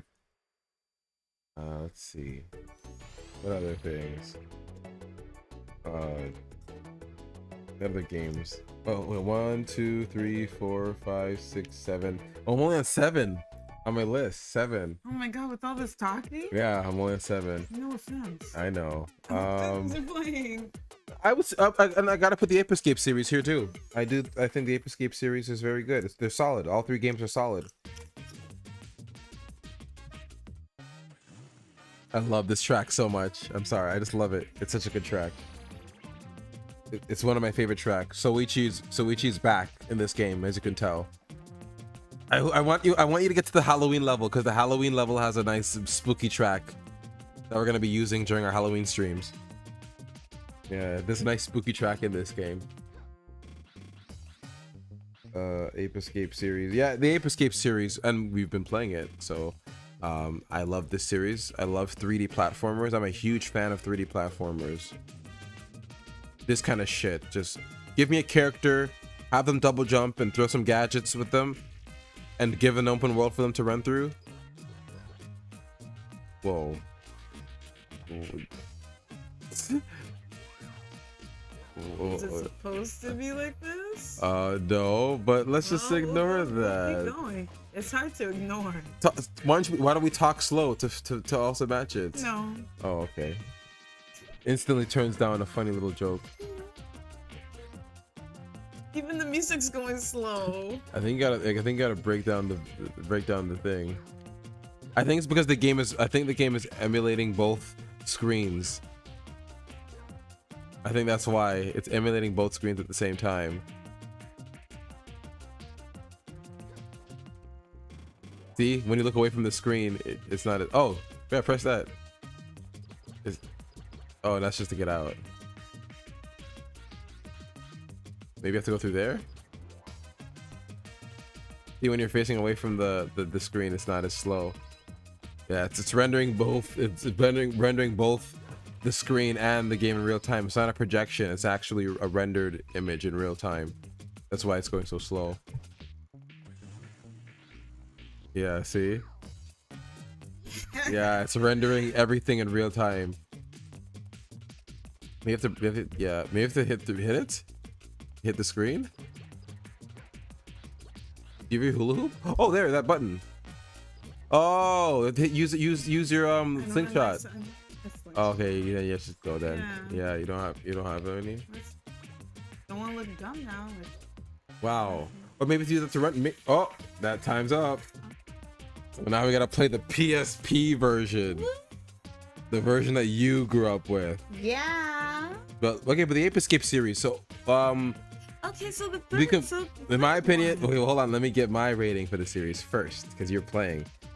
Actually, no. Wait, no. Give yours first. Give yours first. Yeah, give yours first. After playing the all three, the third one. Yeah. All three. I would give this one a 7. Yeah, that's good. Fair.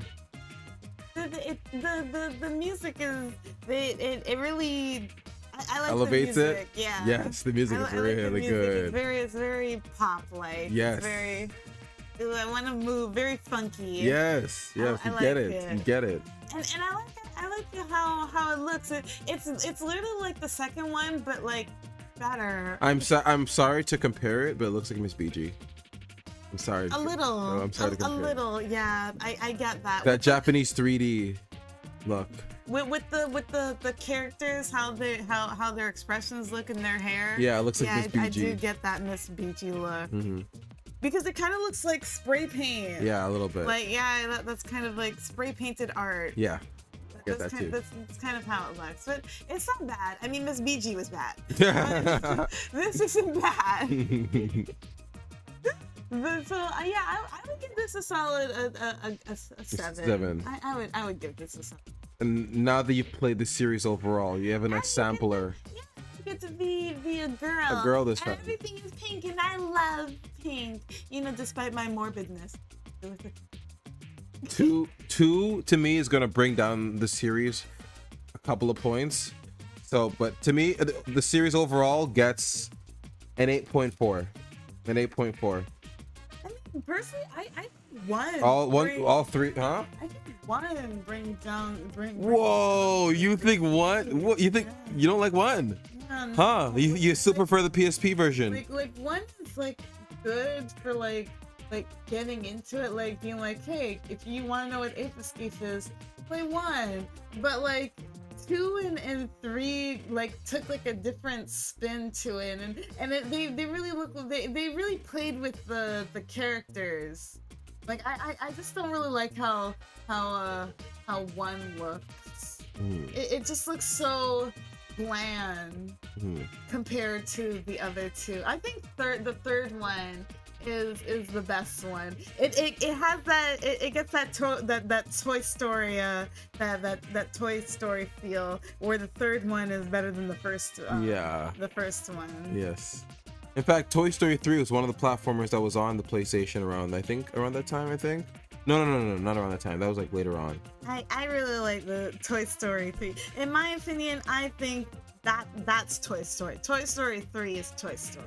you think it's Toy Story 1 and 3. Yeah, I love how we start talking about Toy Story. I know, But trailing off. Yeah, yeah. Ape Escape 3 is good. I think it's the best one out of all of them. Mm-hmm.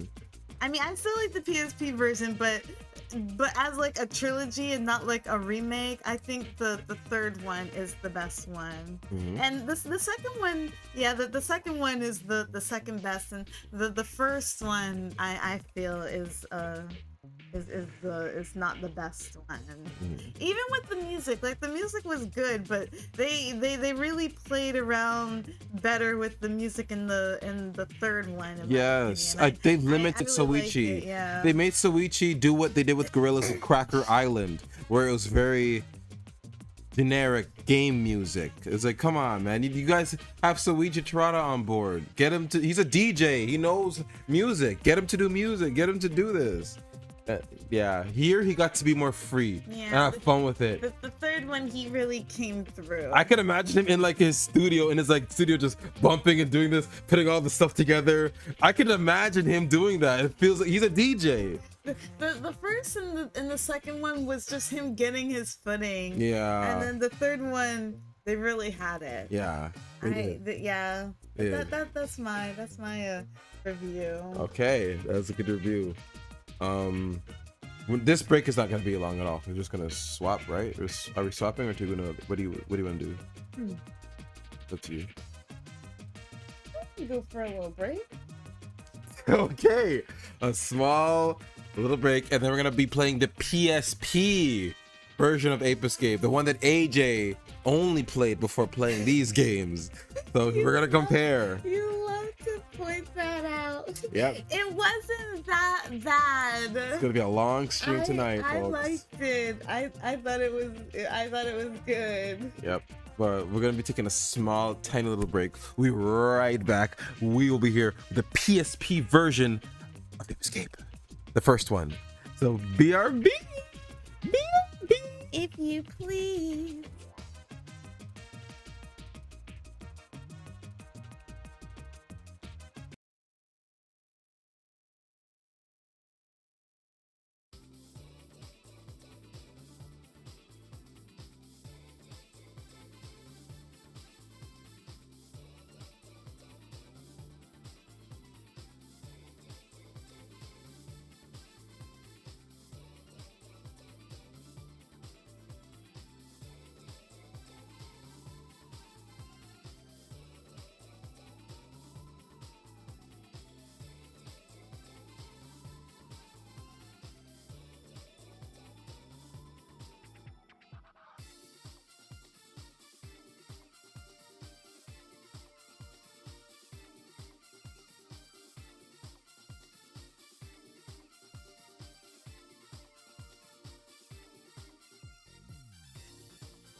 Hello.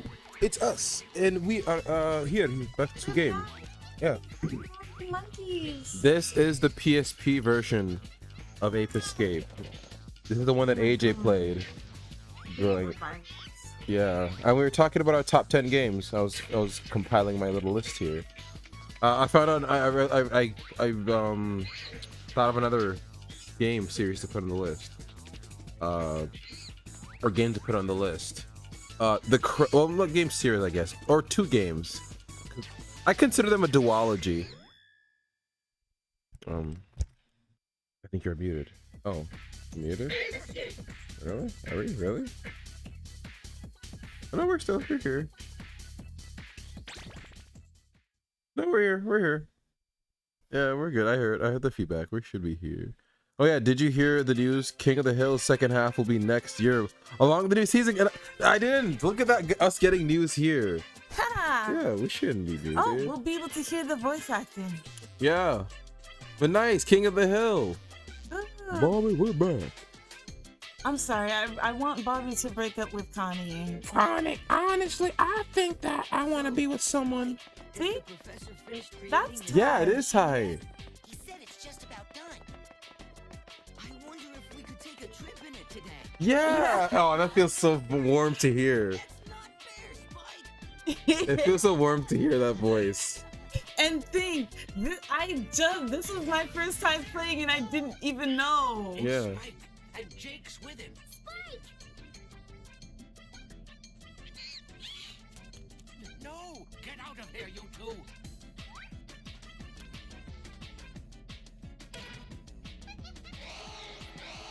We got Lala these new cat toys with a bell in it. Yeah. And she just loves it. Yeah, she's going crazy for it. She loves it.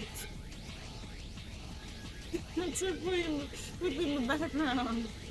I put the filter on so that you can only hear our voices. You can't hear background stuff. Oh, well, if you could, you could hear just going crazy.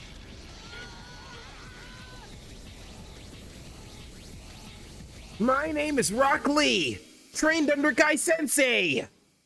That's how he sounds. So that's it. I've got it. If that does that, then He this was has- in other he words, was that good causes as this. Therefore, if in Davis. fact that happens, All then- right, Lee. Come on. Then I'm gonna I- train you till your bones break in half. That's how Guy Sensei would sound like. All right, Lee. God, you didn't. Yes, I did. When he found out. I taught him to open the 8 gates. Yeah. As a result of that accident, you I have can been open the born 8 gates since Guy Sensei. Age of the dinosaurs. The bad news, Spike. is that the Gara. band of You know, can we monkeys just is talk about how they also tried to lost kill in him the off and Sand Shippuden? burial. Those monkeys And are then instead of below killing the him ice, off, they will killed probably off end up that seriously granny changing woman. the- Yeah, a Granny Chio. I remember that. Well, the fact that I remember Granny Chio. Luckily, you should I be mean, in the possession how of can two who can gadgets forget? very Remember, expensive. she paired up with Sakura to verse fight the off puppet Sasori. man. Yeah, Sasori. the puppet guy, Yeah. who's voiced by Adam. Oh, Johnny. Yeah, that's what the voice sounded familiar. So look at that. You got a Bleach person in that as well. Yeah. Both series were they're very popular, so it's cool that both had voice actors of the same series. Yeah, because a lot of Naruto characters Are in were in Bleach as well. Yeah. Orihime as Hinata. Mm-hmm. Some others. Can we say I just love how colorful these games are? I The know. Ape Escape games are just full of just oozing of personality. Even though they're platformers. one. Yeah, huh? Each one. Yeah, they just have such personality. But this is giving me Sonic vibes. This one, okay, now we're in this one. Now we're See? in. The jump is not trigger. Okay, so This do you trigger. see now? This is trigger. Now you see the difference, AJ. Let me get the timer on.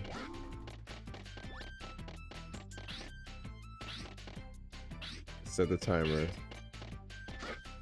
And see, even the music is it's so withheld. He's like withholding the quality that his old one had.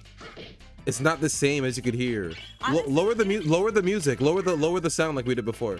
You can hear the difference. Yeah.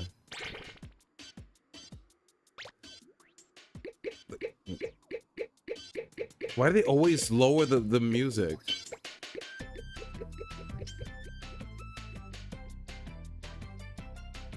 There you go. Now we can hear the difference. It's Yeah, just it feels like a ringtone version of the song. Yeah, and this one it just feels like the like he went back to his roots. Ah, No, really? Yeah, like with the first one, it kind of feels like the first one. See, it's different composition. I don't like this one. Personally, I'm not a fan of this. I think this was like, to me, this was beta music. This was like the music that was played before he mastered what he was actually going to do. This feels like beta.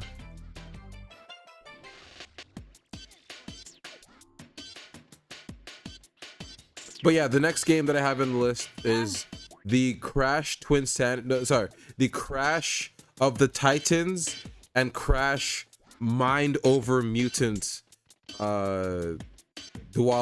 I like both of those games a lot, and I don't care what anyone says. They were great games in my opinion. I embraced Crash getting a new edgy redesign. I liked Sonic getting a new one. I liked Rayman getting a new one. Crash having the tattoos and stuff. I didn't have a problem with it. So Crash of the Titans / Mind Over Mutant. Okay, and I get yeah, but yeah, okay. So I liked. Here we go. Yeah. So I personally, with the Crash of the Titans, it was a reboot for Crash of Crash Bandicoot. Crash Twinsanity was like it's not even a fully completed game. Then they had the game that you played, which was Crash Wrath of Cortex, which was the worst Crash. I can agree with you. Yeah, that was the worst. Yeah. So after Wrath of Cortex, they made Twinsanity, and Twinsanity was just not. It didn't sell as well either, and it was not even. The game wasn't even fully finished. But yeah, then there was Crash Twinsanity, then there was Crash Tag Team Racing. Yeah, then there was Crash Tag Team Racing. That game, it did all right. It was just an all right game. It didn't do too well. It was just an all right racing game. So the company who owned Crash, I think they sold him to another company, Vivendi Studios. I think it was Vivendi. I think no, Vivendi did. No, I forgot. A new company owned Crash essentially, and they made a whole new Crash. They made a new Spyro as well. It was called Crash of the Titans, and then Crash got the Legend of Spyro. Spyro got this Legend of Spyro, and then yeah, I played both. I preferred playing the Crash games. I liked Crash of the Titans. Like, I don't know, I didn't have an issue with it. It wasn't a badly programmed game. Crash had a new personality. I embraced it. I don't know. I just embraced change. And then I didn't know, like I said earlier, I didn't watch reviews. I didn't know what reviews were until I was like my late teens. Or more like mid-teens. But yeah, I played the games without having a frame of reference. So I just played this game thinking, oh great, that was a great Crash game. It's not like the other games, but it's something new. He punches and kicks. He takes control of monsters. He has like he talks sometimes. He makes sounds. It's very cool. I liked it. I like this new Crash. Apparently it was hated, so hated that people didn't even consider it a Crash game. They were very hated. But I don't know, young me not caring about any of that, and actually just like you know, taking the games. I had a great time with them. I enjoyed them myself, no matter what anyone said. Even if they were considered bad, I liked them. Yeah, Crash of the Titans and Crash Bandicoot. In my opinion, as a Crash reboot, that 7.9. 7.9. Yeah, they were solid games. They weren't Crash Bandicoot, but they were games, and I liked them. 1, 2, 3, 4, 5, 6, 7, 8, 9. All right, I'm on my last game on my top 10 list so far. See, even this track is different, AJ. It's different. It sounds like Powerpuff Girl music. Powerpuff Girls music. I don't know. This soundtrack is just. Oh la la. I remember people saying Crash looked like he was part of a gang or retired. It did. Yes. Yeah, I did. I saw all the memes. Afterwards. I'm like, oh, people didn't like this very much. And I saw it was like one of the black sheep of the games. I'm like, oh, okay. But I liked it. I had fun with it. I had a lot of fun with them. Both games. And they leaned into the idea of Crash being like a modern day cartoon. It felt like Crash Bandicoot would have been on Cartoon Network if he had a show, and they really leaned into that. I don't really mind it. Yeah, like I didn't mind either. Like it.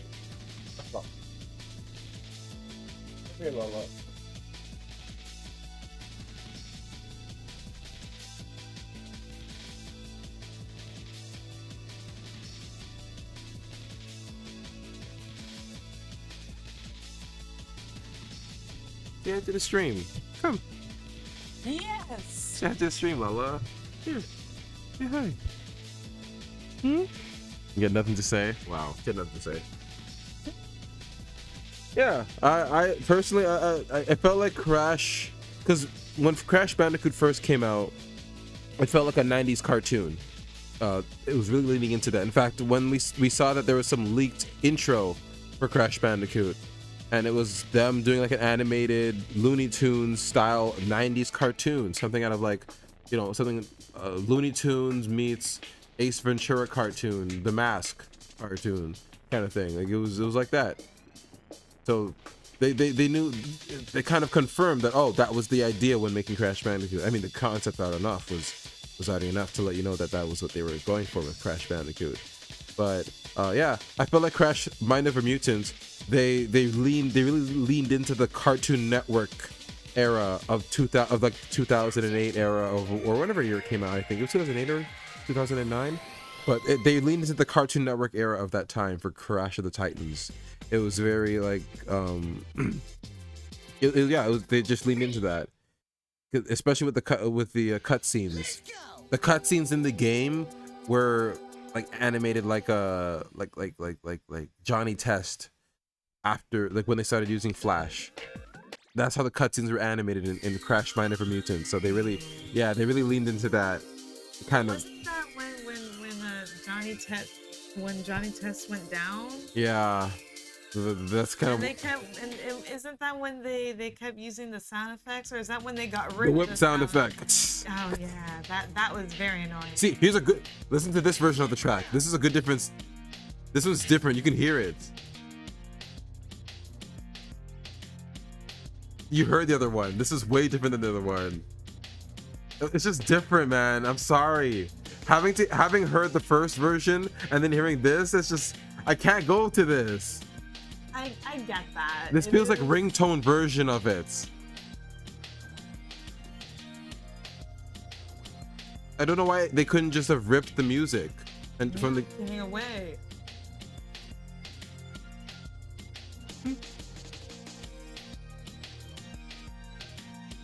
Much different, but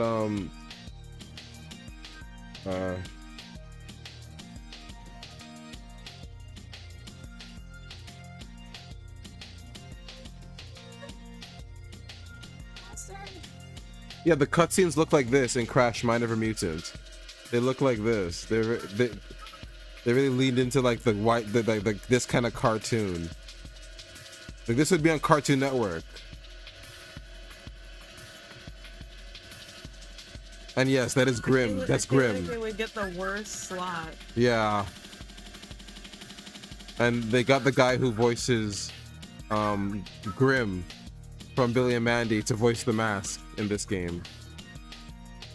They started been watching that show. Yeah, I'm sorry, I really don't see the appeal. I feel like if he wasn't in the show, the show would just kind of go down because it's just the girl. The girl who is and her just stupid really friend. moody, who Is that her just brother or her friend? I think it might be her brother. Billy? Yeah, I think he might be the brother. Uh-huh. Either way, he's just a stupid one, like the overly stupid one. And like she's like they're very very exaggerated with their personalities. Yeah. Like she's like overly moody. Mm-hmm. Like I don't even Like know all why the time. Very like to the point where it's like it's kind of like it kind of seems kind of criminal on those lines.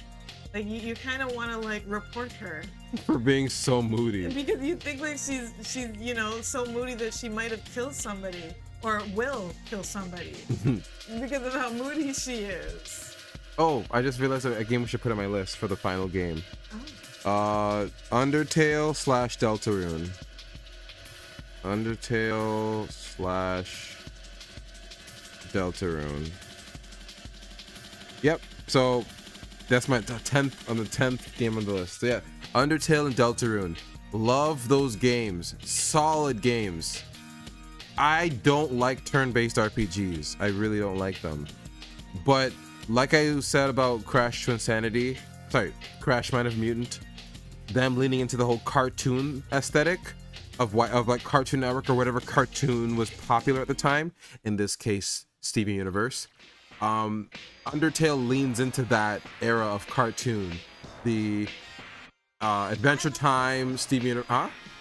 I was saying I like this track. Yeah. Oh yeah, so you can hear the difference. Yeah, you heard it in the other version because you were at this part for so long.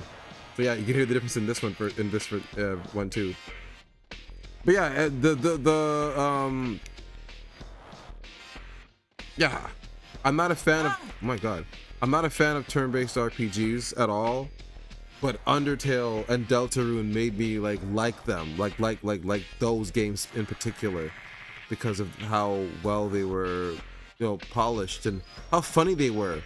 They were leaning into the Cartoon Network era of that time, which was I think 2014 or 2015. So whatever that was, I think even Gumball too. Undertale was that meets Earthbound, because it was an Earthbound. The idea of Undertale came from an Earthbound mod that the guy Toby Fox created.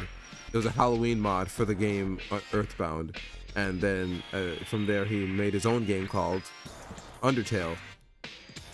AJ is not a fan of turn-based RPGs either, or RPGs like that. She couldn't really get into it.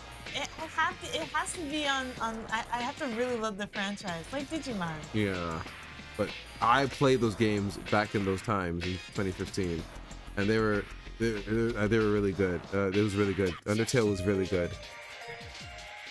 It felt like you're watching a cartoon. You're playing a Cartoon Network show.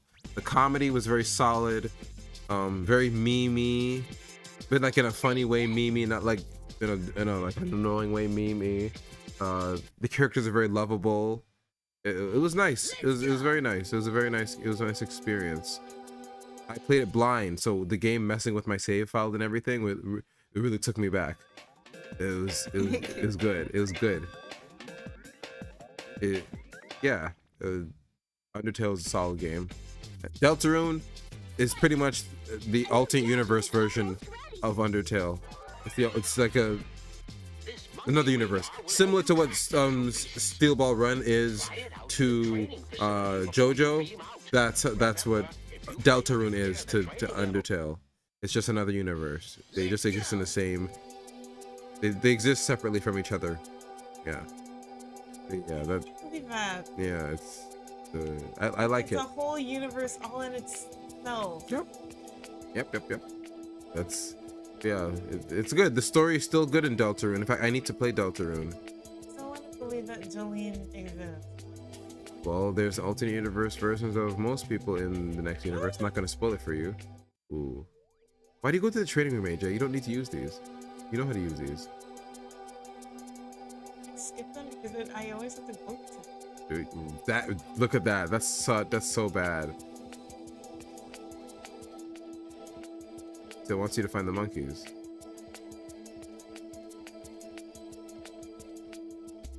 All right. But yeah, Deltarune Undertale. Yeah, that is okay. So that's our list. So to recap my list, Sonic. Oh no, Deltarune Undertale. They get 9.5, and I only said the 0.5 because I'm just not a fan of RPGs, but it still kept me entwined despite that. Okay, so my list here for top 10 games, not in order, but like not ranking, but just like a non-ordered list with a ranking. Sonic Unleashed with a 10, Rayman 3 with a 9, the Half-Life series with a solid 10, Jet Set Radio series with an 8, Marvel Spider-Man series with a 7, Donkey Kong Bonanza with a 10, Sonic Robo Blast 2 with an 8.5, Ape Escape series with an 8.4, Crash of the Titans / Mind of a Mutant with a 7.9, and Undertale / Deltarune with a 9.5.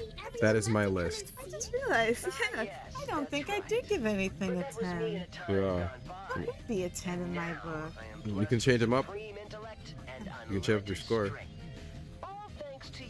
Okay. Let's see them. Your score, okay. Disney Dreamlight Valley gave a 9. Animal Crossing. Honestly, I would change that to it. At this point. Yeah. Guess it, I would change. I would change Disney Dreamlight to a 10. okay.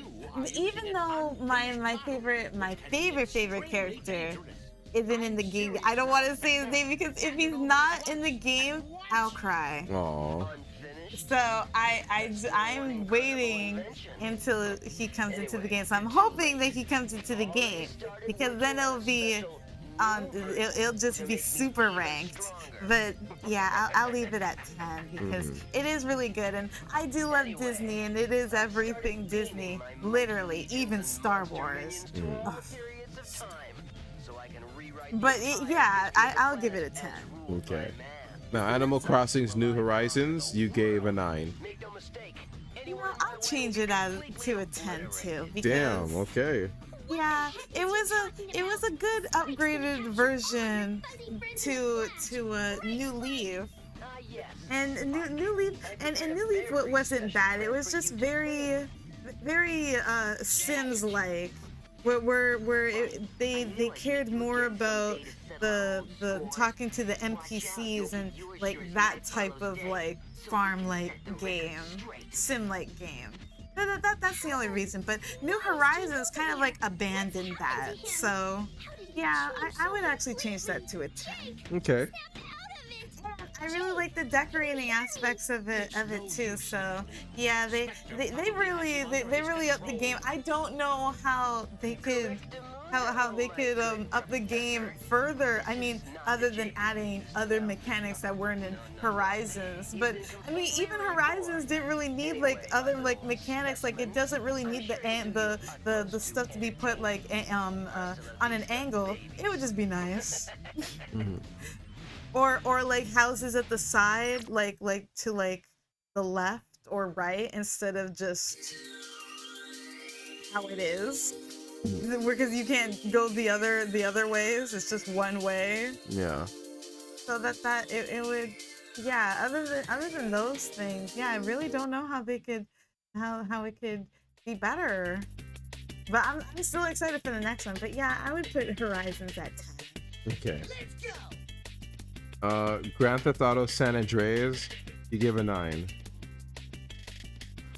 You know, I would give it 10. Look, he's just throwing these 10s across the board. I don't care. I'll probably It's not bad. turn all my 9s into 10s because Okay. I did play San Andreas a lot. In fact, a little too much. And I don't know. I just really love that game. Just everything about that game. I mean, the whole. I'm pretty morbid, so the whole like killing the NPCs and the little computer things. I was about that. And the cheats. Oh, I broke the game that we own. AJ, say a Grand Theft Auto cheat right now. Be right, left, X, Y up is the cop cheat. Well, we'll see if that's true when I edit this stream.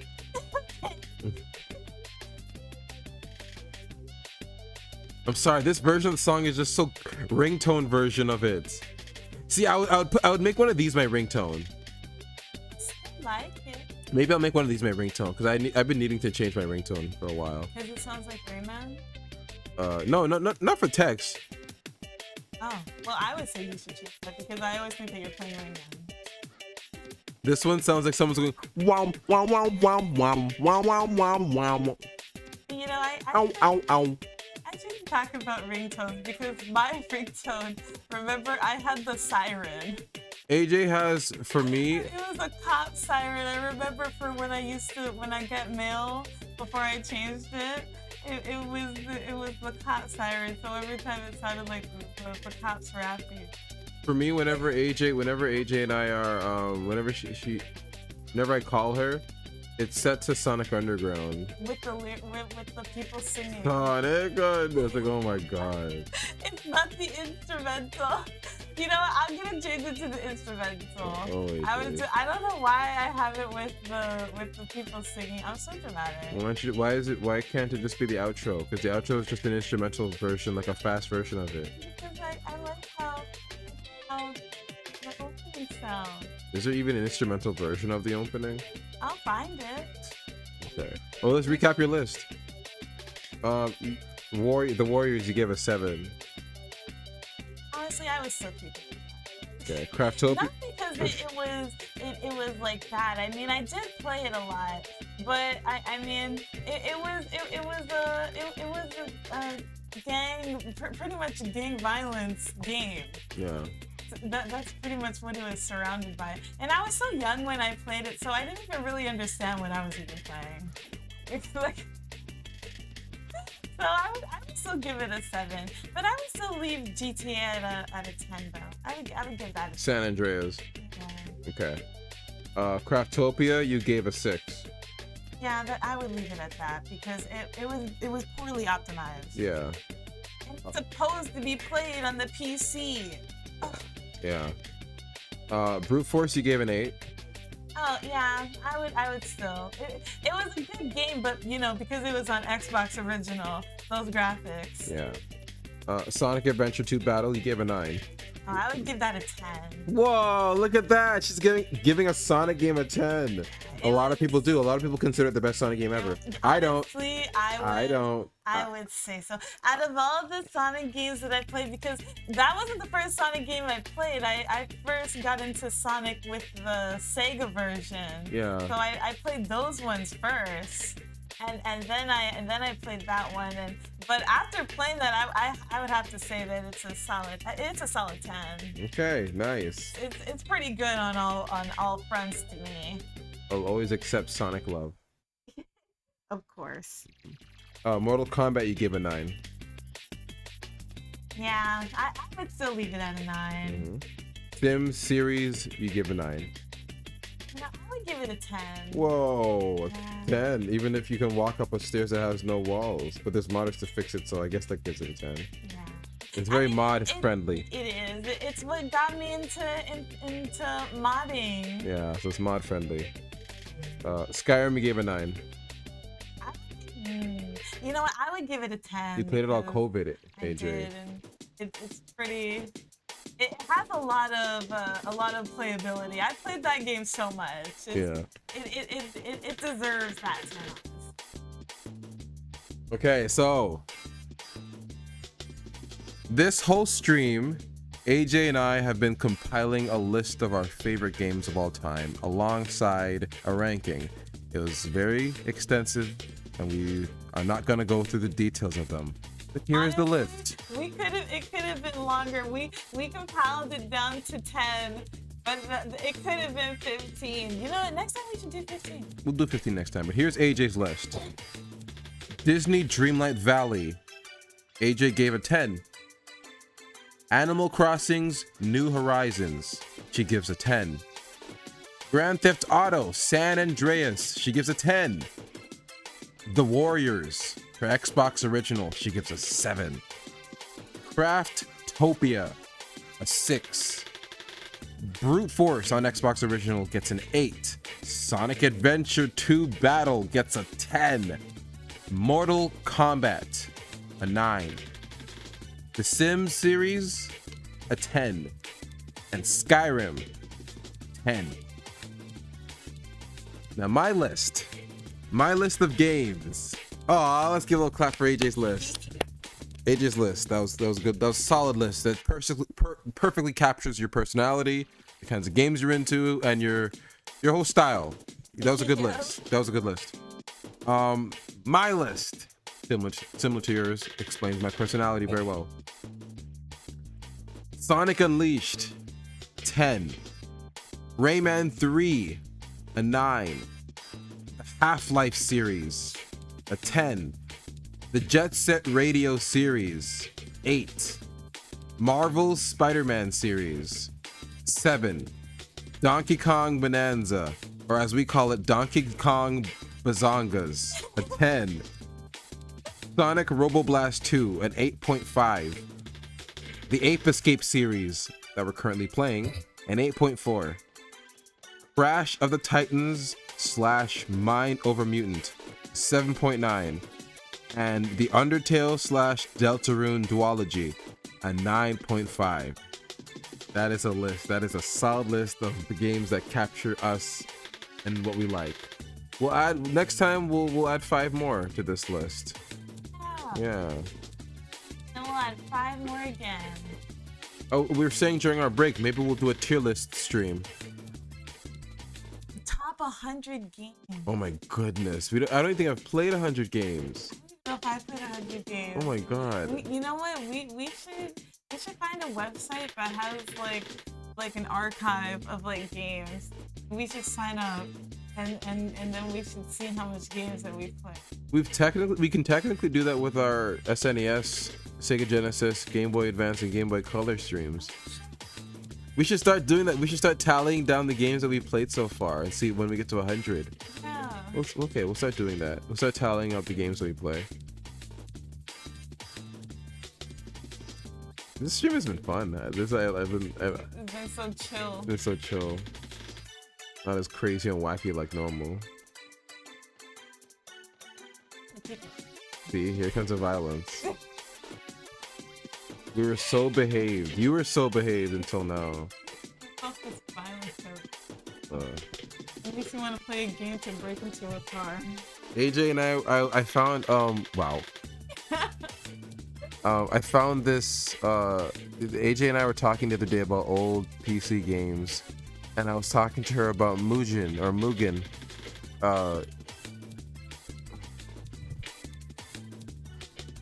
Only 9.5. Yeah, I'm not into RPGs. If I was into RPGs, this would be like, oh yes, the best RPG of all time. I was not into Earthbound, wasn't into Final Fantasy, wasn't into any of the Dragon Quest, none of those kinds of games. Deltarune was my first. Deltarune and Undertale were my first RPG games. There's going to be another Dragon Quest? Yeah. So I'm not into those kinds of games, so with that in mind, it gets points off because it's not my kind of gameplay. But as a person who's not into those kinds of games, 9.5 is still pretty damn good. I did like the aesthetic, I did like the story, like the characters. Turn-based RPGs ain't my thing. So I guess a little points off for that. It just doesn't appeal to me. But as a person who's not into them, still trying it, it's still very, very good games. I can say that fairly. Yeah. It's our list. Yeah, what was I talking about before, AJ? We were talking.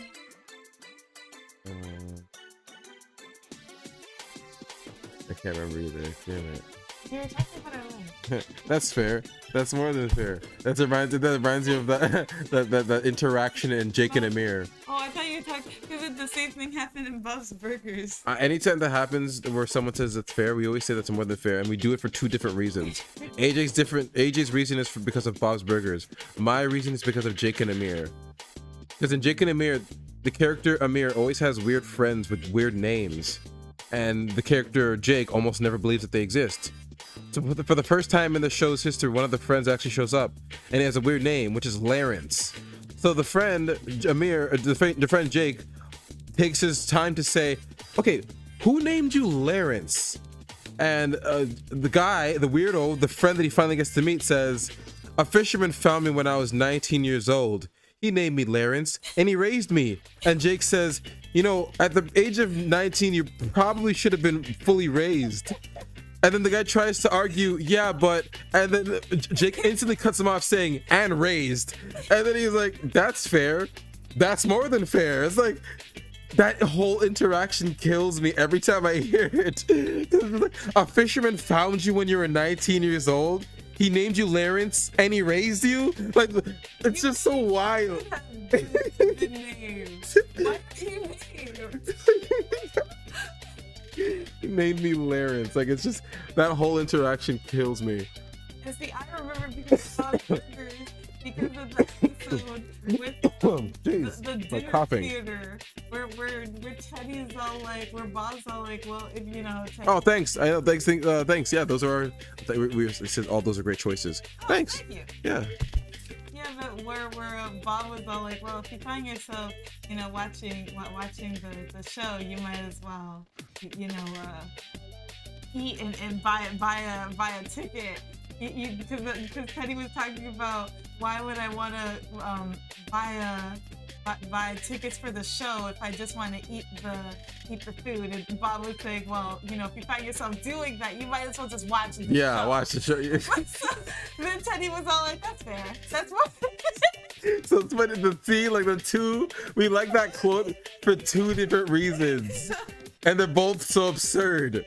So every time he says it, when he said that the first time, I thought he was quoting Bob's Burgers, so I quoted along with him. Yeah. But he was quoting something Jake and totally Amir. different. It was such an anime moment. It was. Quoting the same thing for two different reasons. All at the same time. Man, knowing that the guy was Hulk in that movie that I told you about, Just Like Heaven, the one with Reese Witherspoon, I have to probably watch it again because I never knew that when I was young watching Just Like Heaven. That's so funny that he was the Hulk.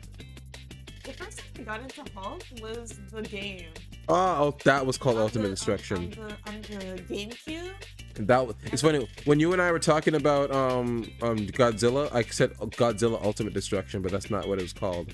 It was called something else. That game you're talking about is called Ultimate Destruction. Hulk. Those Godzilla games though were pretty good. They were pretty good. You want to play them on stream? We should. We will play them on stream. They're very, very good. Kick ass. Yeah, they're good. It's your month, AJ. Oh yeah, next week is your birthday on the 21st. So we're gonna be playing games on your birthday. We're gonna be streaming both on. What do you do? What do you want to do? Do you want to do Friday, or do you want to do on your birthday, or do you want both? We should do both days. Okay, we can do both because you wanted to play Winnie the Pooh games. Yeah. Yeah. Even though I'm a Disney fan, I've never played a Winnie the Pooh game, like ever. Yeah, we'll play some Winnie the Pooh games. I didn't know that Winnie the Pooh had games. Yeah. Winnie the Pooh had games? That's what I said. Yeah, we'll play them. Bad or good. Bad or good, we'll play them. I just don't like that color of blue. Mm-hmm. So this just sounds like the ringtone version of the music from the PlayStation 1 version. Damn it. I was talking about something and I lost my train of thought. You were talking about how amazing I was. Well, Dumb you were. Oh, okay, well, maybe I would say the first part about the last part. I don't need to lower myself to make you look good. I can just elevate you. See, that's what I thought was weird. That you were still talking about it, so I just let you go. Piglet Big Adventure is hardcore. I hear that's a meme. That's a meme. Yes, maybe we'll play Piglet. Maybe We will play the meme games. Piglet's Big Adventure. There was a meme about that a couple of years ago. I remember. Maybe we'll play that. Play the meme game. Yeah, we're gonna be playing some Winnie the Pooh games on your birthday. AJ, there's nothing in there. It's saying that there is. Really? Oh. Really? Can disappear in a flash.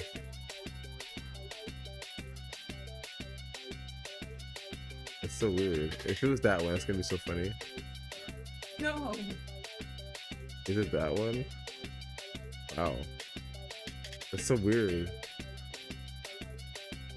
And why does it be repeating too much?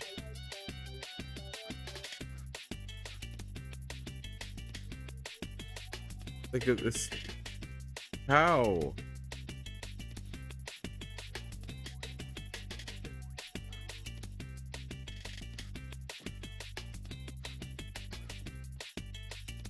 Yeah, I really lost my train of thought. I'm not gonna go back to the stream and go back to thing.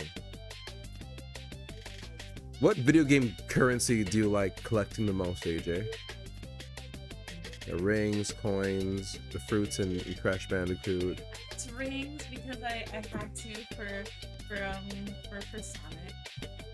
Yeah, I would say rings and drives. Mm-hmm. Money is so like, it's so patronizing because I know I would never have this kind of money in real life, just like finding on the floor in like games like Grand Theft Auto or in any other game that has money in it. It's like, oh man, you know what I should have put on the list? BioShock and Mirror's Edge.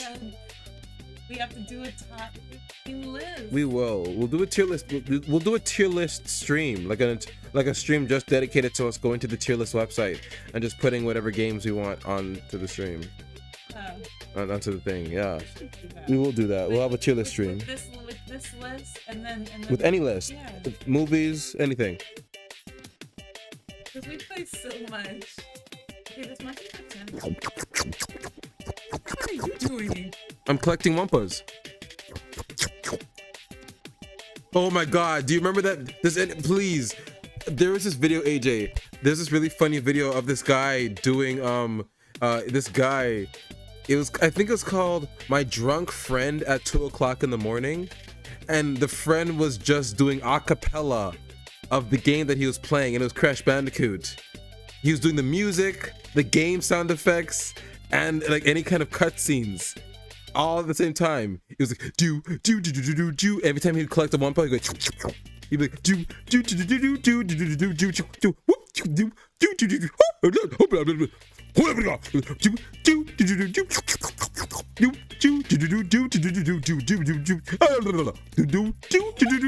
Like that's what he does. Why would you think that I would have watched that? I know you would not, but that's the name of the video. My Drunk Friend at 2 o'clock in the morning. I did that and like that coming out of your voice, AJ, that would be so funny. Doing that to Disney Dreamlight Valley, every sound effect in Disney Dreamlight Valley, you just a cappella for me. Well, please do that for me, and just like randomly send that to me.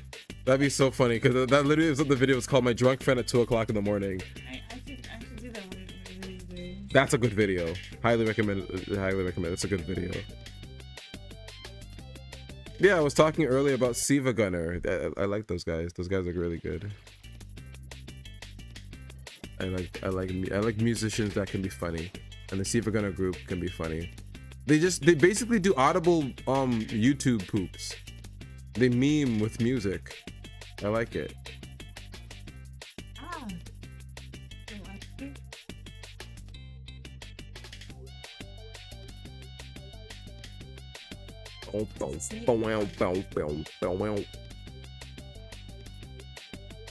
Where's Lala?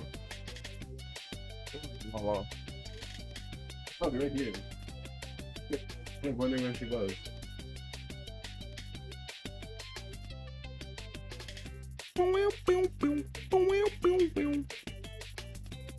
Oh, AJ. We've streamed for so long. I wonder how long we've been streaming for. How long have we been streaming for?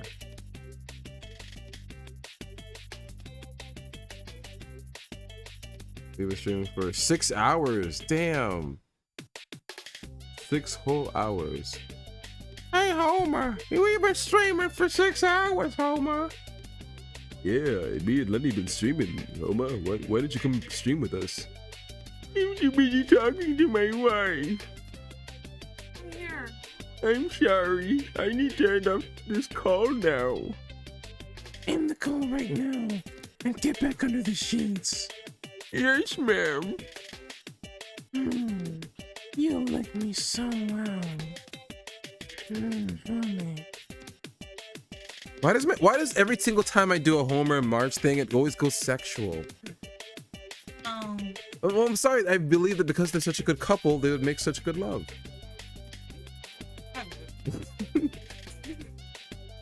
That's why. You're dirty-minded. Hey, Homer. You sleeping with your wife? I swear, this is the last Lenny, time don't talk about me sleeping with my wife, Lenny. Lenny. My wife. Marge, I want to play Ape Escape.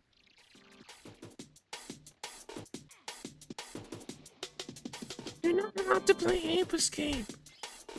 You're only allowed to play games I want you to play. Yes, ma'am. A donut. Getting a little. See, you might think that that's not how Marge sounds, but watch Simpsons. Watch the recent Simpsons season. And that's exactly how she sounds. Gotcha. I think that you need to do something. She doesn't sound like Marge, are you okay? You sound like you're dying. My Homer just sounds like a naggy child version of Homer. Woman was hitting on Homer. Now we have to have sex. Let's go. I don't know. I don't want to cheat on my wife, Marge. And now we have to have sex.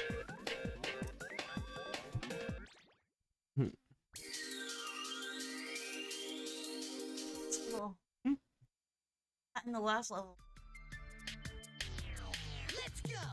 Let's go. Okay. Yo, okay. Wow. That's like the video game lines. Yo. Okay. Wow. AJ, give me some video game sound effects. Give me the hit sound effect that you would do. Give me the jump sound effect you do. Give me a hut. That's alright. Okay. Well, that's what I would do. I know why. You should sound the link. You should be like, No. oh. Why is it? Oh my god, looks like it's just a void. I guess because it's on the PSP, they couldn't render all the stuff that the PS1 version could. So they just kept it like all obscured by smoke. If you would have fallen. Oh, I wouldn't like that. I don't think anybody would. Because he would die at the end of it. Well, maybe Kaido. Because he wants to kill himself. Yeah. He's so strong. Isn't that the guy who jumped out of heaven? He jumped off of some mountain. I don't really know exactly what. Trying to kill himself and Yeah. it didn't work. He just destroyed the what was underneath. Which he didn't even end up doing. Yeah.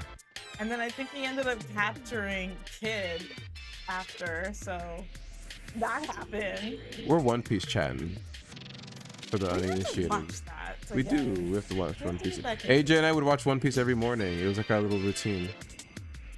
We have to get back into that.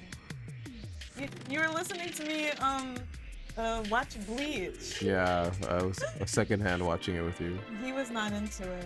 Yeah, it's not my thing. I thought it was gonna be more actiony and not so silly. I told you. Cause yeah, I like Samurai Champloo because it had that good balance of silly and actiony, with a time crunch story too. Same for Afro Samurai. I liked Afro Samurai for that reason too. I like the time crunch that it was on. I just didn't really like the characters. Just weren't really likable. In Samurai Champloo. Yeah. The music really carried it. Once again. And the animation. Once again, they hired a DJ, Nujabes. Rest in peace. They hired him. He made the intro. He was the one who sang Battle Cry, the intro. But yeah, that was a really good opening. I have that song on my the full thing, not the TV song. Yeah, exactly. You know the difference. Yeah, it's a good solid soundtrack. Samurai Champloo.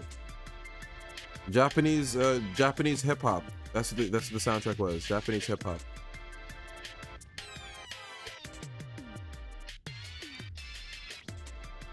Look at that. Whoa, that killed you? God. That straight up killed you. I died. Whoa. Let me some water. Hold on. You don't deserve water. Why not? I'm good. He wanted to. Look at you, but you deserve water. Of course I deserve water. I don't deserve water, but someone you do. Yes. Look how you double down on that point.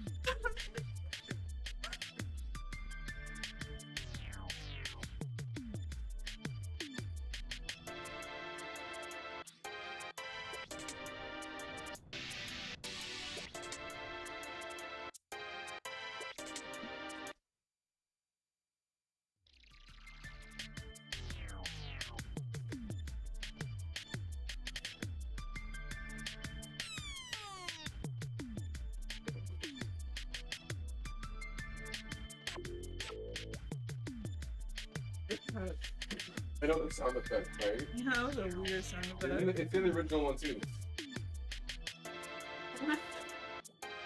Is it really so, yeah. Yeah, well, yeah.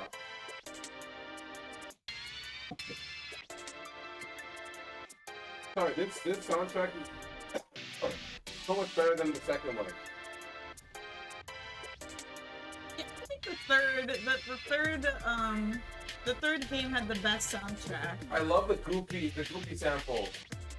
The sample's good. The PSP version just tries to emulate that, but Yes. it's still, Even though you grew up with it, I'm glad you can critique it fairly. yeah. After playing like all of them now, knowing that Yeah, here.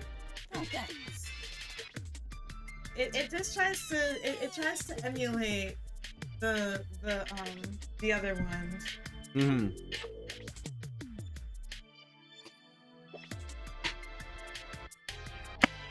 Okay, so we've been rating our games.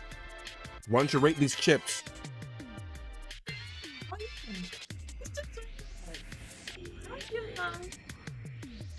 Which one? Honestly, the green Miss Vicky's tip.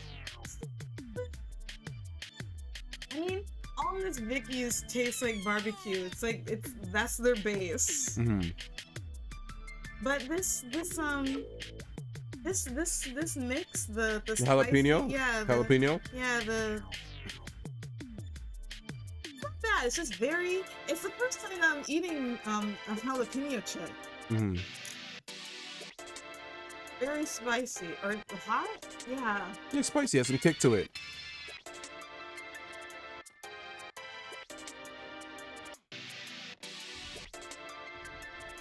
Like, I'm not gonna lie, the graphics look better, but that's not why I like Ape Escape. It's not for the graphics.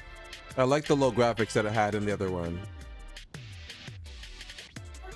A very safe game. It did its job as a remake. Yeah, as a port. Yeah, as a remake. Yeah.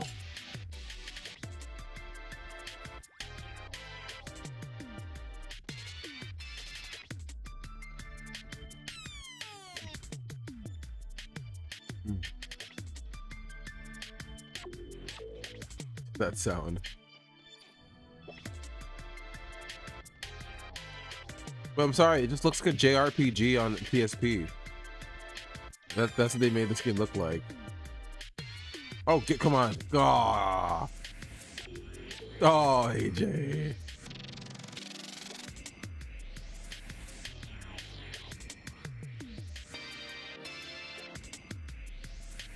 I'm still mad that I forgot that I was talking about before.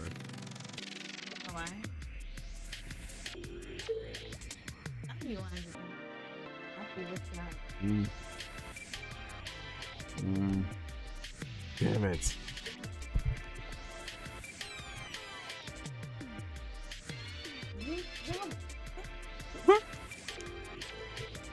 Nice. More left. Oh, you can kill it. Nice. Oh, yeah. I never knew you could do that. This whole time I've been ignoring them, even when I've played before. Yeah. Wow.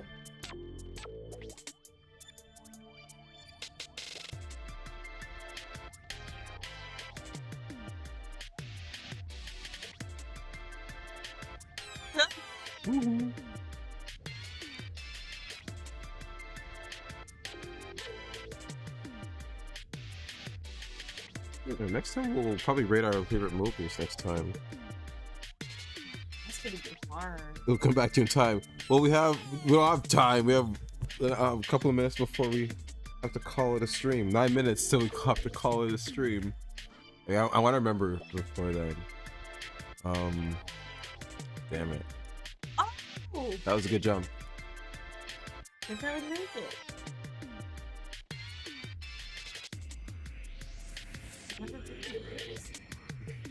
Oh my gosh! Well, this isn't what I was thinking of, but regardless, it's something we were watching. We were watching the Felix the Cat, the Twisted Tales of Felix the Cat. That show is so fucked up. Yeah. That show is so fucked up. I couldn't even follow it. The first episode I was already done. It was so crazy. There was a woman, like, minus whatever the fuck Felix was even doing. I don't even know what he was doing. I was too busy paying attention to the woman and in the background because she's at the table and because they're in like some type of like a restaurant diner place and she's at the table and she's eating like very like weirdly, by the way. Like just eating everything in sight. Yeah, and then like kind of like in like 2 like or 3 bites, and then out of nowhere she finished her food. She then eats the plate, the utensil, and then she casually leans over, grabs the man that's sitting across from her, and then she eats it. Yeah, and this is all happening in the background while Felix is like talking to some. And then she continues to eat everything else. Yeah. She literally ate a man and no one paid attention. Like, And then she just kept going. call the cartoon police. Is no one gonna do anything? And then the sausage. And the guy became the sausage. The chef of the restaurant became a sausage by the end of it, and he was happy. Grooming Felix to eat him. Yeah. To turn him into the sausage. But he wasn't so angry to be a sausage. I remember him being very smiley. He was even in the intro. He was screaming.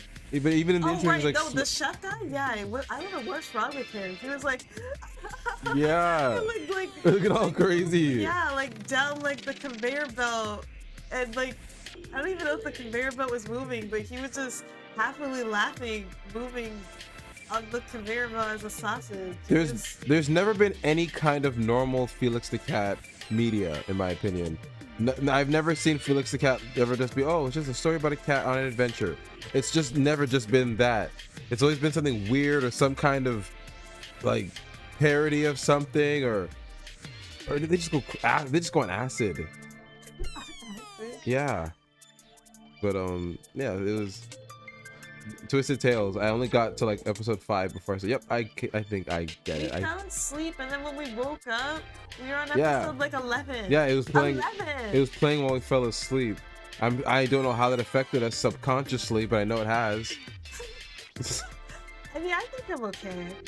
Yeah, then suddenly you wake up and start like you're running around the room, like a cartoon, like whoop, whoop, whoop, whoop, whoop, whoop, whoop, just running up and down the walls. But that's kind of normal for me. Yeah, it's true. You are a normal running up the wall type of gal. But I bet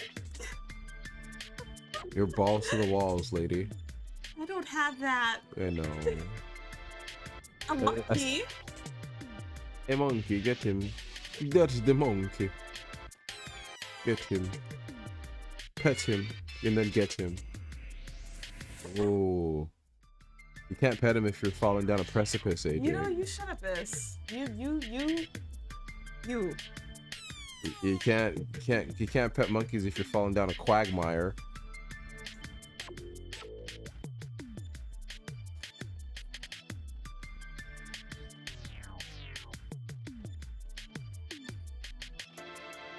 Ooh. Just jumps right in. I don't want to hear it. Like, I like that it still has the same composition at the very least. It may not have the same instruments, but it has the same composition as the PlayStation version. Oh, As the PlayStation 1 version. So, what are we gonna play next week, AJ? Oh yeah, Winnie the Pooh games. Thanks for that. Yeah.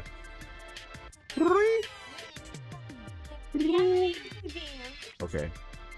Yeah, did you really think I was gonna be singing the whole Winnie the Pooh? Yeah. Yeah. You were talking about here. It isn't. No. We're gonna be up late tonight. I don't feel tired at all. I'm right awake. We'll just maybe I'll watch. I don't even know what I'm gonna watch. Don't watch My Little Pony. Don't watch Winx Club either. Don't watch any of those things. Why? I don't know. I thought I could make. You really did. You know what? Shut up then. Aww. Oh no. You can't quit now. I just wondered who even is that? Yeah, she never. I think she's the AI in the That's computer. how you look when I knock. Let's go. I think she's the AI in the computer. Ass. Don't call me an ass. That's not true. Mm. Oh yeah, and all rants dress All dressed. How does all dressed taste to you? normal. That's normal.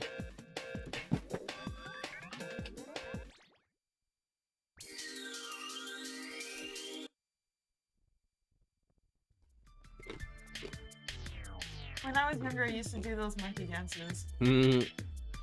Let's go.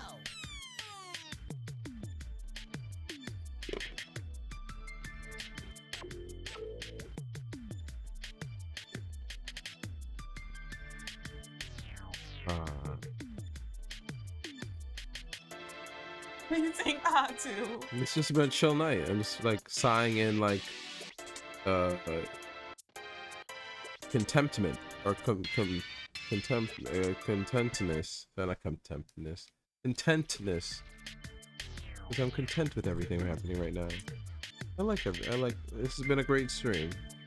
It was nice to revisit all the games and the fourth one too. This one.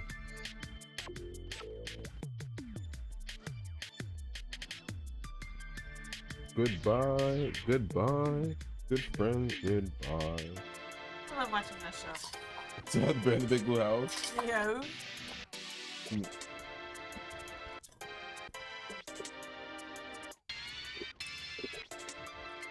Yeah, I didn't know a single person that didn't love the goodbye song. I did. The bear was. I really always wanted to give him a hug. Beginning.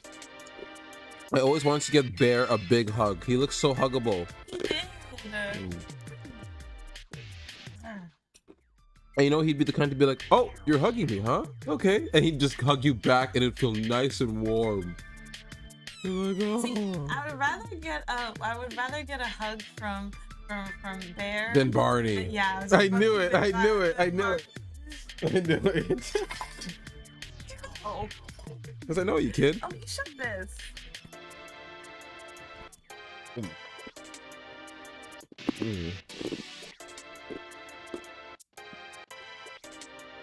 Mm-hmm. Mm-mm.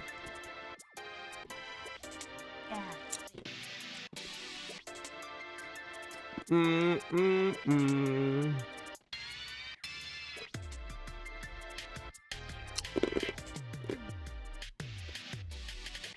Oh no. It looks like that. Looks like the place that they went to in the Sonic movie. Remember when they went to Robotropolis and they fell down that shaft? Oh right. That and looked then like Tails was running and yet he could fly. Yeah. Tails fly. Oh right. Like what?